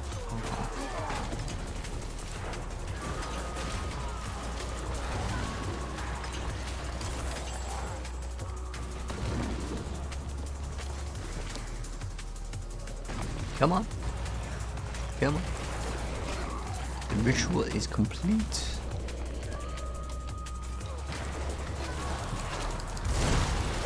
Sacrifice must be made.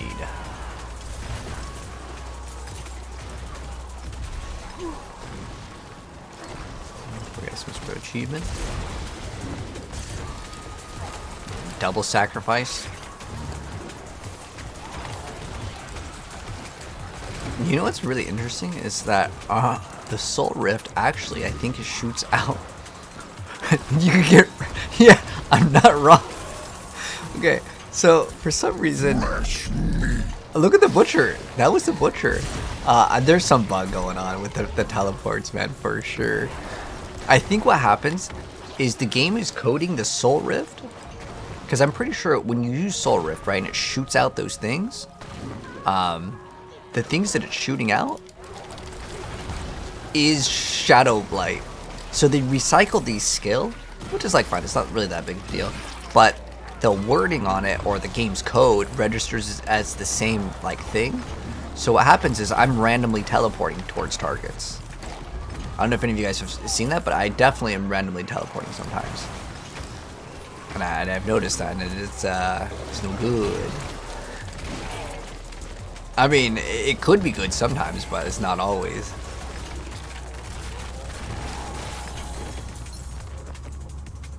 Okay.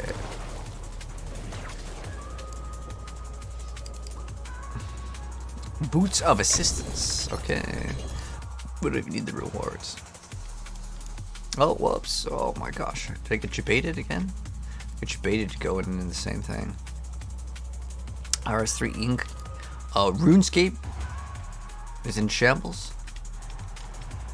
I haven't played. I only played like 5 minutes of RuneScape. I played it literally for 5 minutes and went right back to Diablo 1 at the time.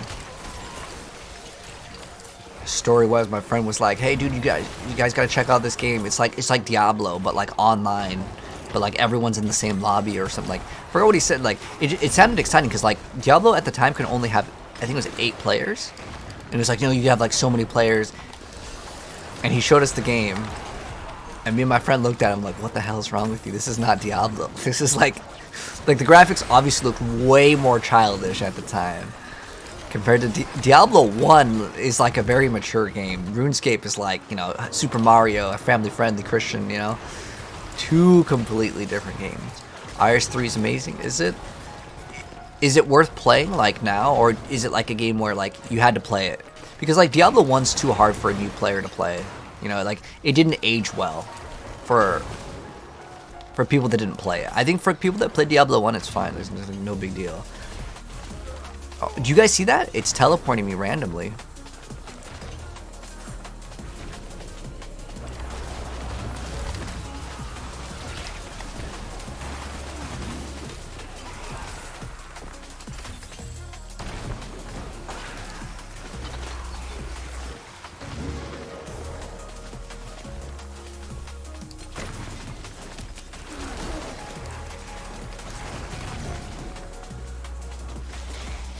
Do you see that? It is terrible when it does that. I'm not sure. I think it could be a soul rift projectile. I'm trying to think of what else it could be. Interesting thing though. The desync reminds you of Last Epoch. It's not actually a desync. It's a skill that's like teleporting us. But like sometimes it works pretty good. Ooh, thank you so much, Scott. Thank you so much for the sub, Reno. You have the new sub sound too, man. I love it. That's my favorite. The new sub sound, man. But thank you, man. Let me give you Katana Flip for it, the sub, Reno. Arigato so much, my friend. All right, let's continue. Much appreciated. Yep, pun. We gave him enough Robux. It's fake news, largest. 100% real. Paid in Robux.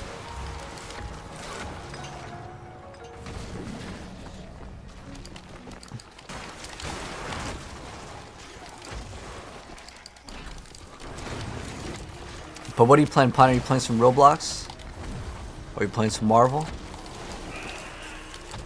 I honestly want to play Marvel, but I need to finish this for work. And then I think tomorrow I'll probably play Marvel. I want to say the servers go down tomorrow, but there's not really anything I need to test out. This is like the last thing I need to do. Play some Roblox? What game do you play in Roblox, by the way? Because I know that some people might think like Roblox is like, I mean, yeah, lots of kids play that game, but like some of the games like they're like actually legit. Like there is, like you can pretty much play Counter-Strike in the game. Like granted, that one looks memes, but there are like games where it doesn't even look like Roblox. It looks just like a normal game. It's just like a custom like emulator, basically, is what Roblox is. We gotta get that one enemy, dude. Don't you love that in Diablo? It's like you gotta look all the way for that one enemy. You could make Diablo in Roblox and make CPUs melt. I don't know if anyone's made Diablo, and I like most of the games that are like other games, they won't really be able to be successful, and the reason why, even though there's like a lot that kind of get away with it somehow, is because of copyright. And so most of the really good Roblox like game designers, because there's so much money in Roblox, a lot of the AFK stuff. Oh, so your character kind of like levels up.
here.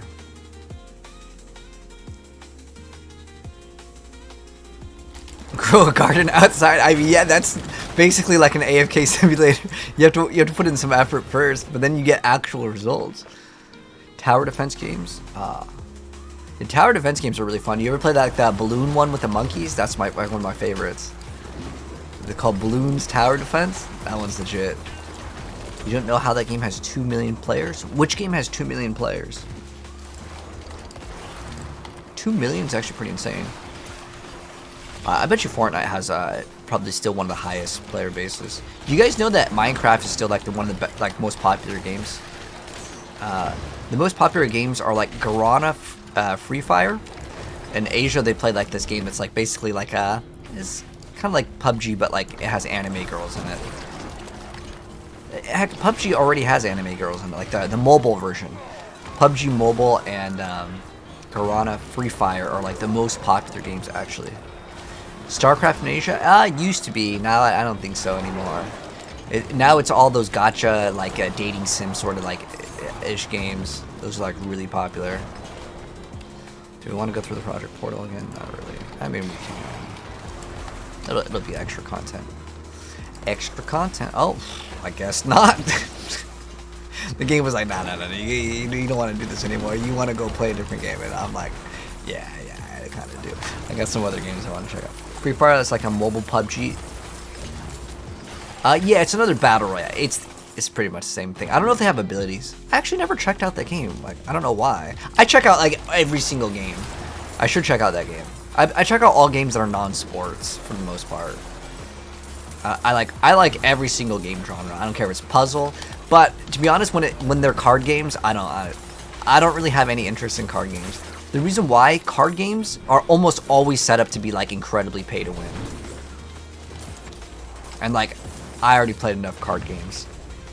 Because card games require you to spend a lot of time in learning it, and then once you learn it, you're like, oh, this card's OP. Oh wait, it's a super ultra rare one, and you have to, it's a mom's credit card, like, card only. Oh, you need to get 3 copies in every deck. And then I'm just like, dude, I don't want to. The best card game, which was Duelist, failed. So at that point, I was like, nah. You know what? I don't think that there could be a new card game. Like Magic the Gathering, Pokemon, and Yu-Gi-Oh will probably exist for a long time, but I don't think any new card game can ever come out. Like, kids will look at this and be like, this is stupid. Instantly. Fortnite's dead without your idea upgrade? What's your idea largest Fortnite upgrade? I think Fortnite is doing fine, to be honest. Fortnite just, if you guys didn't know, Epic won the lawsuit with Apple. Because, like, you could only buy the V-Bucks, which is like the currency in-game, with, like, Apple. And they didn't have another option. They said it was like a monopoly, and they won the lawsuit. And so that was a really big deal. That's actually like good for everyone that's not Apple. So really good stuff, man. I like it when like the video game companies win, as far as like lawsuits and stuff go, because that makes it cheaper for you guys, by the way, and whoever's buying stuff in video games, it does make it way cheaper. Awesome. A One Piece card game? Oh, is it? I haven't even heard of it.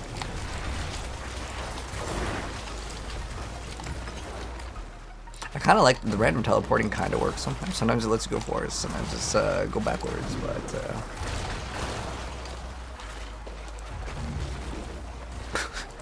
it's like the luck of the draw. Do you see what it just was?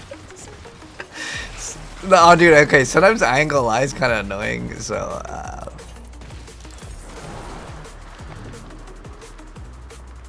yeah, I probably wouldn't play that. We can remove that real quick. Let's remove that gem. It's bad, man. It's bad. It's not it. Okay.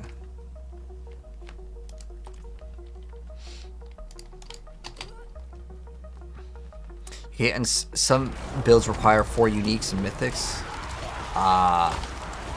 Yeah, so this build, it requires quite a bit of investment. The best is honestly Spiritborn. Spiritborn requires no mythics next season. It's like actually like incredibly good too, like super good. It's the, in my personal opinion, is the best build in the game. And the reason why I say in my opinion is because the number one build that's sorceress is not beginner friendly to play at all. It's terrible. It's real bad.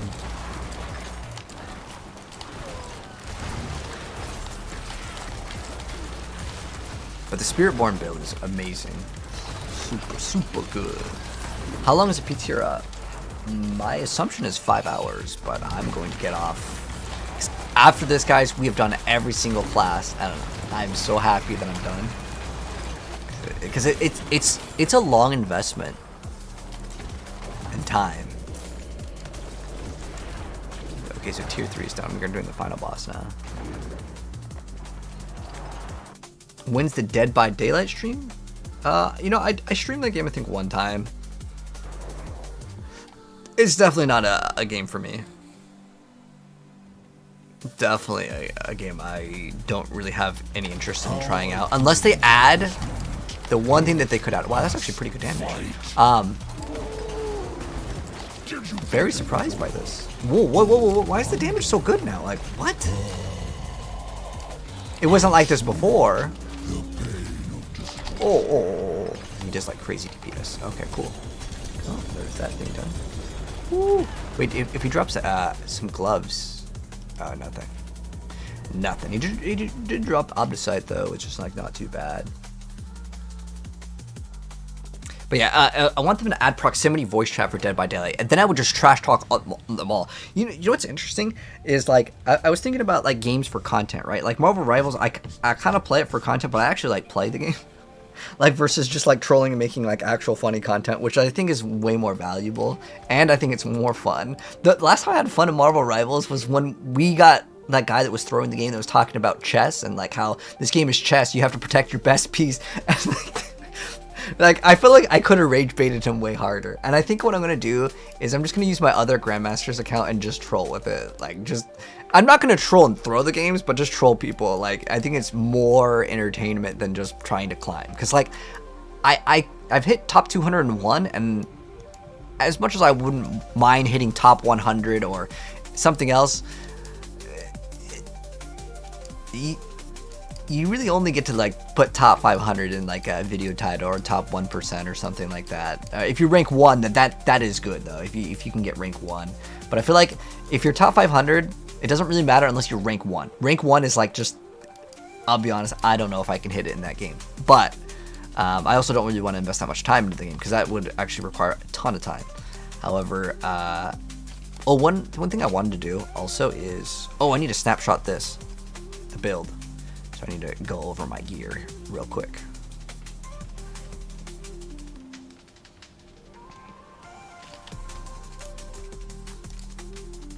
And then once we finish Dish, maybe we'll play another game. I need to like record like 10 minutes of like a explanation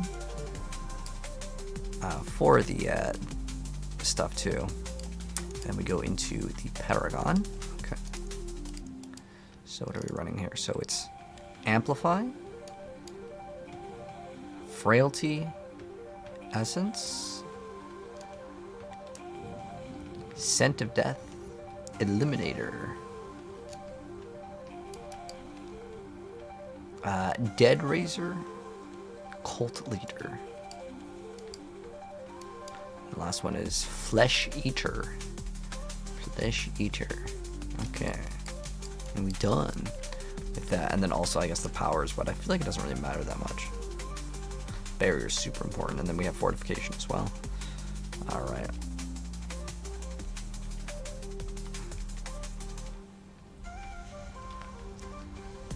Was it worth it, Slay? You could have been playing Marvel Rivals instead of Diablo?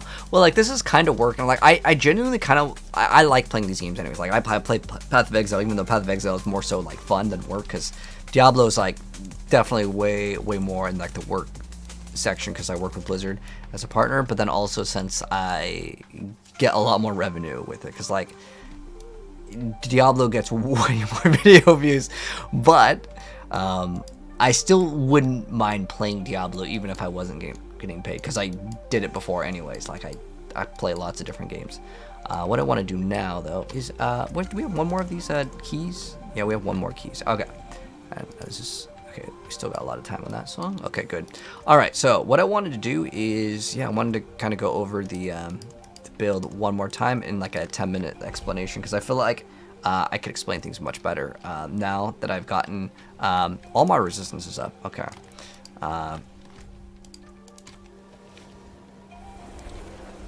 Diablo is the more commercially viable product due to what?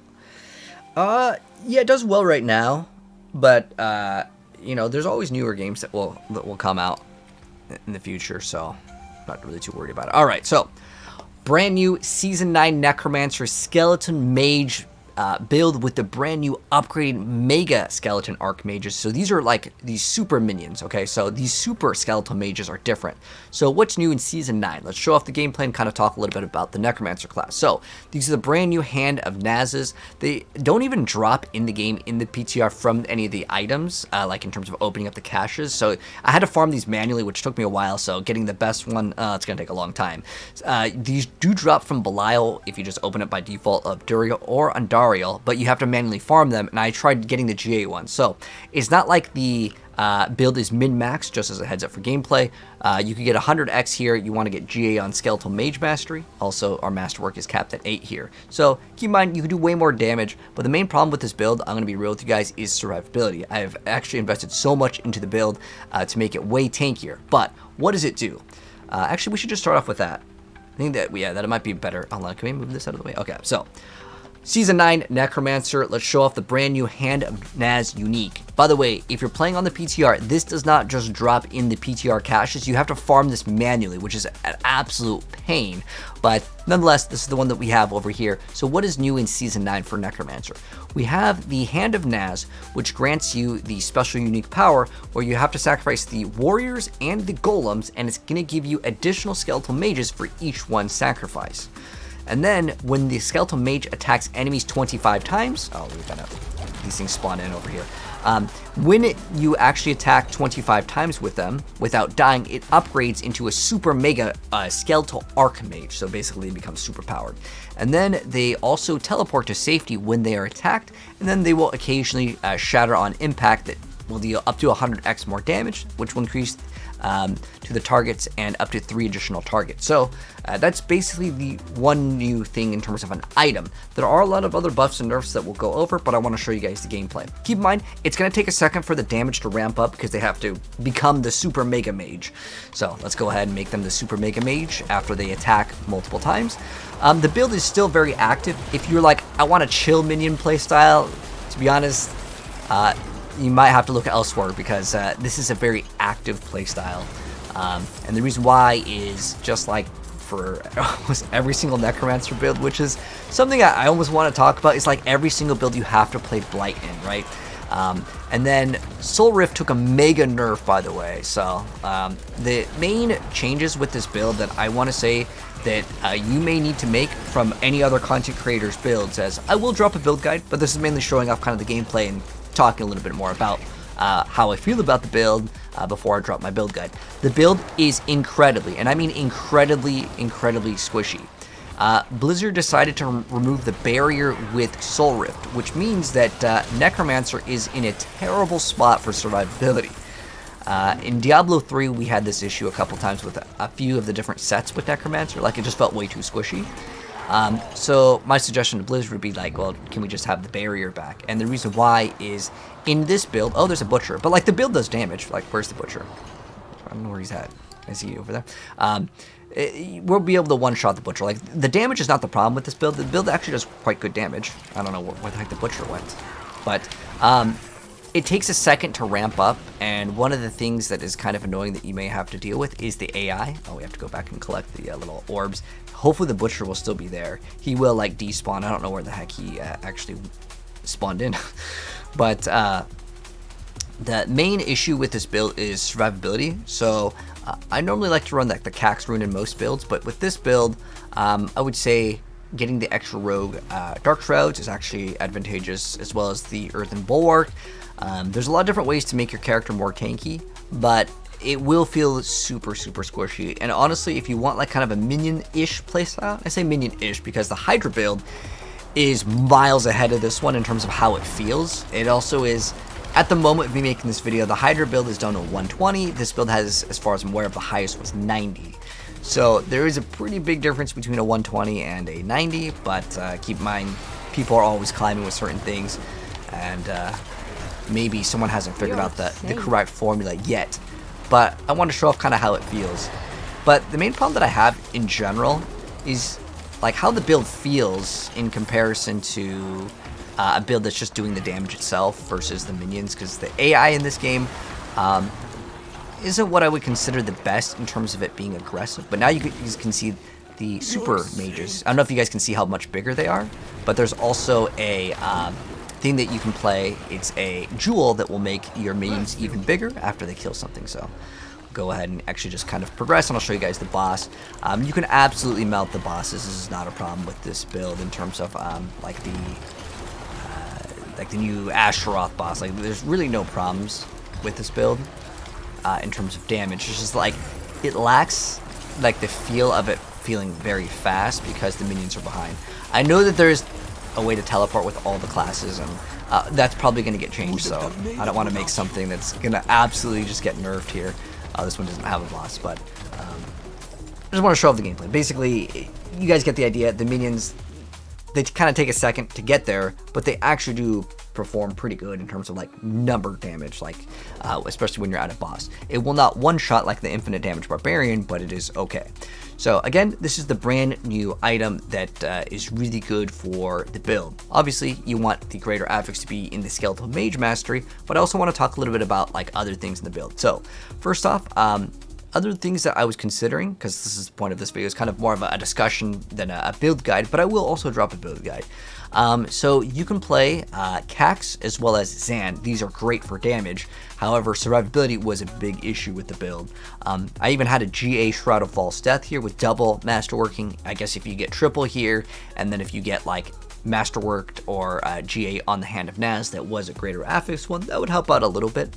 But because you don't play Harlequin, you play the Heir of Perdition over here. That is also something to consider. The Blood Moon Breaches over here, ideally we'd have greater affix to Hellbent Commander, and we get extra crit damage over there.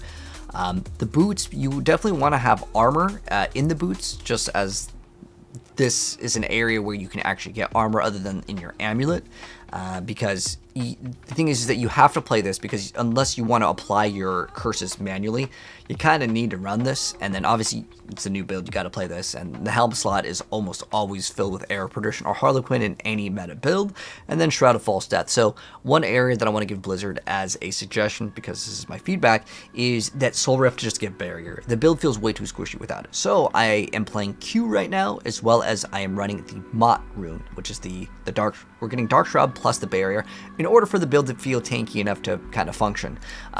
You could maybe get away with running like one or the other, but I just decided to go real tanky. And then I decided to go for the chill, so it's affected by a crown control. And then I decided to go for the fortify and barrier. Like I said, I felt like the build was squishy, and you might be thinking, oh, hold on, what's your resistances and stuff? I want to do it. Trust me, it's there. We have the 1000 armor, we have the max res. It just feels squishy at the end of the day, due to the HP pool not being as large as it could have been. Again, we could get HP here. I even have HP in my amulet. Again, you could get, let's say if you did get a GA on your HP here, that could help out a little bit, but if you don't have that, because you also want to get Lucky a chance to restore a primary resource in order for your, well, normally it'd be Cax, but to have these kind of proc a little bit more often, it does help out. Ideally, you'd get a greater affix for your skeletal mages to not greater affix, but a masterworked on the skeletal mages to attack twice. So we are running one of the newer things that you guys might not have tried out before if you haven't played Minions in a while.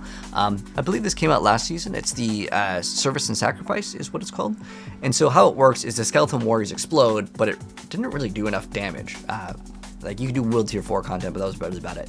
But it's basically the skeleton mages take 90% less damage and deal more damage. So It's basically a 200 multiplier, which is good. Like I said, the build does not suffer in damage department. Then what we ideally want to do, because if we sacrifice the warriors as well as the golems, we get an additional minion per sacrifice. So this actually gives us additional 3 mages and warriors, but since the warriors then get converted, you guys saw how many mages. Well, it says 6, but like there's a lot more than 6. But as far as like the playstyle, it is pretty active because you need to apply vulnerability, you need to use blight for the multiplier, just like every build. This isn't necessarily going to be a build guide, but like I'm just mentioning, like you do want the greater affix on like the skeletal mage mastery ideally, and then you masterwork that. You try to get as much cooldown as possible. This build, just as a heads up, like I know I don't have triple like masterworking, but let's be real, a lot of people may not get that in a lot of different builds.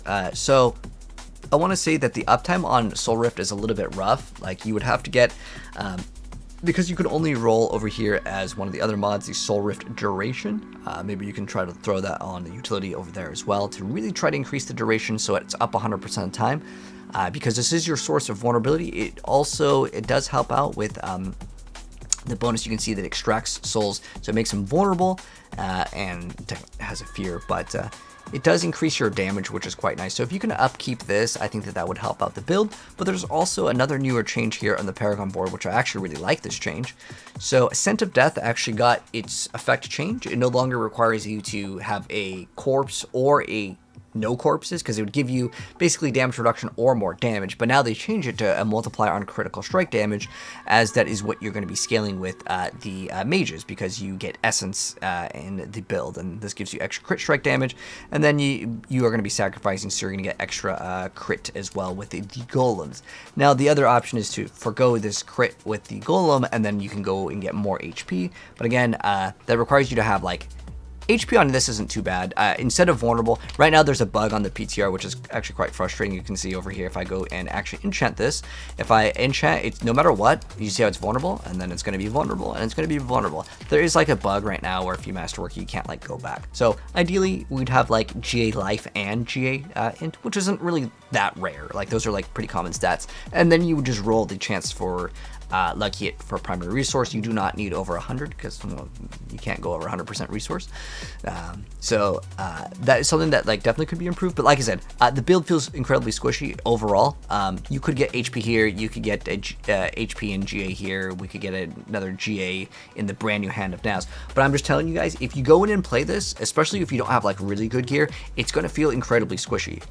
Unless Blizzard changes some stuff. Because the main reason why it feels so squishy, by the way, if you're wondering like, did I just not get the life? Don't believe me, I got every single life node that you can get is taken. This one is I don't know why that one is tagged when I hit life, but it's because maybe they have moved some stuff. But like I said, I have every single life node. This one is like minion life. You don't need minion life in it. If they stand in AoE for too long, yeah, but for the most part they're almost immoral, unless you count like certain like bosses. But for the most part, the main big problem is that Soul Rift no longer gives you barrier. So they have a couple options. What they can do is remove, let's say, some other stat on either Blood Moon Breaches, because maybe I want to say that like the golem mastery might not be super necessary unless they want golems to be like the thing, maybe in the next upcoming season. But like they can add another defensive stat on Blood Moon Breaches because you're gonna play that. Or on this item, they could just give it like a big amount of like life percent, or they can move something to give us even more survivability. The build just overall feels really squishy is what I'm trying to really stress and tell you guys, because believe me, I understand that these are like the meta runes, but you need to have some survivability, and that's why with the Horadric powers, I try to help out with that. But anyways, that's the new Skelly Mage build. Basically, they become bigger, they do more damage, number goes up. That's kind of how it works, but it takes a second to ramp up. So if you play this build and it doesn't like instantly do damage, just remember every single one it needs to attack 25 times, and then it upgrades into the mega one. And most people will play reanimation, so the minion gets increased damage while alive, up to 60x after 10 seconds. So they have to survive for 10 seconds, that's not a big deal because they teleport when they would get attacked, and then they have to attack 25 times, and then you get this ramp up bonus, and then the build feels a lot better. There's also the corpse consumption, but the thing is that you can also run the orb, or you can run Flesh Eater. which will give you another multiplier. But overall, like I said, build's not bad in terms of damage, but I would say if you like the minion playstyle, the Hydra build is superior because, well, the sword feels not squishy, and it's just kind of overall faster, unless you count the like thing that people were doing where you can just teleport with every build, which I would say is probably going to get nerfed because it's too OP, man. But yeah, you could throw in a defensive aspect in the amulet if you want to. That would be another area. But then you're losing out on 6 mages. I don't think that that's worth it because you also kind of like the skeleton priest. Because the thing is that even though the Hydra build is like something where you have to push the button to the Hydra come out, you still have to activate the priest where it gives it the bonus, and then you still have to activate, well, if you need corpse, you can use this. You still need to apply the vulnerability, you still need to apply this, you need to consume corpses, like you still have to interact. These designs of the minions in Diablo 4 are all very active playstyles. There's not like necessarily like a just kind of walking simulator, if you will, which is kind of what, you know, I think some people do want. But that's a new minion build with the brand new Hand of Naz for next season. I'll update you guys with a build guide, and then if there's any suggestions, let me know with this. Other than, yes, I get it, we should probably put these in. We probably should get some GAs, but for now, it still feels really squishy. I would say if you had maybe the 2 more HP rolls, it could be a little bit better. But I was even locking in with like the potion, and it didn't feel good until I threw in like these in particular. Anyways, that's the new Necromancer summoning build for Season 9. Is it just me? Is Season 8 moving rather quickly in terms of talking about Season 9? You felt like Season 7 had 10 more? Well, to be fair, I think what happened was Season 7 got extended, and so they're just kind of moving faster, and that's fine. I don't mind them making new seasons, because as a content creator, that's a good thing. Just allowing us to have more stuff to do is what I would like to see. But I'm going to go ahead and start uploading and editing these videos. It's going to take me some time, so I'm going to go ahead and call it a night. But anyways, thank you so much, guys, for stopping by. Tomorrow, though, we got some newer games, because this is the last day of PTR. We have this. We have this. I also kind of want to mess around with this. So there are some other games to mess around with. Oh, actually, I got access to this. I can't play it yet. But I'm actually interested in this game too. We have a lot of really cool stuff to play in the next coming days. And then also Path of Exile should be getting its new update. I thought they were supposed to come out with it soon. But nonetheless, we'll be playing a lot more action RPGs and more shooter games very soon. But I know like this week we've been playing a lot of Diablo. It's because this literally, they come out with it and it only lasts a week, and then after a week everything is over. And I need to record background gameplay for like content stuff. But anyways, thank you so much for stopping by. We'll be back tomorrow. You guys have a great day and night. If you guys want to follow me on YouTube, feel free to go do it. YouTube, TikTok, and Twitch are all the same, so feel free to go ahead and follow me. You can edit while streaming. I could. It kind of messes up with the rendering because OBS uses up my GPU also. But anyways, good nights, guys. It was fun.